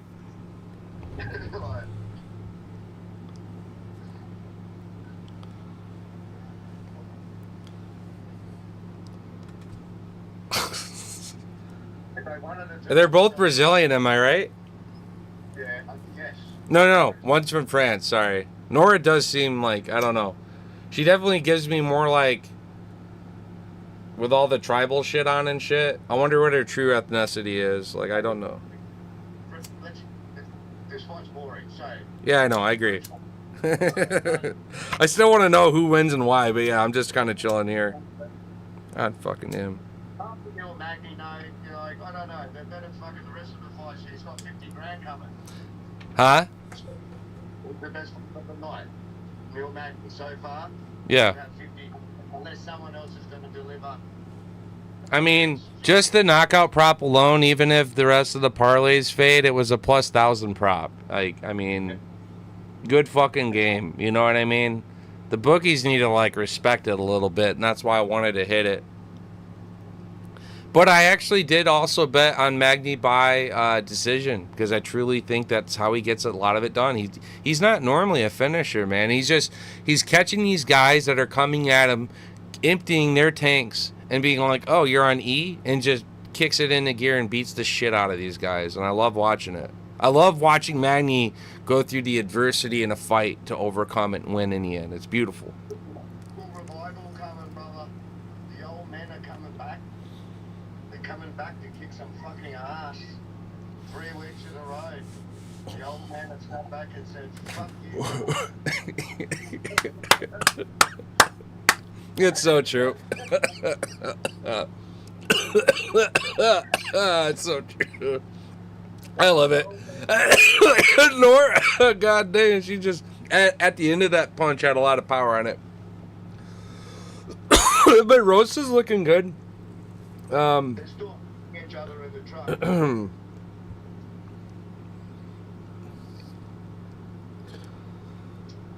Let's see. Any MLB, any golf, any soccer. Where the fuck are my UFC boosts? Who's the most scariest fighter? Huh? Okay, who's the most scariest fighter out of these two? Who looks scary? Nora, easy. fucking Nora. Would you- Nora. Yeah. She looks fucking scary. And I can see why she was kind of nervous about making the weight, because she does seem a bit bigger than Rosa as well. So, my boy reckons Rosa looks scary. But I reckon the French Nah. looks scary. The French chick looks scarier. Yeah. It's all the fucking tattoos and shit, the tribal shit. It's just a red flag when you see a butch-looking woman and it looks like a tribal tattoo. It's just a different thing. Done. You start to believe there's a bigger possibility that there's a trunk down there under the trunks. You know what I mean? Fighter. I'm gonna go Nora. Yeah. Nora's the most scary fighter. But what I respect about Rosa is that she's at least had higher level of opposition. For Cornwall, it's like, well, here's your test. Can you pass it? So it's really, I wasn't super big on either side, but because I have to have a pick in this, I trust that Nora is better than Rosa, but maybe not much further. And if I remember the recap video we did, that's exactly how he said it. She will probably pass this test, but not much more past it. Yeah. There's people that are gonna beat me. Interesting. Yeah, you see people, no, there's one looking that I'm looking for cards right now. Hard to find. Okay. Who? Roofy? Yeah. All the fighting nerds are a hunt right now, man. Everybody wants them, so. I jumped on a train early and got Kyle Borjalho before everybody else went fucking crazy on the whole fighting nerd thing, because... Conor McGregor, and look and fight better, like I've never seen it. Yeah. Well, you know the stories about his training, right? He chooses a fight style that he wants to mimic and changes it every day. So there's no true read on how you can prepare for him, because he's going to throw whatever style he wants to throw at you. But there's no, like, we scouted him and this is what he's looking to do. Like, he changes his style every fucking practice he fights. It's crazy. And that's a mixed martial artist. Anyone that could adapt to anything, man. Mhm. You can have fit, head to toe. You can adapt. You can camouflage. You can use this to use that. You've got all different tools. But even right, as far as cards are concerned, I'm fucking stocking up now. They're already expensive, by the way. They're not Yeah. fucking even cheap. Already.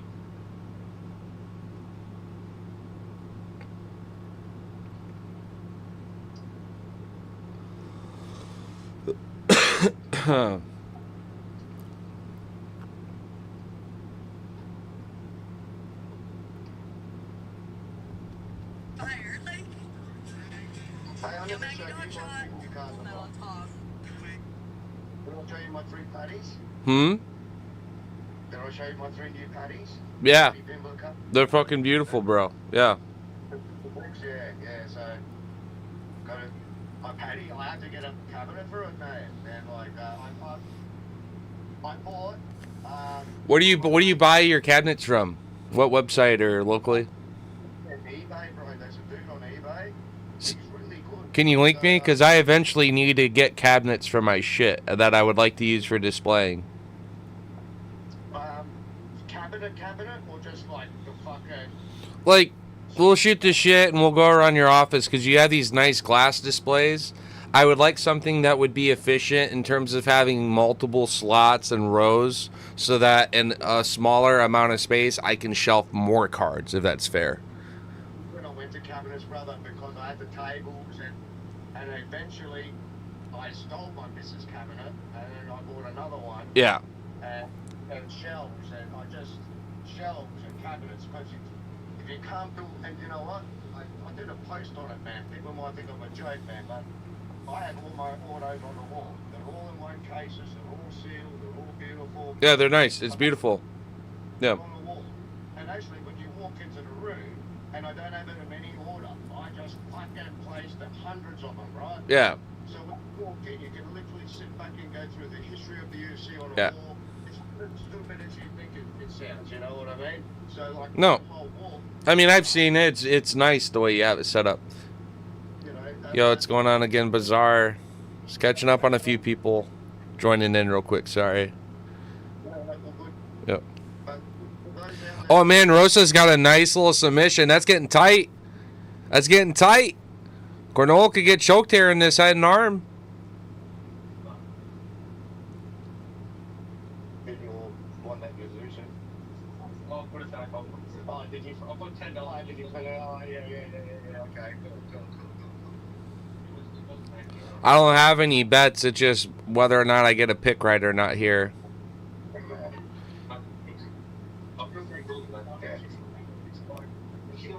Tomorrow's 21 degrees, brother. Back to work. She's going to flatten her out here and put a lot of pressure down on that shoulder here. We're going to get this submission here. I think Rosa gets it. I got cards of her I asked to post. Rated rookies, nothing special. A couple autos, I think. One numbered. Just... I did a 5 them, I pulled it. But they're low numbered cars. I got a tan, I got an auto 50. Nice. Okay, but they're just sitting there. Yeah. We're in full mount now. She could rain down elbows here. I don't know why in women's MMA lethal, they're afraid to throw elbows. I feel like the refs are so easy and so like willing to stop a fight immediately upon grounded elbow strikes, and no one wants to like repeat them. Like right here, she's throwing good hammer fists and shit, some hooks around, but she keeps fishing for the submission. She can't necessarily elbow her in the back of the head, but bro, when she had her flattened out full mount, right here, head to the side, drop your fucking weight down and land a goddamn elbow. Now she's going under the chin. Yup. And dude, Nora's able to recover that. She can grapple with Rosa, bro. I think you need to drop goddamn elbows on her and she won't do it. The stupid... I'm sorry, dude, but this woman is too fucking dumb to know how to goddamn get a finish. This is why I don't like women's MMA finishes, bets, props, unless you're a true killer like Harrison, Shevchenko, Whaley, and Nunes. Macy Barber? She's good. She's good with her hands, but I mean... I'm talking about women that more times than not, regardless of who their opponent is, are the ones going out and doing that shit. Now, Shevchenko faded as levels of opposition, and later in her career, sure, she started getting some close decisions like Santos and shit. But Nunes and Harrison and Whaley, for the most part, we're going out getting finishes. So those are like your Queen of Blades, your actual like women's MMA gangsters, and... It's just what's beautiful about the thing they all have in common is when they drop a bitch to the ground, they get out their elbows and they start fucking landing some vicious ground and pound that makes a ref have to step in and end the fight, because with their hands, there's not enough concussion, there's not enough recoil, there's not enough blood and damage for a ref to sit there and be like, I gotta step in because it's for the health of the fighter. But the moment they whip out their elbows, I swear to God, the refs are so easy to jump in and stop a fight. So just get them down to the ground and think about Blanchfield versus Meatball. Put a bitch in a crucifix and start raining goddamn elbows and it will stop. I guarantee you they will stop the fight. Rosas just could have ended the fight there. And that's why I'm ranting for 40 seconds about it. It's just, she literally could have had her out of there multiple times. Okay, you're just watching it. She can finish this fight right now with 4 minutes and 16 seconds. Yeah. She can. Yeah. She's putting Nora on her back because she's better grappler than her. Nora is wanting to come out and slug on the feet, and Rosa says, oh, that's cute. This is MMA. Takes her to the deep end. She can't get out. So Nora very easily loses this fight. We expected a dog to make it tough for the takedown and be on the feet and be messy, but Rosa all day. Cornell is getting chewed up. It doesn't really disappoint me. Yeah. It didn't interest me to start with, but I had to do it.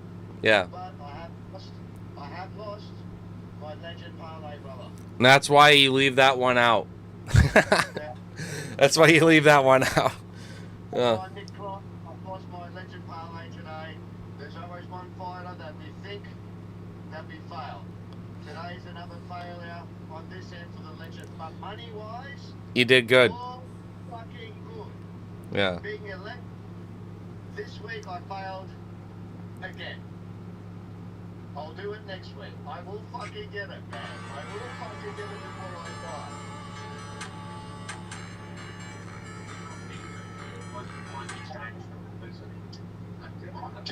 actually, Trudy said, you told Being me punched in his face was starting to feel better and better for him throughout the fight.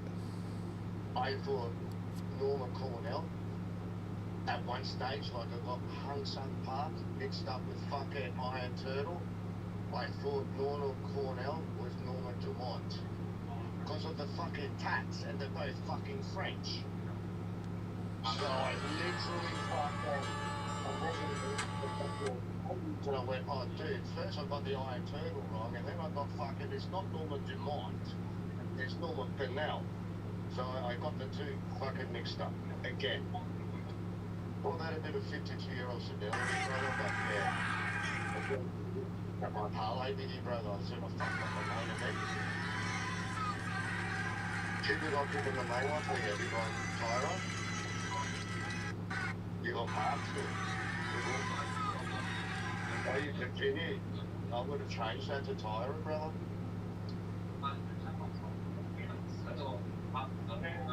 It's going to be Tyra by submission. I've got $100 on it. I already got $100 on it. I got Tyra by submission. Yeah, I got 50 on him for a submission myself. Yeah. And I got other parlays just fight in general to not go the judges, so could honor the knockout and the upset on the other side. So, yeah. Bucks all by submission, man. Mate, somebody. Put $50. Photo. How much is the pay? How much does Tyra by submission pay? Put your last money on it. It's going to happen. I already have money on it. I don't. Oh. Oh, okay, yeah. Nah, because Tristan's sitting here. Yeah. Boys, it's a three-way. Oh, got ya. $2.50 would pay you $150. I think it happens earlier in the fight also, so if you want to maximize the bet, I like Tyra by a submission in the first three. There we go. You could pay out harder plus money if you really are confident, but to be mega fucking safe, because Tatsuro Taira sometimes throws a jab and he looks down at his hands as his opponent gets knocked on their ass and he's like, wow, I'm actually really strong with all the working out I do and all the wrestling I do all fucking day long. Tatsuro Taira has power in his hands. So I like the submission prop. Yes, I have something on it for the extra greedy payout, but the main bet, the safe bet, fight doesn't go to the judges. The prop is so good compared to just the submission only that it's way safer and it's likely to hit. Honors everything. The knockout, doctor stoppage. It's a good hit. It's a good line. So, That's what I'm rocking. You guys do what you want to do, but that's like one of my locks of the week. so my boy's asking you. He's got his last $50. But Yeah. The code, not me. Yeah. He wants to go on the main event with Tyra and Park. What should he put his $50 on? Because he's going to bet it. He's going to. Yeah, do fight doesn't go to the judges, so fight to end by a finish. It's like negative 180 props. So like I'll show you real quick on my end. If I did that bet right now, let me just log in and pull it up. Sometimes you'll get a prop instead, depending on your bookie, that's like under 4.5 rounds. That's still pretty good because I don't expect it to go to a 5th round because I expect it to be an early like 3rd round finish. So We don't have that. We only have fight doesn't go the distance. yes, that's Fight it. doesn't go the- Fight doesn't go to the distance. Yeah, that's the bet. What is it? $1.49. Yeah, it's good. Fight doesn't. Yeah. Yeah, We will get you $100. it's good. 100. Yeah, do it. That's a good bet. Do it. Cheers, mate. Hey, Double your money. hey, Lethal. She'll be all good, eh? She'll be all good. She'll be all. Now I'm gonna teach you. She'll be all right, mate. Yeah, she'll be all right, mate. She'll be all right, mate. Always right. She'll be right, mate. But that's yours. That's yours. Mine is she'll be good. You know, she'll be all good. She'll be all good. She'll be all good. Yeah. She'll be right. She'll be right, Chad. She'll be right, mate. It's all good. Man, I got such a fucking slew of cards. So I'm gonna show you my mail over the last like month or so, roughly. Okay. So here's all these bangers. Oh wait.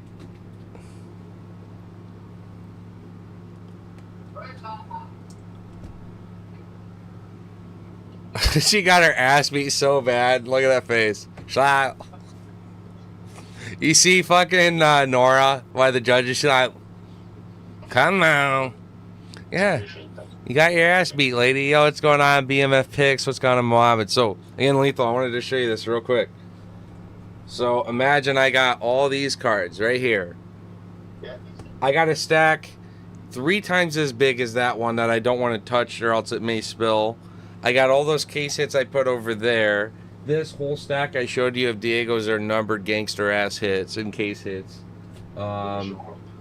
The John Jones stuff I showed you, and you're going to get the glove die cut of that one. And then, yeah, I don't know. I put some other shit away already, too. So, yeah, we did really good over the last, like, 4 weeks, bro. We got some fucking heat in the collection now. Let's see these cars, brother. Sorry, man. We're just fucking fine-tuning this $50 prop on Tyra. On Tyra. Yep. The ground game of Tyra is really good, man. Amazing. Yeah. Which one's that one? How much is it pay?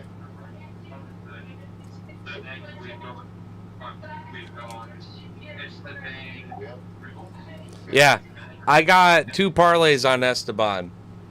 No, go all the way to Esteban's going to win. Rebecca's going to win, brother. I've got opposite because I'm a monster. I bet on Duncan. I bet on Duncan for the upset, but I think Rubeski wins. The Duncan props are just crazy fucking good. I'm really a bit of a Rubeski fan. When he first, like I said, when a guy first walks in and they make a statement, Rebecca walked in and made a statement, man. Like, Yeah. you little fucking shit. And then his fight with Orabai just showed the world that he's even beyond more crazier of a fucking monster than what we already knew. Like, Yeah. he's literally in the Hall of Fame for one of the greatest bloodbaths of all time with Orabai. They will both go into the UFC Hall of Fame for that fight. You cannot stand up in front of that fucking bulldozer. Alright? You need to turn the engine off the fucking Yeah, bulldozer. Duncan needs to get this fight to the ground. I agree. But also, remember in the breakdown I mentioned, Rubeski has his own share of submissions. And although he's a favorite to win the fight, Lethal, the prop for Rubeski by submission does not respect how many submissions he's had in the past. So, to just show this to you, listen to this. I want to show you this prop real quick. So, if I go Rubeski by submission, $6.50 plus. So that's $6.50 to you. The way that you talk about it. Rubeski by submission. Now it's because he's likely in a car crash getting it done with his hands. But if Duncan is trying to get this off the feet and they're on the ground and it becomes one of those, remember in the breakdown I said if they survive the car crash and this fight gets in the clinch and they start grappling and it goes to the ground, Rubeski is sweating his own submission.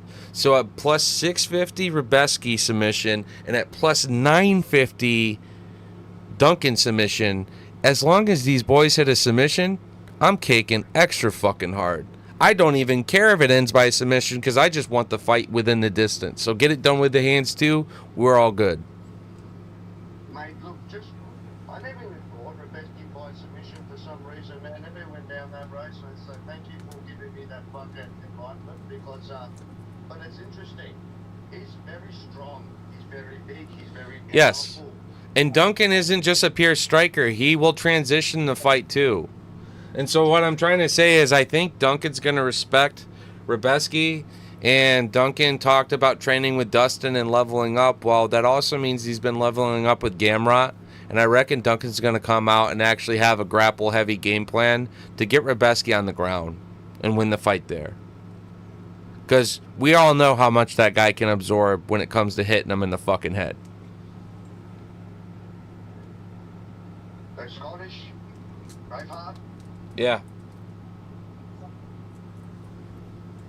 And I'll tell you what, and I don't think, when I pick bets, I'm going to say this to everyone that does listen to our pod, right? I used to pick on where they come from, honestly. I look at the nationality, I look at their stats, and then I look at where they come from. Yeah. Country. Yeah. That's fair. Countries make a difference. Yeah. It's not all, oh, they're this or they're that. You know what I mean? It makes a difference. I believe it makes a difference in the whole odd maker, the whole thing, where they come from. For example, I picked Pullalock today to beat yesterday, but we did our pod to beat Klein. Not because he was magic, not because of anything, only because he only lost against CLD, which I think he nearly won that fight, by the way. Yeah, that's The fair. CLD. And the second reason, and this is a dead truth, the flag, the Russian. Yeah. It's just that plain and simple. Some countries people are born and bred that way. You know what I mean? Yeah. Some they're not from India. I mean, it's not like I sat there on the Klein pick earlier and I was like, oh, I'm so dead set that Klein convincingly wins this fight. I said, for me, I said, you know, this is my biggest sweat. This is my biggest underdog, my biggest, like, upset. I think Klein has a shot. But it's exactly how the first round was, is he didn't want to be on the feet with that dude. And I told you that in my breakdown. I said, that guy at range, he's mean with his kicks, his striking. What set up Klein to be finished? That perfectly placed kick to the breadbasket, right to the fucking, you know, right to the midsection. Once that kick and set in, Klein had already faded. The grappling didn't get the dance done with the submission that he did a damn good job fishing for in that first round.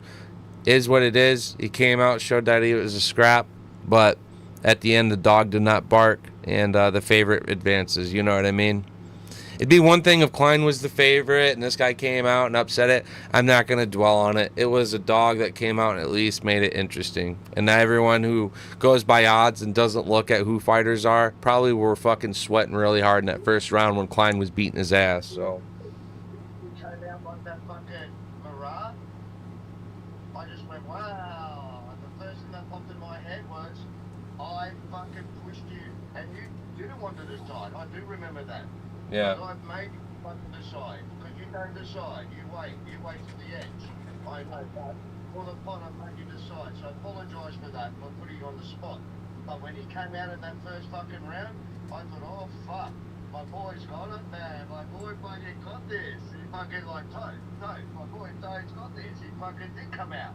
He did do it. I thought the Russian dude was going to do that in the beginning.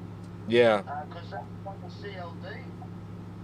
Again, I believe he... Nah, I respect Klein's, like, he's got a lot of explosion and energy in the first round, and so he'll hunt those trips and those like, I don't know, those drag sweeps and shit. But the issue with him is, bro, he loses that shit cardio-wise. Like, he is not a 15-minute fighter, and he's also not a 10-minute fighter. Nick Klein is a first round, I'm going to go get you, or I'm going to start to get fucked at this level. So, there you go. And a proper top loader, though. Nice, though. The Talbot. Do you see how much that same card, number 50 auto is? 700, bro. Yeah, yep. It's crazy.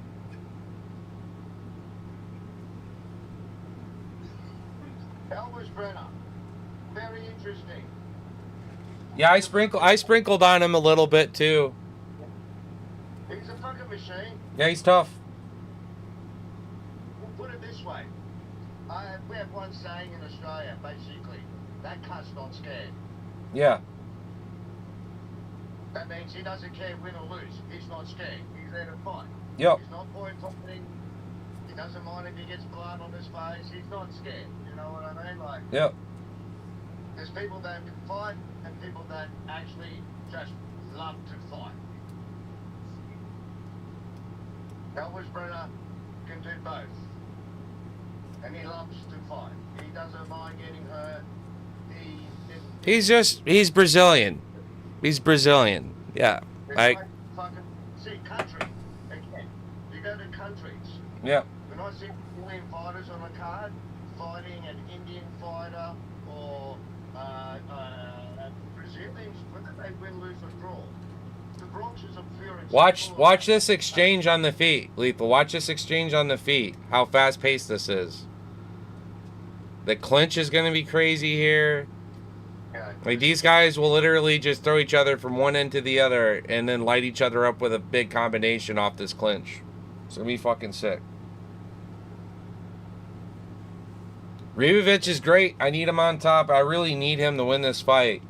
But as long as Brenner gets it done within the distance, then that's a good upset underdog for me. But look at that gator roll fail for Ribovic here. Unless he's transitioning for a submission setup here. Trying to go off a heel. Yeah. One thing we haven't seen yet in this fight is I like Ribovic's striking, man. He's got some power in his fucking hands when he lets it go. There's a nice uppercut as I say that.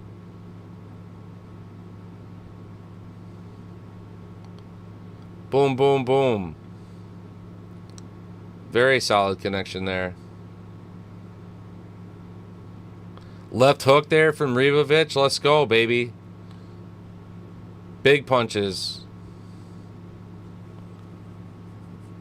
Dude, Ribovic has a great uppercut. He just tried swinging on that shit again right there.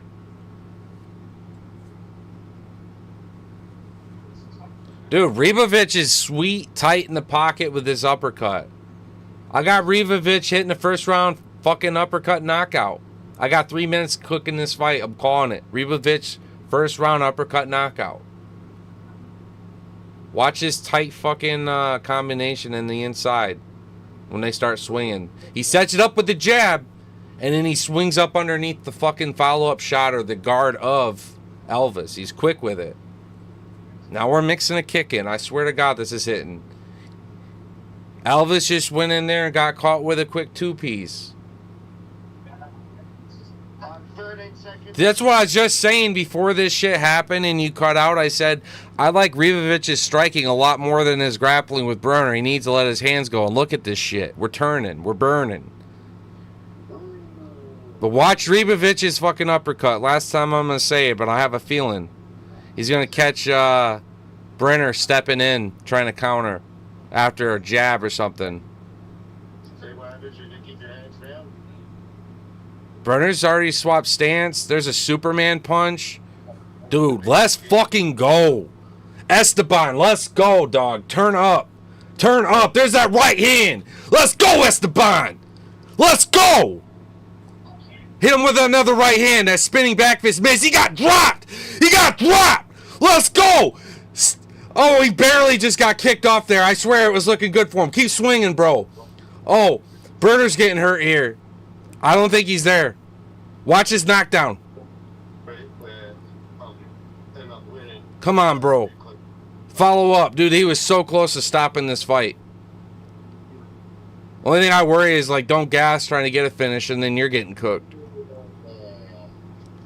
Let's go.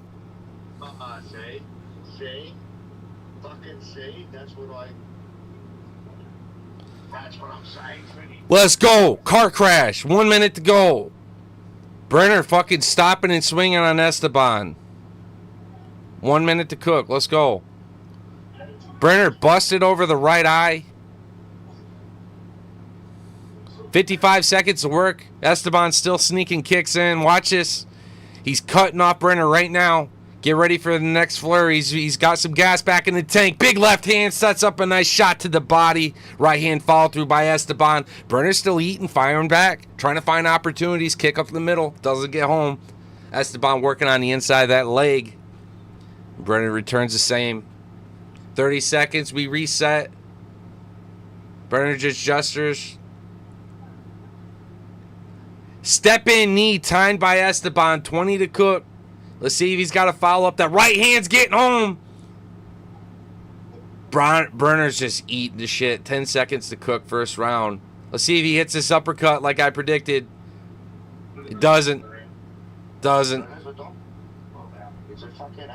Great first fucking round.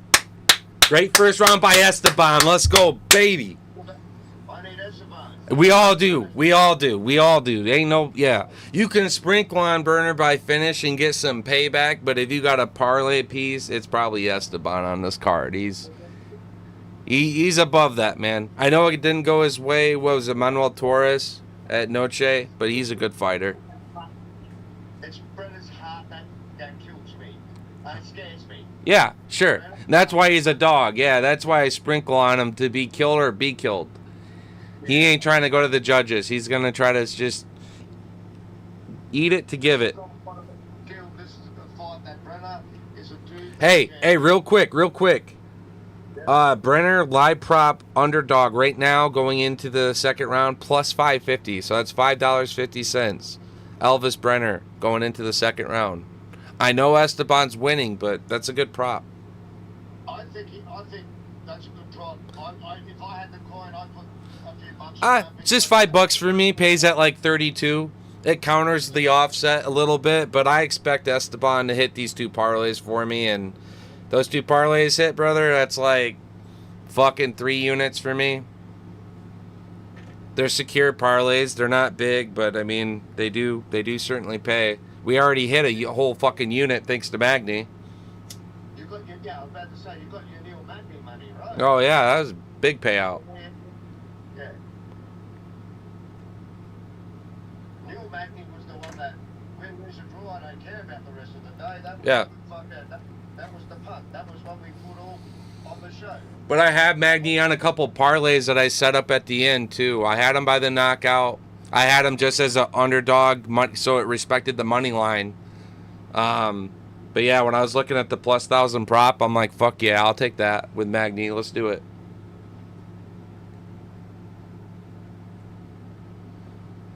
Esteban's boxing's pretty fucking tight, eh? Yeah, he throws with some conviction, man. And Brenner is just tough. He's eating some big shots. Oh, fuck. He's so fast, he's so quick. Esteban. Right. Yeah. He throws like 4 punches to Brendan's none. Yeah.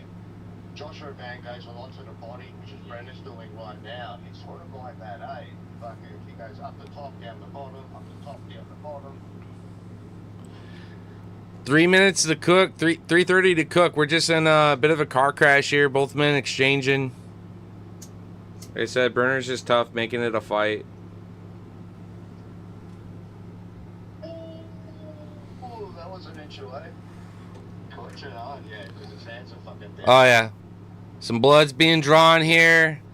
Brenner trying to go low for a takedown. Releases, swings over the top. Both dudes are just exchanging, eh? Kick for kick, punch for punch. We're just exchanging right now, this whole second round. This is good-ass shit. Make it through the second round, brother. Brenner will. That drop was a good drop. Dude, he's at plus 920 now, though. Like, he's making it a fight, and it went up higher. It's plus 920 now. That's almost plus 1,000 prop, bro. It's ridiculous. There's only 2.5 minutes left. I know. But it's only the second round, dude. Like, Brenner's good. He's tough. He's eating some of Esteban's best shots. And now he's planning and throwing back, dude. Like, he has a shot in this fight. He has a shot in this fight, 100%. But I got distance no. I got distance no on this, so I really need a knockout here for me. Or submission. You will get the knockout. Yeah, I think so too. Because the power of Esteban, his boxing's tight, he's not gassing. Yeah. Body language. If you're 13 seconds behind or not, look at Brenner's body language. Yeah. Brenner's, he's done a good job of being tough, but it accumulates, man. You start to get that brow where he got hit, touched up. You don't know. He could tell you after the fight that his vision's fucked. Esteban got him down on the ground there with a little trip kick or some shit, so. I wouldn't do shit with Brenner on the ground, though. Let his ass up. You do not want to be sitting there. Sound like fucking Joe Rogan. You do not want to be there with that guy. I see that. No siree. You do not. Elvis Brenner's a marauder. You do not want to be there with him. Esteban just Oh, yeah. Esteban hit him with a big leg kick there. Had fucking Elvis limping a little bit there. And he's still stepping in all limped up, swinging, trying to exchange with Esteban still. I'm telling you, Elvis at plus 1340, brother. 1,500. put live props on this fight going 1,500 lethal. I'm sprinkling on it harder. I'm sorry, but 15 in a gunfight plus 1,500 for Brenner. I'm sorry, but that's crazy prop. That's 15-1 in 15 car crashes with Esteban. Can Elvis win one of the car crashes? Yes. In 15 fucking car crashes, lethal. $5 will pay me $90 if all of a sudden Elvis wins. You understand? All fucking day in a car crash, I bet that money. Look at, he just hit Esteban with a big fucking left there. I mean, again, we are having a war. And I like Esteban. He is winning this fight.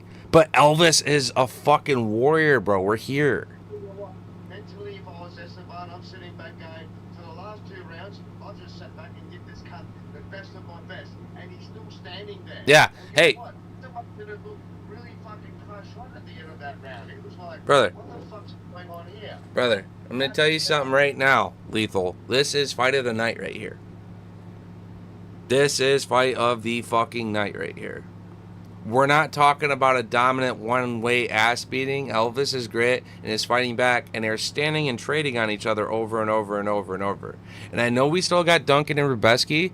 I respect their finishing capabilities more in that it doesn't turn into a 15-minute fucking slobber knocker like this. This is hell in the cell. If this was a goddamn WrestleMania event, these motherfuckers are fucking toe-to-toe just fucking having a good old Uncle Barbecue fucking brawl, and I love it.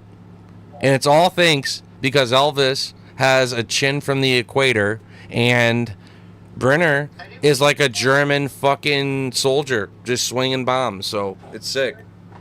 There's some people that just are bred. He's not German, but you know what I mean, Argentinian, but whatever. Let's break, bro. Tell you what, what's the fight? Brenner's not going down. I know. He's such a good dog. That's why we respected him in our video this week. Yeah. Brenner is a great fucking dog. I wasn't going to bark with him like I did with Klein, but I said, hey, I still will bet on this guy to pull a fucking upset. And here I am at plus 1,500 props, so that's $15 to you, Lethal. $15 to you. Can Elvis pull the upset finish? I'm surprised he's wanting to strike with Esteban, because I think Brenner would be better at trying to do a takedown like that and open up his jiu-jitsu and tire out Esteban. Esteban's got great elite boxing. Yeah. And Esteban's just been cooking him for fucking 10 minutes, and here is Brenner with his goddamn potato brain wanting to box further. Just change levels and give it a fucking go, eh? Joshua Van boxing, brother. God. Boxing is very beautiful to fight. It's great. It's great. I just, when someone like Brendan Royval wants to actually use mixed martial arts and not go out and box Joshua Van, then I'll be more confident, because it's like opposite of Poatan. He's got this amazing pedigree, but at his division, it's so common for guys to wrestle, take down, scrap, trip, super fast-paced shit.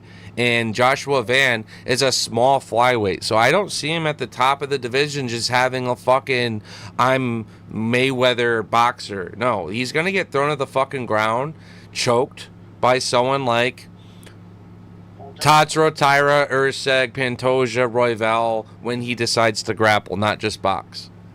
You run that fight back and tell Brandon Royval, I don't care how much money Dana White is giving you not to use your jiu-jitsu. Go out there and be a fucking mixed martial artist and grapple too with Joshua Van, and you probably win. JDM is purely boxing, fighting Islam Makhachev. Yeah. Is elite. How do you reckon that's Yep. going to go? I got Islam. Yeah. By sub? Yeah, I think he gets it down to the ground, but yeah. It's like I don't at this level. Here's the thing. Islam coming up, not just a typical 10 pounds in weight, but he's up 15 pounds in weight.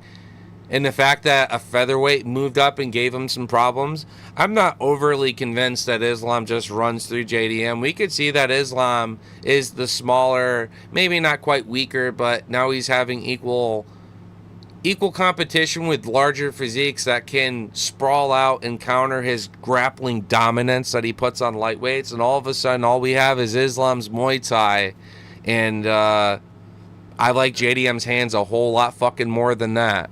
So I would bet on JDM by a knockout and Islam by a submission and just let it run. I reckon that fight is definitely the submission by Islam. Yeah. Coming in the first or coming in the third or fourth. Yep. JDM. Dude, let's go. I need a fucking finish here, one of you boys. Let's do it. Turn up, one of y'all. Let's do it. Oh, damn, Elvis hitting Esteban with a big three-piece there. Hits another one, too. We got a minute 20 here, Lethal. For me, I think one of these boys is cooking. Big uppercut exchange by Esteban. Elvis fucking smacks him in the face with a nice 1-2. Esteban stepping in, feeding it. Oh, fuck, this is fight of the night, man. This is it. What a war. What a fucking war. We go to the... But we don't do live, yeah, because we're in Australia. Oh, yeah. Esteban eating a shot to give a powerful left. I don't know how Brenner's not pouring blood out of his face any further, dude. It's unreal. Kick. Esteban with a high kick. I like it. Oh! Brenner fucking under the fucking guard of Esteban. Cracks him with a huge counter. And Esteban comes back with a quick three-piece. We are planting. We are swinging. We are fucking slugging. Spinning back fist from Brenner. Both men hooking, driving, throwing bombs. 20 seconds to cook. A spinning back kick from Brenner connects. Ribovic fucking eats it. Throwing shots. Holy fucking shit, Lethal. Fight of the fucking night, boy. Let's fucking go. Karate kick right at the end from Ribovic. Holy shit. Brother, I had to stay silent, but I went to the edge. Elvis Brenner is that fucking stupid dude that never goes down. He's fucking tough, dude. He is tough. Esteban hits hammers, dude. Esteban throws hammers. That's fucking wild, brother. Well, I'm glad I took him by money line because I was too scared for Brenner being too tough for the knockout to occur. But I did have a separate parlay. I just want to confirm. I had a separate parlay that was distance no there. So yes. The $25 parlay to hit at 150 failed. All we would have needed is the Duncan and Rebeski fight and the Park and the Tatsuro Taira fight not to go to the judges. So we crash out there. But crazy shit. The two leg parlay hits and we advance 2 out of 3 legs on the juicer parlay of the night. The one that I also put another 25 on. We had in total between live props at plus 18, 1500. If, let's do the math. Lethal, I'm going to give you the math. If Brenner would have showed up and pulled the upset just with live props, right? Plus 700, plus 1400, plus 1500. Plus 600. And, yeah, that's it. I would have turned thereabouts $20 into about $400 to $500, just about. Mate, it was that fucking close, brother. Like, fucking Lord, bro. Bro, again, I just said to Trinity, so my boy Trinity's learning about the fights. He's only jumped in since me and you've been talking for about 6 months, right? So Yeah. he's interested in the party, watches it. So today he's watching it, and I told him that I think Ribovic is going to win, Esteban's going to win, but you can't count out Brenner. And what I said is, yes, Brenner did lose, but next time he fights, his odds are going to be that high. What we did learn about Brenner today, you don't count that, he's not going down. Yeah. Hey, I just hit a $60 parlay off $20, so there we go. Neil Magny, Esteban, and let's see. Yeah, it pays out at 60. So, nice. Good shit. Dude, it's bonus money on Sundays. I tell everyone, I said, like, I'm very confident with where I go with my picks. I pick some stupid shit. You pick some cool shit. Yeah. Well, it's good to, like, fade. Like, I don't care who this person is, where they come from. A fight is a fight. So if you're giving me, like, plus 1,000 props and shit, I am sprinkling on the other side with smarter, more formative decisions on the other. And I'll play both lines and make money, boy. Like, I don't care who the fuck wins and how they win. I will have it bet. Because when odds are so disrespectful on the bet, you can actually counter fade and make money guaranteed. And I do it all day in UFC. I love it when a fight turns and the live prop does it too. I've taken live bets plus 400, plus 500 with the same sprinkle on both sides.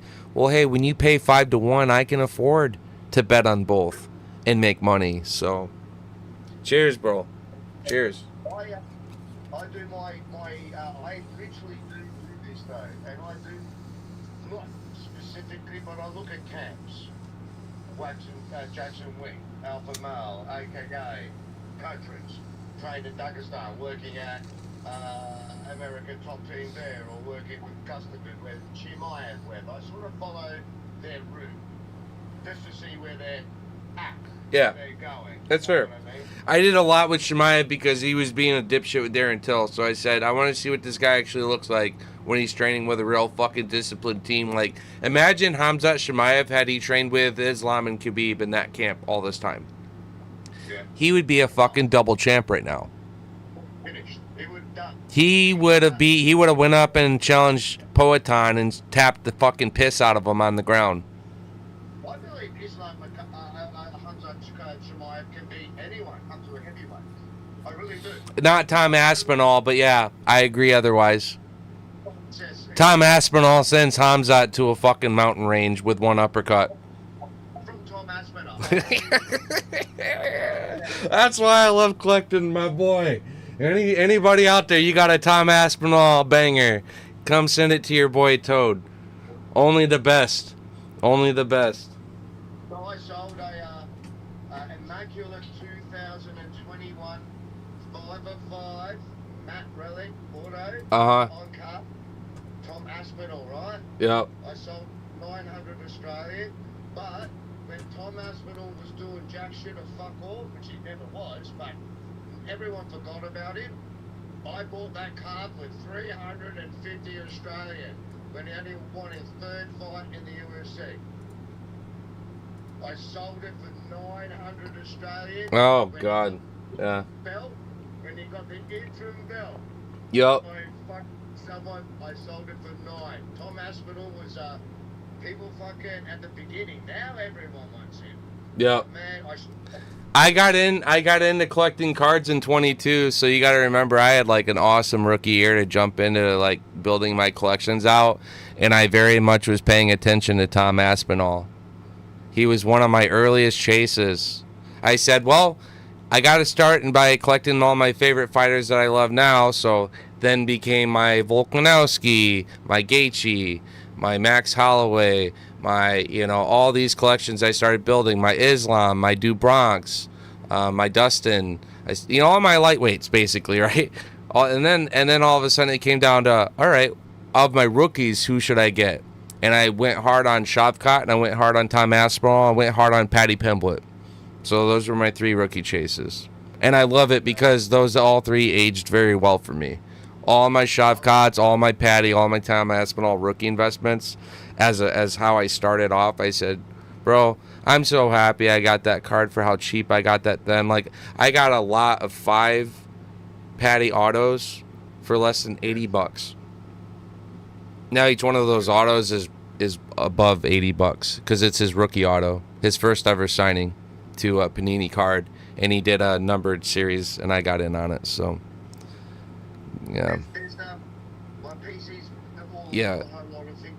It's basically also on money because I do want to retire with this PC. Yeah. Right? So everyone out there, it's not it's about I'm trying to pick the best fighters that, even when their stock goes low, my cards at least make their money back. Hey, real quick, I just highlighting Pete real quick. Dude, fucking Esteban, entertaining all day. That's why I liked him. You know, put this guy, again, Noche, fucking White House. Like, this is a guy, if you want a very exciting fight. Like, you know what was sad about that fight? That happened at the Apex, you understand? Brenner and Esteban could have been in some city or someplace in the world making fans for life out of MMA, out of that exchange. And if you enjoyed it at the Apex too, cool. You love this shit. But I'm talking about you go to the event. You hear the crowd react to all the fucking punches without all the biases and bullshit commentating. Fans for life all day. So Esteban, crazy that Brenner's as tough as he is. Kind of like Danny Silva, dude. Like, if you got a fucking chin from the equator, you can eat shots all day. Like, it actually energizes you and powers you up. If you can eat shots, your chin's from the equator, all fucking day. Danny Silva and Elvis Brenner did not give two fucks. But here, now we have Ribeski. You guys ever see, like, I don't know, fucking Resident Evil games, the old school N64 and PS2 and PS1? You had to shoot the zombie like 20 fucking times with a pistol to kill it. That's old school Ribeski, dude. He'll bleed out his ass and he'll still come forward. I don't think you can chin Ribeski, dude. I think you got to choke him. So Duncan could pull the upset with submission. We're at plus 950 prop for the upset by submission. But I got Ribeski as my pick in this fight. And I think he gets it done. So, yeah. Yo, waiting for FanDuel to pay me, man. They fucking wait all day to pay up on their shit. I'm just sitting back discussing. So my boy is Scottish, got Scottish blood in him. He's watched the last two Duncan fights. He's just got into it. So he's going by personal feeling. He's not buying in stats. He's going by feeling. He wants. Oh, you haven't got a parlay on him. Oh, did you skip this fight? Oh, you got Rebecca. Oh, you want this? Who do you want to win, Trini? You want Rebecca to win money, or do you want the Scottish guy to win because he's your blood? You want money? Money is what fucking makes the world turn round, right? I'm just teaching my young boy a lesson here, brother. Yeah. He wants Scottish guy because he's Scottish, but he's got the parlay on Rebecca. Okay, what do you want? You want the fucking feely, or do you want the fucking money, dude? And he says, I want the fucking money, dude. I said, well, that's right. So Rebecca, in theory, my parlay's got Rebecca in it. Yeah. I've got 4 parlays left. I've got 2 on Duncan. I got paid finally. So that's cool. I just put you don't know what I just put in on? I put in on round 1 knockout Ribeski, and I put in round 2 knockout Ribeski at plus 410 and then plus 750. Because if you look at knockout by Ribeski, he's only plus 120. So do you believe that Duncan crashes Ribeski for 15 minutes? I don't think so. I think we're getting a second round finish here. And you already know if Duncan pulls the upset by submission, it's a cash cow. Huh? By submission, maybe, like. Well, yeah, we were talking like that. That's 650, right? So again, it's worth a sprinkle if you don't have it, in my opinion, because it could totally go to the ground and turn into that with Duncan. It could be a reverse position, but for me, I believe in it. I believe in it to cover myself from a security standpoint, but the one I would expect to put a little bit more cheddar to make the most likable money in this fight, betting Ribeski, is actually the first or second round knockout. But Duncan wants to take the fight off the feet, where Ribeski we know is a fucking King Kong gorilla. We all know that Duncan's live on the ground with the sub, and maybe Ribeski pulls something of his own. But all I'm saying, boys and girls, is if you look at finish on either side, you're going to be happy. Pick your side, sprinkle on both, smart, wisely, and properly. Yeah, and just enjoy it. Enjoy the fight, but watch live props as always. We've been caking out live props pretty good, so that's always a good way of securing a fight as well.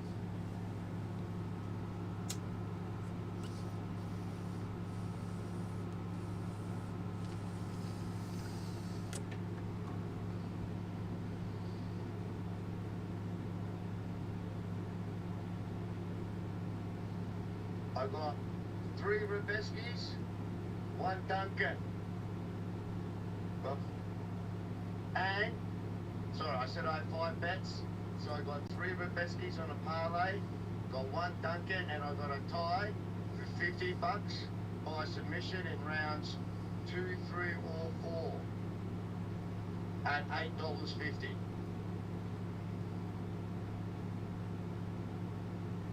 So I think I'm going to walk out at the end. I only cashed in 150. I think I'm going to double my money. I think I'll walk out with around the parlays are 400 to 800. So at the moment, at the end of this fight, I've got 2 on Rubeski and I've got 2 on Duncan. I am going to get to the end. Yeah. I am going to get to the end of this card. I am going to make some money.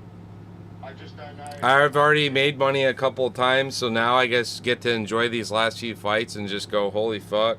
Like, I really can just bang out right now. I have so much shit open, Brother, like, this is gonna help cover my fucking move. If yeah, dude, I'm gonna get some help here. This is nice.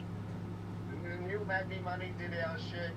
I'm playing with money now, brother. Yeah. I'm full like a fucking bird. I'm not stressing. I don't have my missus coming home going, dude, I'll go, dude, I'll just cash in. How much do you need? Like Yeah. I did last week. I took the 400. I gave her 100. Mm-hmm. And I took 400. I thought that was fair. It's my winnings, man. Like, you know, you're lucky I give you $100. It's mine. My precious. My parlay. My stats. My homework. But here we go. This is the fight. This is the fight that's going to either maybe 800 or 400. On top of the other 750. So let's have a look.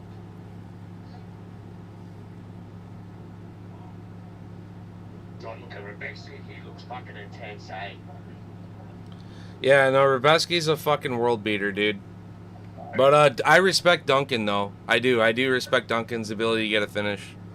He's good. He's tough. He's tough, but man, Rubeski can eat it just way better.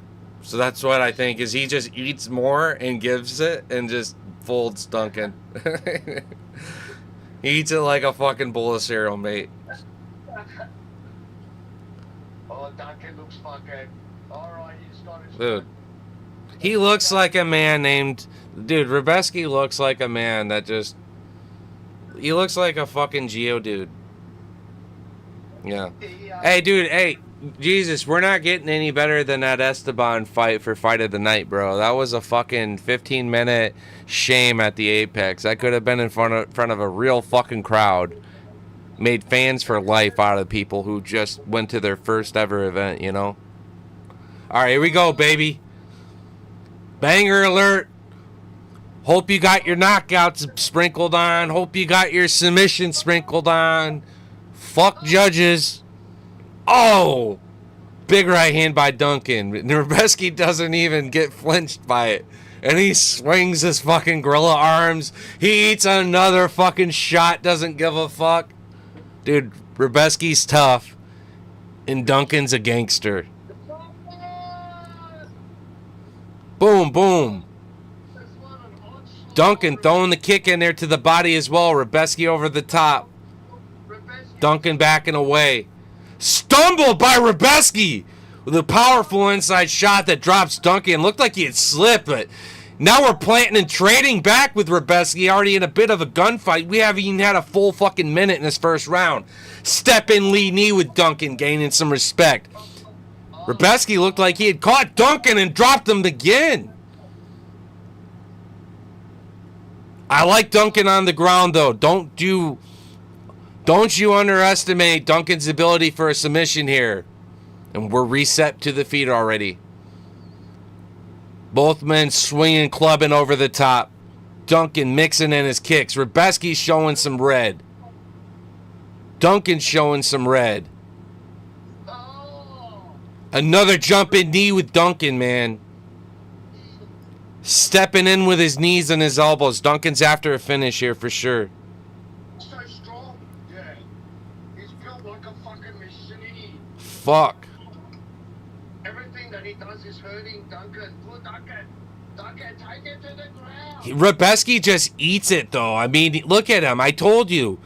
I said like the zombie movie reference earlier in the blood, and just he doesn't give a fuck, and he just keeps coming forward. This is Rebeski. This is why I collected this man's rookies. He's a goddamn gladiator.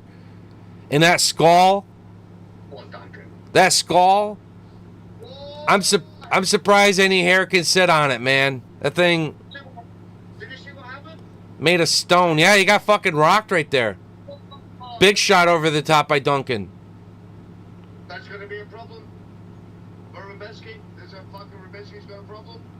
Oh, another nice kick there by Duncan. He's mixed his kicks in about 3 different times, I've noticed, when Rebeski is expecting something over the top with the hands. Now, what I like there is Rebeski stepped in and did like a inside kick.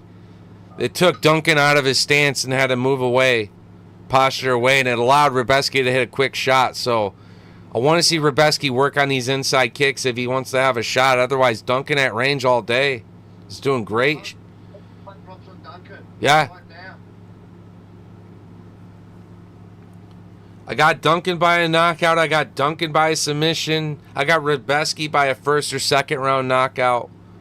Head clash. I don't know whether you saw it. That's why Rebeski's fucking bleeding from the top of his head. It was a bad one. Hopefully they replay it. Oh, okay. I've seen a step in knee a few times, and they've both been slugging them over the top on each other, so I just respected that it could have been from whatever. I didn't. There's a problem. There's a body language problem here. Yeah. That was a head clash. Do you see Rebeski's fucking pumpkin head from that POV just now? Like, Rebeski literally has a little fucking 155-pound pumpkin that does not give a fuck what you do to it. And now, look at this. He's starting to ride the back of Duncan. Remember, we respected the plus 650 submission prop. We did respect it. But, man, Duncan looking good in the first round as a dog. Putting some blood on Rebeski. Do not grab the cage. My prop, Duncan by finish. Jesus, tell your boy not to grab the cage again or he's getting cooked. I'm telling you, man, Rebeski got clipped in the head. He has problems now. Rebeski doesn't give a fuck, bro. I know. I told you, he's like the Resident Evil 2 black zombie at the police station. You gotta hit him like 5 times with the shotgun that they just give you. They gotta introduce you to using the shotgun. If you shoot him with your pistol, you'll use up all your starting ammo. You gotta use the shotgun. And that's Rebeski, dude. He's the zombie from Resident Evil. He doesn't die. He just keeps coming forward. Alright, let's see. I gotta look at live props, dude. What are live props at? Duncan at plus 144 prop. What? I'm taking... Dude, I'm hammering that all day, dude. Bro, I just dropped $50 on Duncan live. I don't give a fuck. I'm hammering, dog. He's at plus... that's bullshit. I had it at plus 200. It gave it at 140, but yeah. I just dropped... Dude, Duncan all day right now, man. So now if I don't get my finishes because Rebeski is such a fucking zombie that once again he cannot be knocked out, and I guess Duncan ain't even trying to choke him. I don't know why not. At least now I get the judge to pay up if I get the money line finish. There'll be a doctor stoppage in this fight. Winner, Duncan. And that's great. Listen, I need this. If I'm getting a doctor stoppage in this fight, I need this second round. I get plus 750. Or sorry. On Duncan's head, that was from an elbow. It's above his eyebrow. You get a fucking quarter in there, brother. Yeah. Doctor stoppage all day, bro. I just hammered Duncan live prop. He's fucking underdog right now. Yes. He was fucking plus 200. I should be getting like what was that? I should have been getting fucking like 150. Duncan at range, dude. Duncan at range, top shelf. Rebeski's a little fucking goblin trying to fucking, I don't know. He's just eating on top shelf. Now, he's got that inside kick, and that's where Duncan's got to be careful. A stunning kick with the power of Rebeski could have him tight inside to follow up with a quick 1-2 to drop Duncan with that kind of power. But again, Duncan at range, love this shit. Keep jabbing. Right there. Counter hook. Watching the movements of Rebeski, it's slower. Duncan is faster. Duncan is faster than Rebeski, and he's longer. He's ranger. I love this fucking strategy from Duncan, dude. Let's go. Yeah, dude. I did bet pretty good on Duncan as a dog. I just believed Rebeski being a zombie and being the one to eat it to drop Duncan.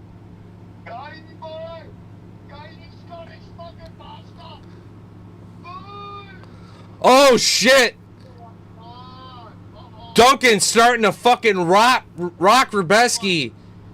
Big powerful right hand with a follow-up kick. Hits another fucking head kick on Rebeski. Let's go, Duncan! Rebeski with a big counter shot now. God damn, he's tough. Let's get a doctor stoppage, bro. He's bleeding so hard. Dana will not allow it, though. Rebeski's his golden dog. You don't stop a Rebeski fight. You just don't. You don't stop a Rebeski fight. Can we fucking study this gorilla's brain when he's an old man, please? Holy fucking shit. Duncan by submission hammers for me, dude. It's plus 950. If Duncan hits the goddamn submission, it's 950. Plus 950. All right, we're back to swinging hammers. Duncan looking good on a plus $50 live prop on Duncan, who is Dunkin' fucking donuts on this goddamn ogre who's just made a diesel engine fuel. He continues to march Duncan down. Duncan actually eating a shot or two by Rebeski. He's starting to look like Sloth from the fucking Goonies. And, well, the odds suggest right here from just a strike standpoint and not damage that it's maybe 1-1. But you cannot give Rebeski a clean first round with the amount of damage Duncan is pouring out. Damage is the criteria. Judges are fucking awful. We know tonight on the card. Duncan knowing as much and trying to fucking land the kill shot that, as we know as human beings, isn't possible on fucking Rebeski. Holy fucking shit, these goddamn wars that are being wasted at the goddamn Apex, Lethal. Where are the fans? Where are the goddamn fans? Where are we in this crowd, Lethal? Fuck the UFC and your fucking $1,800 Apex tickets. Get motherfuckers like us in that goddamn place. Make some noise on your television, because we'd be losing our voices to this shit. Rebeski, like you said, Dr. Stoppage is such a reality. I need Duncan to hit another kick. I need the final right there. We need that kick, Duncan. He hits it again. So he fell forward? 50 seconds left. Axe kick up. No, that wasn't an axe kick. Sorry. That was like a, I don't know, it was a fucking front kick. Nice right jab. Bro, I do not care about the strike meter, UFC. Duncan is fucking piecing up Rebeski and doing a good job of hurting Rebeski. Duncan is winning this goddamn fight, or the judges are the most corrupt shits I've ever met. Horror movie for sure. God damn. I want to see Danny Silva fight fucking Rebeski in an unlimited time frame. Oh my god! Please stop the goddamn fight. Oh my god! We called it again! We called it again! Dr. Stoppage? No, okay, yeah. I was gonna say, all right, because we're talking money. Hey, we're talking money, so let's keep communication clear and clean. Yes, please, Dr. Stoppage, bro, please.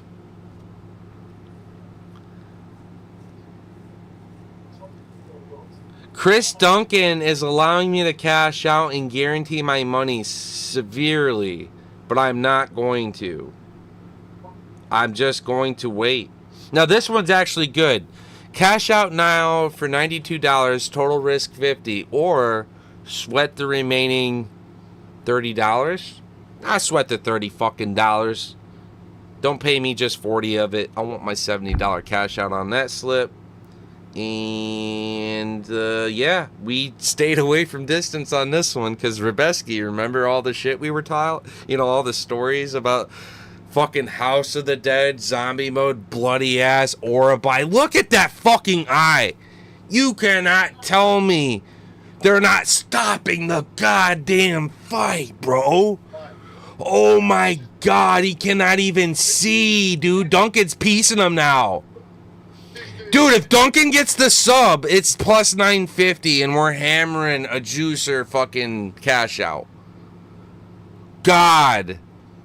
You cannot tell me Rebeski's team didn't stop this fucking fight, dude. That eye is fucked, bro. Yeah, I know.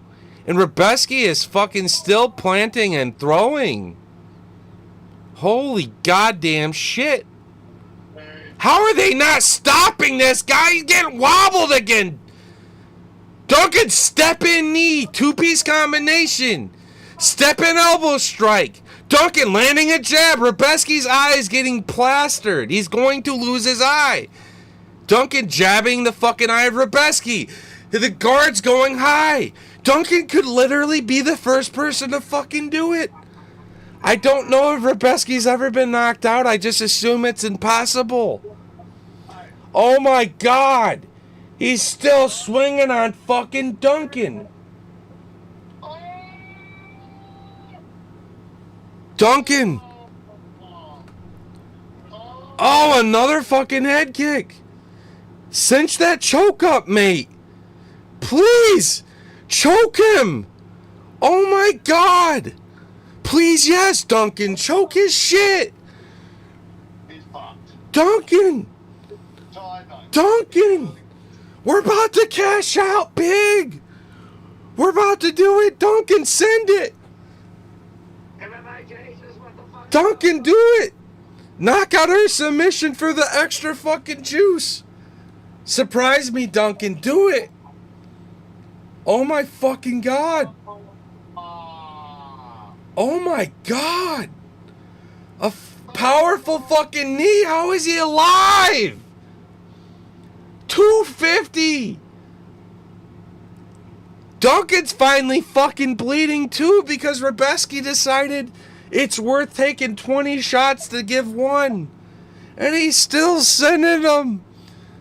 Duncan's fucking busted. Rebeski's busted. Bust down fucking bust. Oh, baby, I'm about to bust. Man, you know the fucking meme. Dude, for real, I think Duncan's live to fucking 220 remaining for me, man. Oh, my God. Finish it. Duncan, choke his shit out, mate. You cannot kill him. You have to choke him. Gurgle him on his blood. He cannot fucking breathe. He's got a goddamn pumpkin. Watch the fucking Neanderthal headline of Rebeski like mine. You cannot knock that shit out. You gotta choke it. Rebeski. Swollen. He's got knots all over his fucking Buzz Lightyear head. He's a little goddamn Geodude marching forward. And Duncan has damn near killed himself trying to put away Rebeski. How in the fucking goddamn fucking shit? Look at this guy. Every time Rebeski fights, it's like this, bro. Every time he fucking fights, it's like this, bro. Oh my goddamn fuck. God. Every goddamn time. Duncan, by a submission or knockout to cash the fuck out. Please find out how to do it. Otherwise, the $50 live bet's gonna sink. There's no way you give this to fucking Rebeski. I don't give a fuck about volume landed. Look at damage. You can't even tell anymore, but you can. Look at the amount of times he's been wobbled. Head kick by Duncan. Right hand. He's got to finish it with another kick or a knee or uppercut, man. You can't jab Rebeski. He eats it. How in the fuck hasn't it been a doctor's stoppage? Vegas got a call and it said, let these goddamn two guys kill each other. 15 seconds. Holy shit. Holy goddamn shit. He lost his eye. How in the fuck didn't they stop that? That's his eye. It busted. Oh my god. Night of the living fucking dead. Oh my god, he lost his eye. They're fucking gushing. How in the fuck did that happen? How did they do that? Alright, next fight. Matchmaking Monday. Rebeski versus Danny Silva, please. No time limit. Hell in the Cell. Alright? Holy fucking shit, mate. God damn. We'll see. Let him clean up the blood. I need to see how many quarters we can slide through Rebeski's fucking unibrow. Oh my god, Duncan just paid out. Oh shit. Let's go, baby. Let's go. Well, I faded my pick with a goddamn juicer live. I hammered the live prop on Duncan, $50. And we had all the sprinkles on him. And had the motherfucker somehow found a way to put out the zombie. Duncan would have hammered me an extra couple hundred on top. But it don't need to happen. We got a Magni plus 1,000. And we got Duncan showing up like a fucking gangster. Sad he let go of those chokes so quick because I still think he could have landed one of them. But Vegas made a call to Dana and everybody, and they said, good. You know, everyone's talking about the knockout, the submission. You need to let this one go to the judges and let them fucking kill each other. And in Rebeski fashion, we love watching this man bleed all over. What a fucking war, man. Holy goddamn shit. I need to see both their faces in the screenshot. Wins, brother. Some judge gave him all 3 rounds. 30-27. Yes! Pay up! Don't take 30 minutes this time, FanDuel. I'm waiting. Pay the fuck up now. What do we call that? Cha-ching time, brother. Yes. Yes. It was so impulsive and greedy because I already had the other bets. I said, I want $50 more plus underdog live prop. Let's fucking go, Duncan. Good shit.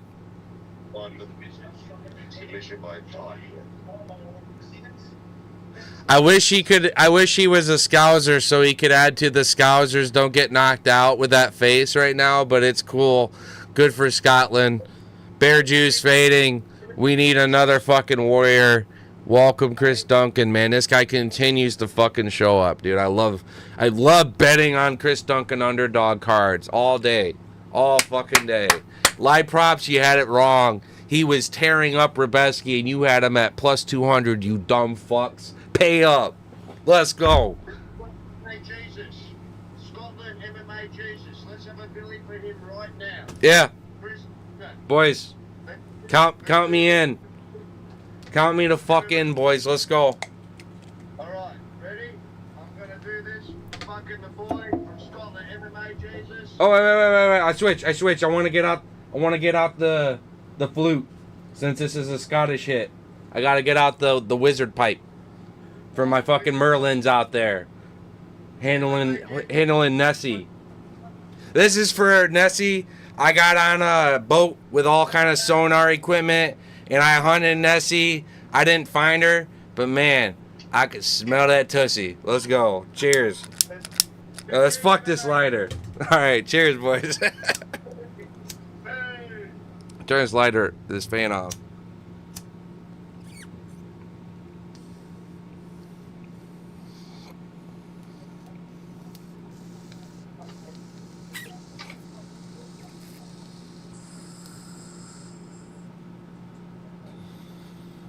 Go Scotland. Go Chris Duncan. Go Braveheart. Go you Scottish cutting cunts. I love you Yeah. guys. Love you guys. Cheers, man. Great fight night for sure. I'm gonna be the guy who says, what happened to the UFC getting this fucking caravan on the road? Do you know how nice this fight night would have been in some city that doesn't ever get a UFC card? Like Chicago, this is taking forever to come back. Does Michigan ever get a fucking UFC card? If these guys could just get out and about, it would be so nice to share this experience with us fans. And it's bullshit. Fuck the Apex. Build that shit out and get people there. And you better come down on this $1,800 a seat shit. I don't give a fuck who you are. I don't give a fuck if I'm not the Nelk Boys or not. This isn't a cool kids club. This is MMA. And you got to respect that there are people who really believe and stand behind these fighters enough that will want to be there to support them in person when they go to war. Tonight is a good example of this. This is a good card. And I like a lot of the fighters on this card too, so. The great fight of the night so far. I mean, you got to give it to the bloodbath. I mean, there's been some wars, sure. Going into this one, my prediction was I would expect this. What did we say before the fight, Lethal? I would expect this would be a fight of the night, but I don't think these two are capable of standing in front of each other for 15 minutes without putting each other out. That's what I said. And I said, but we know it's totally capable because of Ribeski and his big pumpkin fucking head that we know can bleed all day. So that the conversation came down to, does Duncan know that it's impossible to knock out Ribeski, and does he want to go for the submission? Right? That was that conversation. But then the conversation became, Ribeski's going to eat 10 shots to deliver one and hunt for his own knockout in his own right, because he loves these fucking car crashes and he thrives quite well, because the benefit of being able to absorb all the punches is you can be over aggressive and still hit something back. And that's why both of those men looked that way at the end of that fight.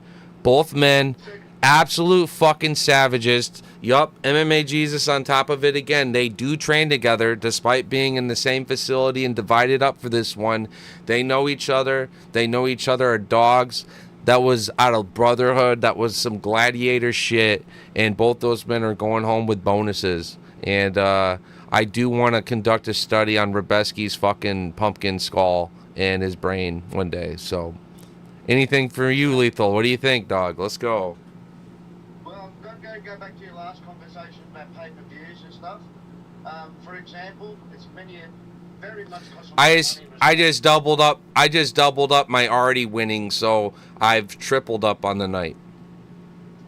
I've walked out happier this week than last week. Yeah. And I walked happier last week than the week before. Yeah. So, I've tripled up on the night, and I got some shit cooking with Totsuro because, as you know, I'm a fan. So I'm about to go ham, bro. Yeah, no, you've been tearing it up with your old dogs.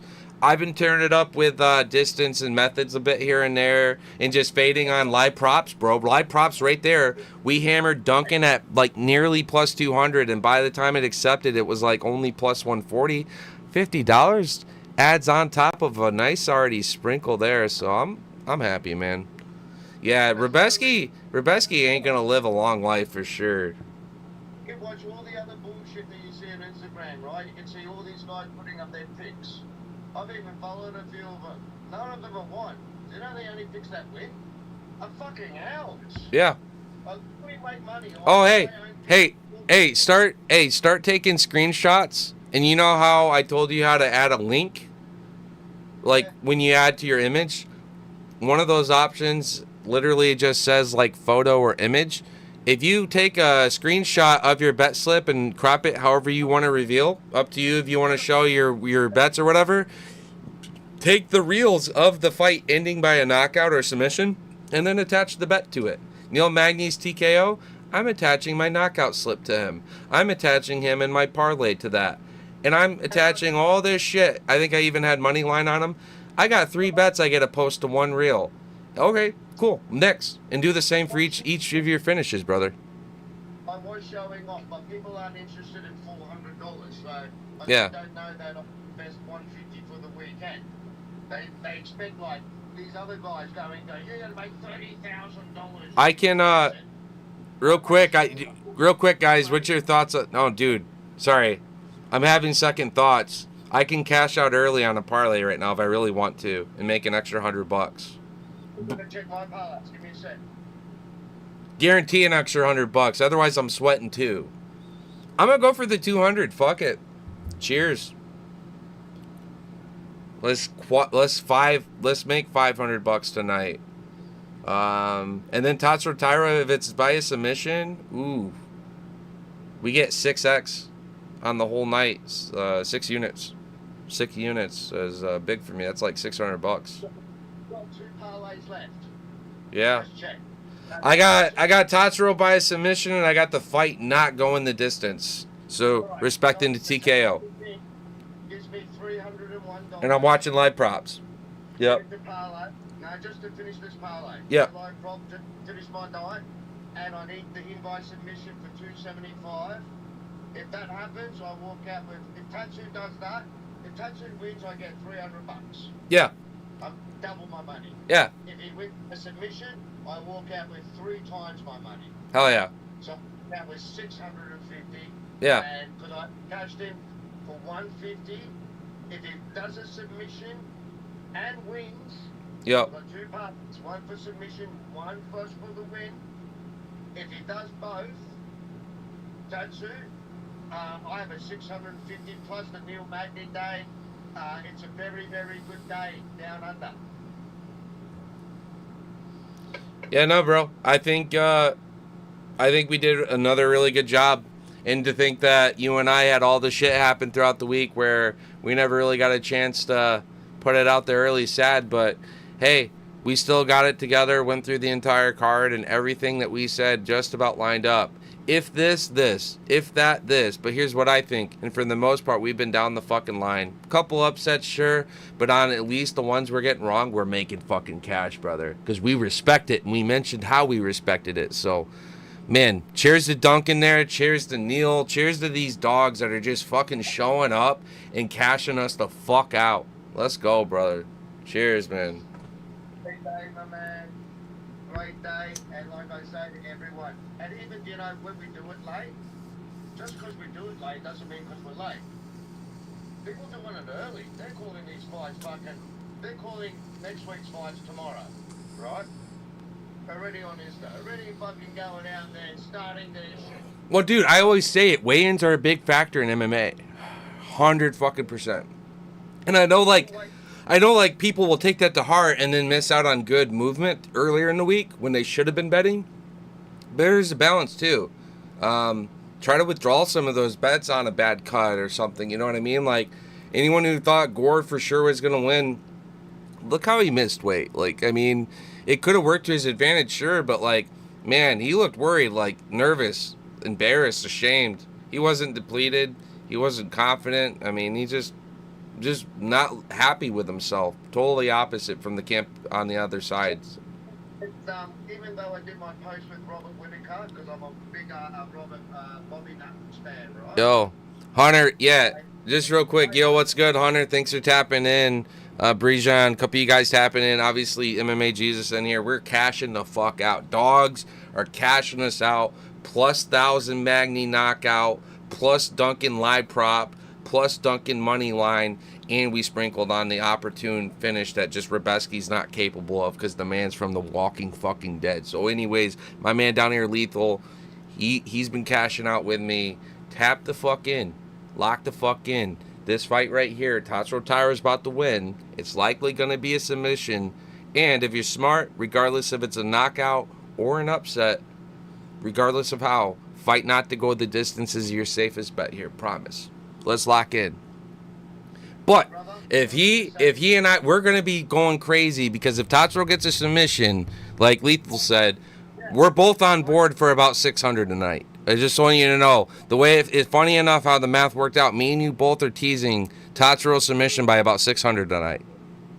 If you thought Neil Magny was your reaction, my brother, if they saw that reaction, the submission here would top off the whole fucking day. Bro, Tatsuro, as you guys saw with the card posting, I put it out there in the future for a reason of both Neil and Tatsuro. There's a reason those are my two cards. Not the others that I posted. These are the two that I posted. You're about to see why. I think I got a Duncan rookie in the 25 pack, so it'd be cool to get him in there. But I got some Rebeski and some other cards to post for sure. I'm excited. I think I got a couple cards on Park too. Oh, look, Park looks scary though. He looks like. That's why I got distance. No, I respect it either way. I do respect Park's hands. I don't like Tatsuro's striking versus Park, but I like Park's. I like Tatsuro's grappling. I think Tatsuro's gonna drown him. Body shots. He's going to go towards Tyro's liver. Watch the body shots on this fight. Okay. It's about to start. Okay. It's going to be a problem. You think Park's gonna dig to the body on Tatsuro in the grappling exchanges with some knees or something? Yeah.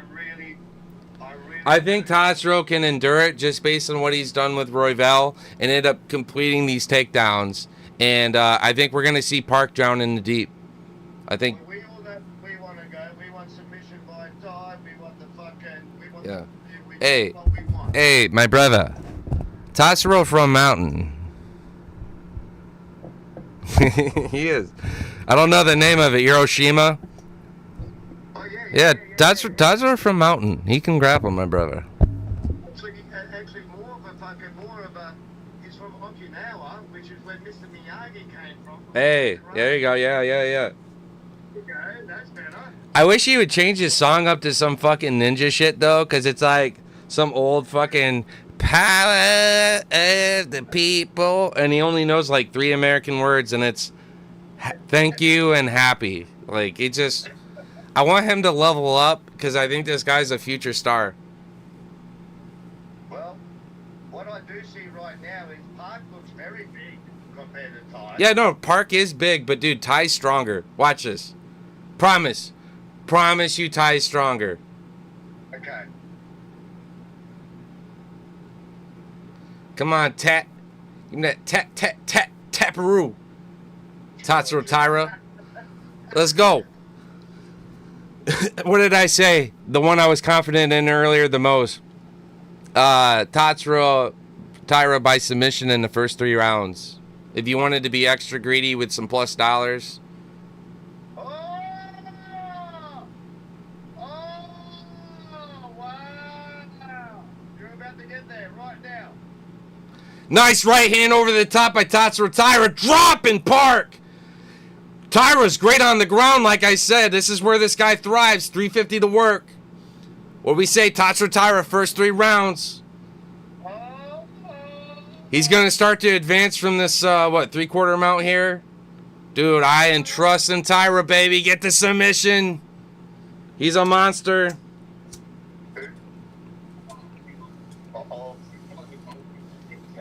They're in Ty's world now, brother. This is Ty's world. This is what he does. This is the money. What did the Toad say? Lethal, what did the Toad say? What did the Toad say? Huh? 1, 2, and 3, right? Yes, sir. Submission. Easy all day. Oh, look at that. It's just... And it's not even that he's stronger. He's just more better. Yeah. Better. If you know, he's not using... Watch how quickly he can scramble for it back, though. And the way that he locks his leg in between the legs of Park, he's setting up that fucking grapevine. And what he can do is he can keep that lock in between under the knee and buckle that shit and bust Park's fucking leg out like he did Alex Perez. Watch him. He can absolutely bust your shit out like this. Yeah, I want Tyra by submission myself, and I think he gets it, bro. He's going under the fucking neck here. Let's go! I mean, Park's doing a good job of turning his head away. He knows not to give him that tension. He's making that pocket. But, dude, watch Tyra. He's sneaky with this shit, bro.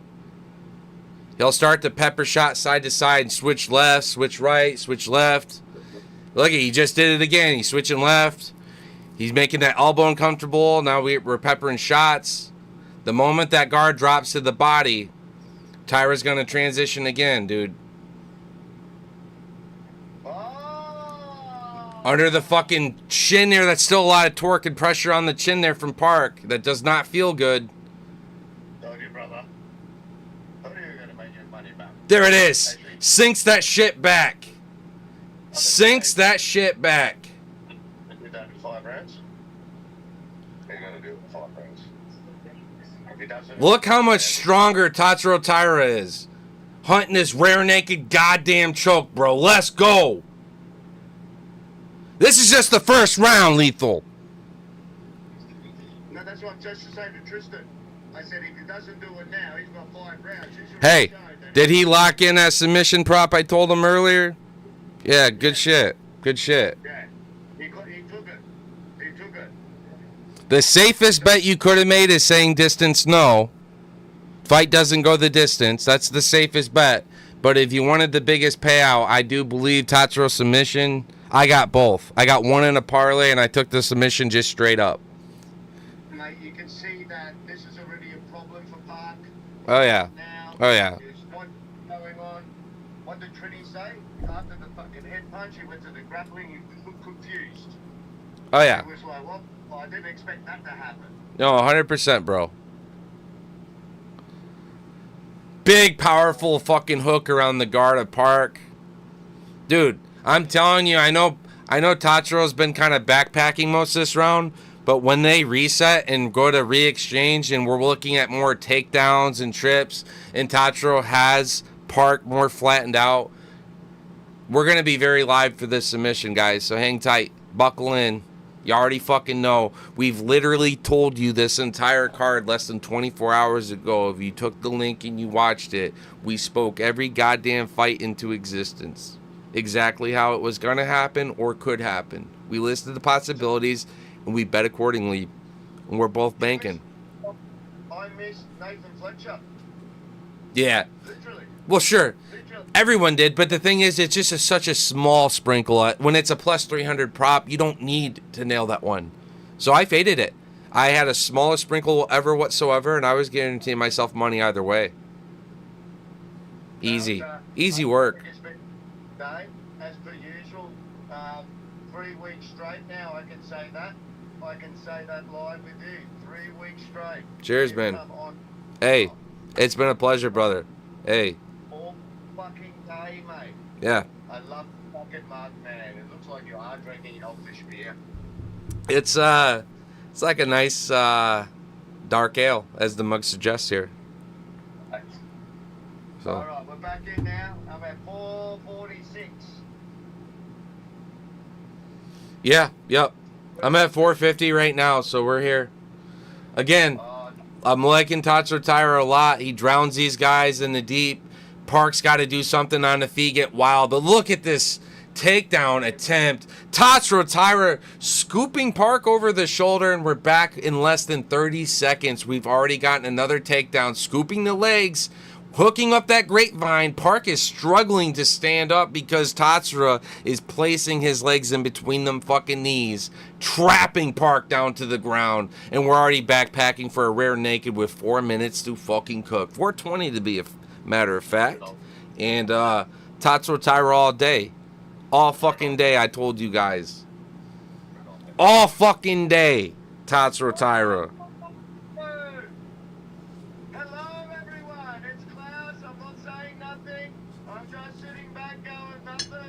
Let's go!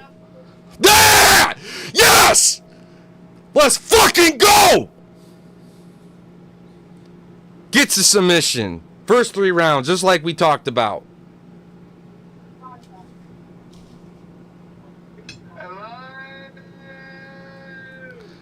Man, we were cooking. We were cooking the whole fucking night.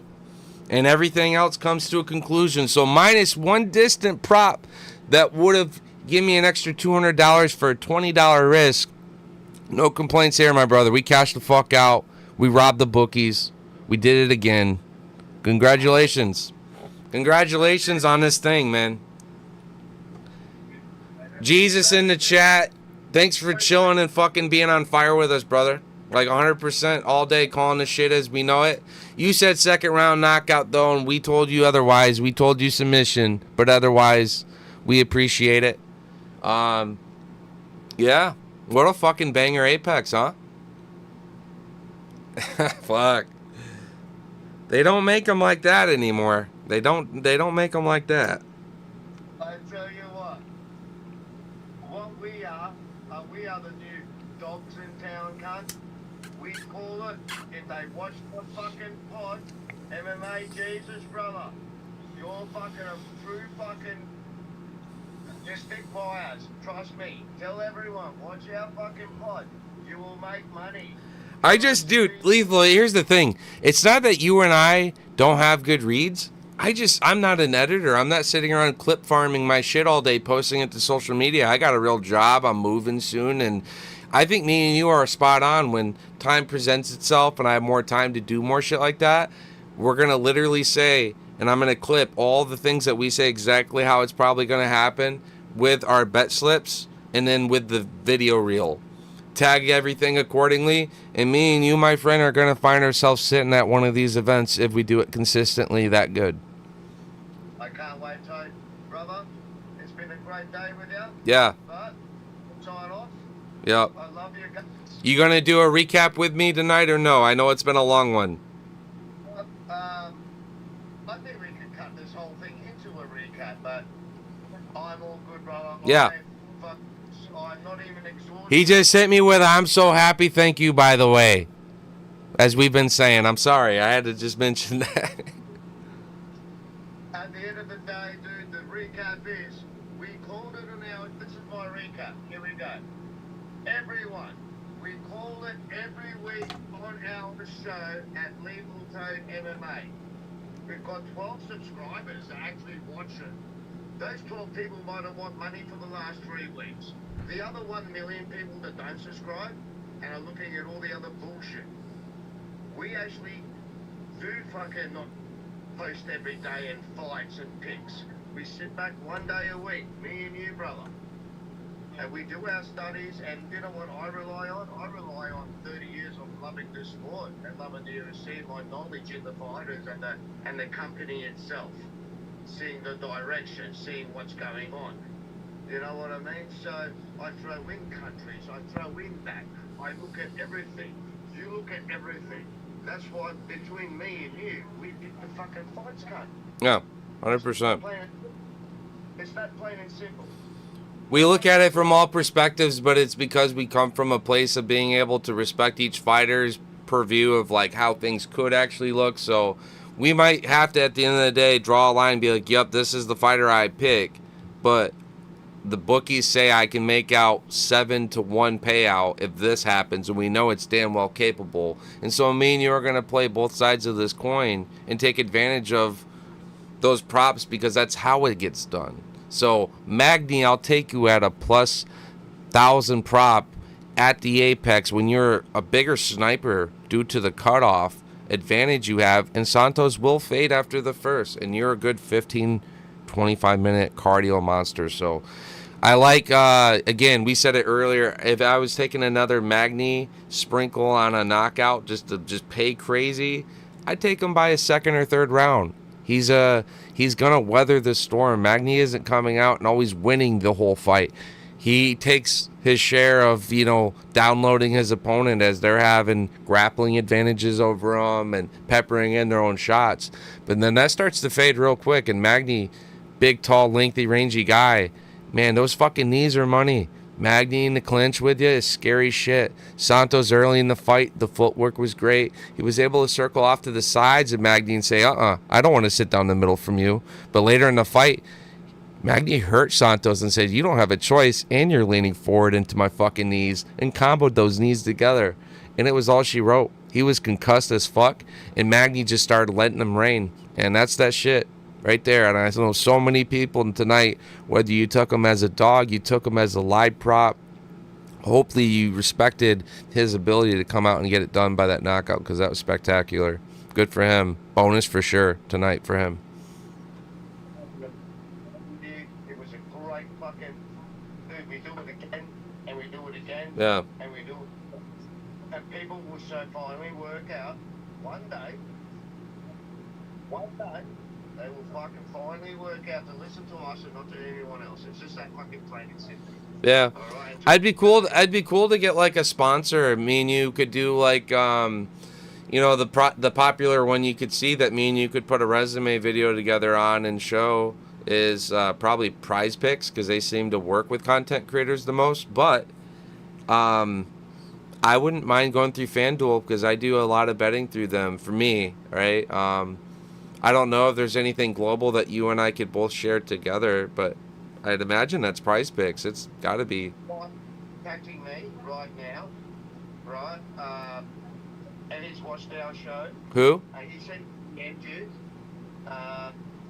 Who? I told him to my partner, which is you. I said, don't talk to me. I said, I'm all good going. He reckons we have a really good content. He asked us about a return rate, right? Yeah. I was going to say, when he messaged you that, I told him just to reach out to me. I don't think I've received anything, though. Return rate. I sent him my picks. You know, the ones that I've been winning, I sent him all of my picks over all the last fights. The reason I don't put my picks on is because people don't follow them. I say my picks when we go at fucking live on Lethal Code MMA. I don't even have to post them. I literally call them. Yeah. My mouth. You know what I mean? I've always wanted to do it just as a proof point, because like here's like, I don't want to have someone say I said something or whatever. Like, again, I will counter a pick with a bet all day in a lot of cases if it's a good split pick, but the props will pay you handsomely on certain sides of the coin, right? So I'm okay getting Klein wrong. He looked great in the first. I'm okay getting Rebeski wrong, because man, Duncan was able to weather the storm as well. The thought was Rebeski would get his ass beat, bleeding ear to ear, and then drop Duncan, because Rebeski can eat shots, and while he throws hammers too. Duncan absorbed a lot of shit too, and that was a bloody fucking war. That was a beautiful fight. Fight of the year, just about, you'd say? Fight of the year? You think that's fight of the year? I think so too. They both fucking sent it, man. They really did. 8 hours. What fight woke me up? Brenner woke me up. Magny woke me up. Yeah. Duncan fucking blew my mind. I'm telling you, this card could have been a fucking phenomenal fight night in some city. People complain about the Apex, people complain about the fights. We are true fucking loyalists to this thing. I don't care where they fight. Yeah. The Apex, I watch it in Miami. I'll pay money for it. I don't get money for it. I just watch it every Sunday. I watch this shit. We follow it. We're good at what we do. A hobby turned out to be a passion. Hopefully a passion can turn out to be a job, brother. Yeah, I know. I agree. I want to do more with this for sure. Well, that helps me a lot. I'm going to withdraw all that all of a sudden, help pay some bills here next week when I start to get ready to move more. So thanks, guys. Cheers. Oh, that was like fucking half a paycheck for me, just about. Damn. From down under, you can recap this one on your own. Cut us into it, do what you want, but this will be up. This will be up on IG, brother. Me and you will have this up on IG. Sorry so much that the IG video cut right out at the Magny finish, but that will be on the, at least recorded on the MMA Toad live stream. So I'll for sure clip that moment. I think everyone will be able to see my actual raw reaction, just sadly yours cut out. Now, in the future, if you ever want to do this with your setup, let's get you into OBS. We'll split screen there, and I'll get you pulled up on the stream with me as we break this shit down, just like our fight reviews. Instead of just IG, if you ever want to. I shut my mouth today. Oh, it's fucking You did good. great. You did great because I could hear you getting excited, and it was on pace with the things that I'm already seeing with my own eyes getting excited. So it didn't ruin it. You know what I mean? But then you said you're gonna be very happy, and it's like good. I'm not mad at you. You've released this tension in my heart. Please get this fucking choke. And I told you, man. I called it textbook. Tots retire in the first 3 rounds. He's gonna come out and fucking choke old bro out. He's gonna take him down to the deep. That's all she wrote. What do you guys want? Get out of here. Skedat. Hey, so before I go, do you mind the places? What's next week? That's not next week, is it? Is that next week? I thought that's the week after. What's next week? Let me look up real quick here. God damn it. I went to fucking, that's so annoying. I went so that it wasn't going to go to, UFC ESPN. Alright, here we go. Yeah, of course no one knows what fight night it is. It's a main event again. Now, I do like Anthony Hernandez, so that part of the fight's fun. I'm just not a fan of Delice and the way he's been fighting. Ode Osborne, he's always fun. I like Steve Ercik a lot, so that's a tough one for me because I want both guys to win. Angela Hill, cool. Hey, Christian Rodriguez taking on Andre Philly. I reckon that's Christian Rodriguez win right there. I like Andre touchy-feely, man. Gene Mascimento's going to probably beat Miles Johnson, I think, in there. Eric Anders is on the card taking on Christian Leroy Duncan, who's going to butcher his ass. Dude, I'm already reading the formula right now, Lethal. I can tell you right now, I know about 7 bets we're going to cook next week already. Just I know how some of these fights are they're just so fucking easy to imagine how it's going to go. Some of these are terrible fucking matchups. It's an easy card this week. Next week. Next week's an easy card. Yeah. Make money. I'm expecting, we fucking aced the quiz here, but I'm going to say, like, next week, we should probably do at least the usual good, you know what I mean? But, like, this was, like, yeah, that's a big night for me, man. That's, about 6 units. Yeah, I made about 600 tonight, brother. And remember, don't be a Cuntosaurus.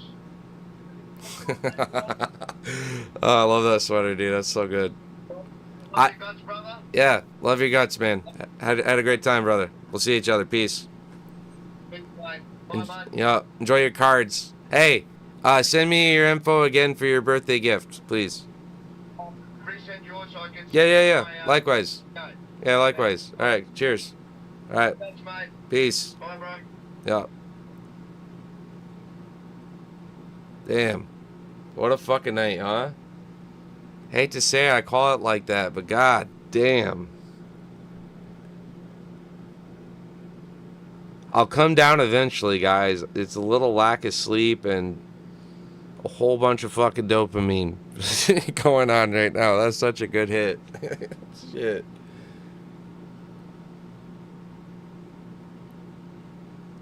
I want Tots Retire to fight Steve Ercik after his matchup. And I've been calling it and tagging the UFC in it, and I think they're going to make the matchup next. I could see it.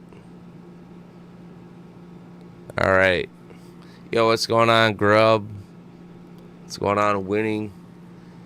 Anyone wants to come through? Come on through. We're just chilling, vibing, thinking. Oh, shit.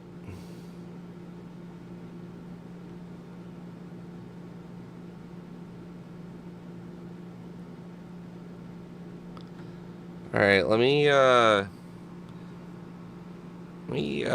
cook this real quick, and then I'm gonna start doing some social media cooking on my phone with all my bet slips and some media.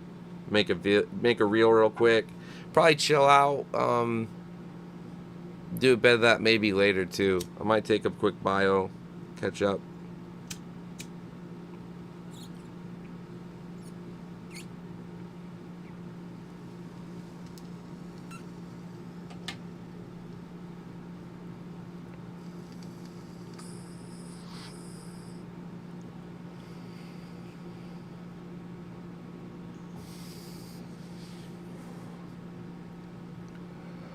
They're building up Kyle Brahalio right now too. Man, Fighting Nerd Takeover is about to be crazy. Except for I think Diego Lopez could beat Gene Silva. Be a good ass fight, but I think it's gonna end by a knockout on the feet, and I think Diego could hurt Silva, surprise him. I think if Diego was smart, he wouldn't try to stand and bang though. I think he would try to wrestle Silva down to the ground because his grappling game's a little weak versus his striking. And he's so fucking powerful. I could see Gene Silva knocking out Diego. And I could see Diego knocking out Gene Silva, but I think the smart path of victory for Diego is go for the submission. Yes, things cashed. Alright, well, damn. What do you say? Do I make the reel now? It probably won't take that long, really. I already have a lot of the screenshots already.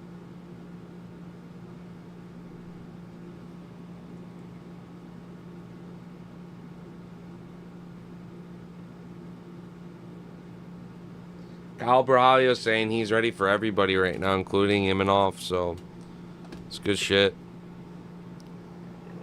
Can you guys hear me just croak out of my throat right there? Alright, which one still has shit? Not that one. There we go.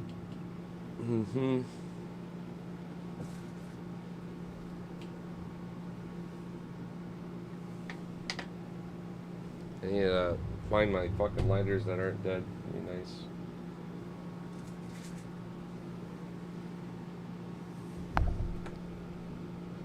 Set an alarm for 8 a.m. Gotta wake up and fix my hot water heater with the contract guy that works for the maintenance people shit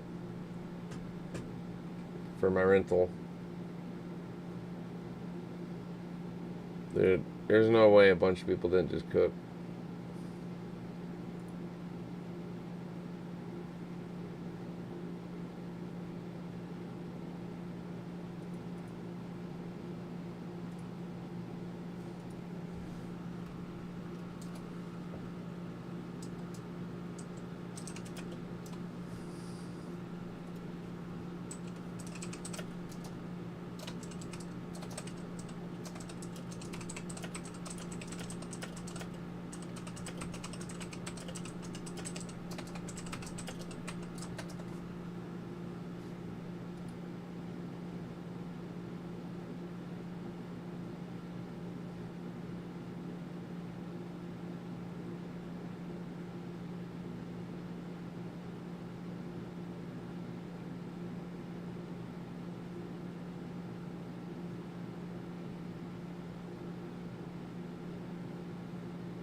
Yo, what's going on, guys?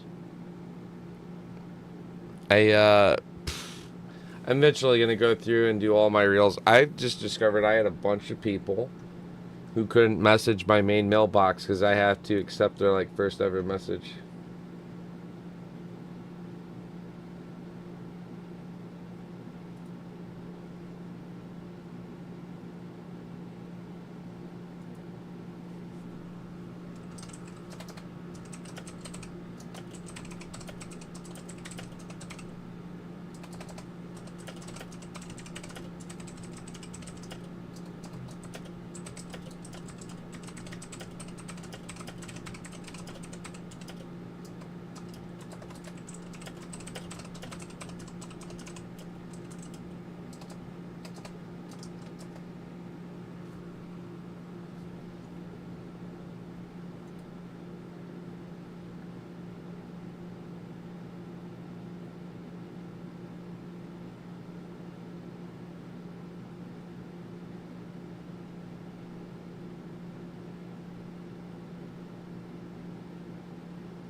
Tatsuro Taira is in Japanese, and I can understand Brandon Moreno, Pantoja.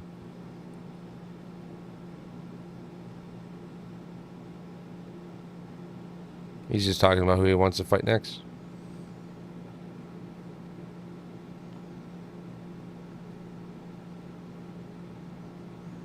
Usyk. Damn it. I want him to call Usyk.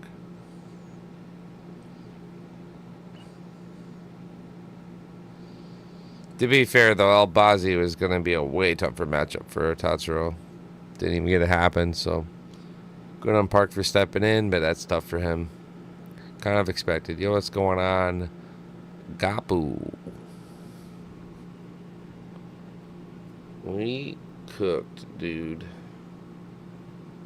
Withdraw all my fucking money, please. I will keep.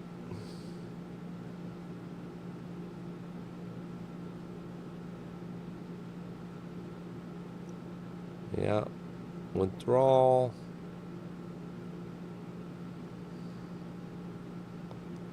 We'll withdraw,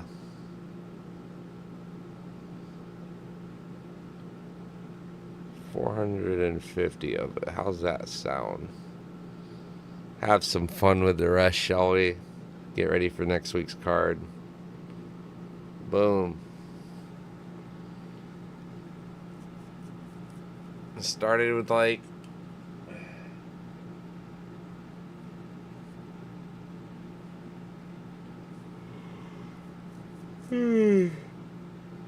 started with like $100 and I had a $50 bonus bet that I had to use based on a deposit of the $100. So worked out pretty good for me. We turned it into just short of 600 tonight.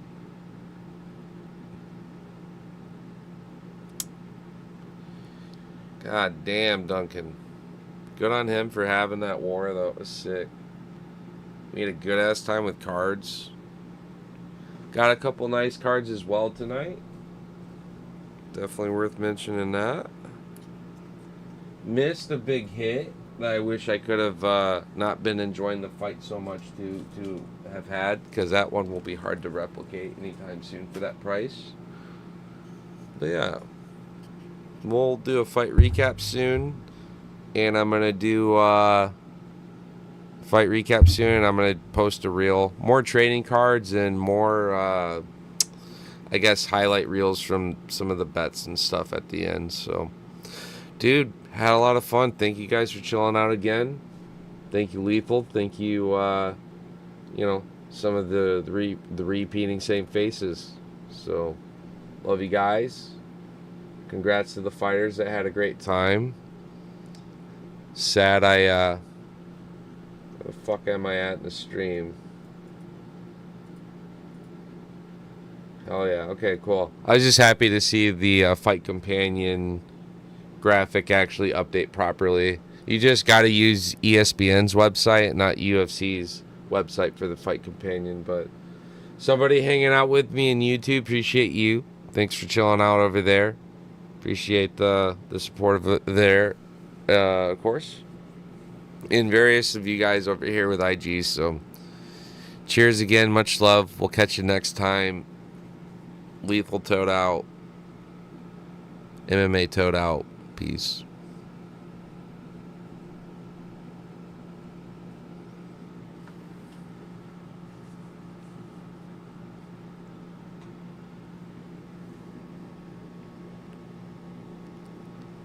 Literally predicted this shit.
Get this fucking keyboard up. Stream this real quick. Post this video. You.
Mission Esteban decision. I hope you tailed. Let's take a look at it. Tyra cashes us in the main event. Plus 1445. Gave it out here for free on the socials. Cycle parlay. Shout out to Matty Betts and Tatsuro Tyra for cashing us in. That's Yeah, gotta be good it. shit. That's good. Good shit. Hey, nice to see a cycle parlay hit. $100 to hit $100 to hit like 1,000 something. Good shit. I would have totally tailed it, but obviously didn't see it. Sad. I need to be part of that show again if I get the time on Fridays down the road. Be part of the prediction prop show because yeah, we always slap. All right. It's 12:30 a.m. I'm going to take a bio and then work on some content before we finally crash. And then you guys won't see or hear much from me. Let's get the shit up here the next few days. I will be a busy man. All right, y'all. Good fucking shit. I'm so happy. Thank you. Tatsu Tyra, Neil Magny, and Chris Duncan. All you boys made out really nicely. Alright, that's going to be it for me. Much love, y'all. Catch you. Hope you enjoyed that shit. Peace.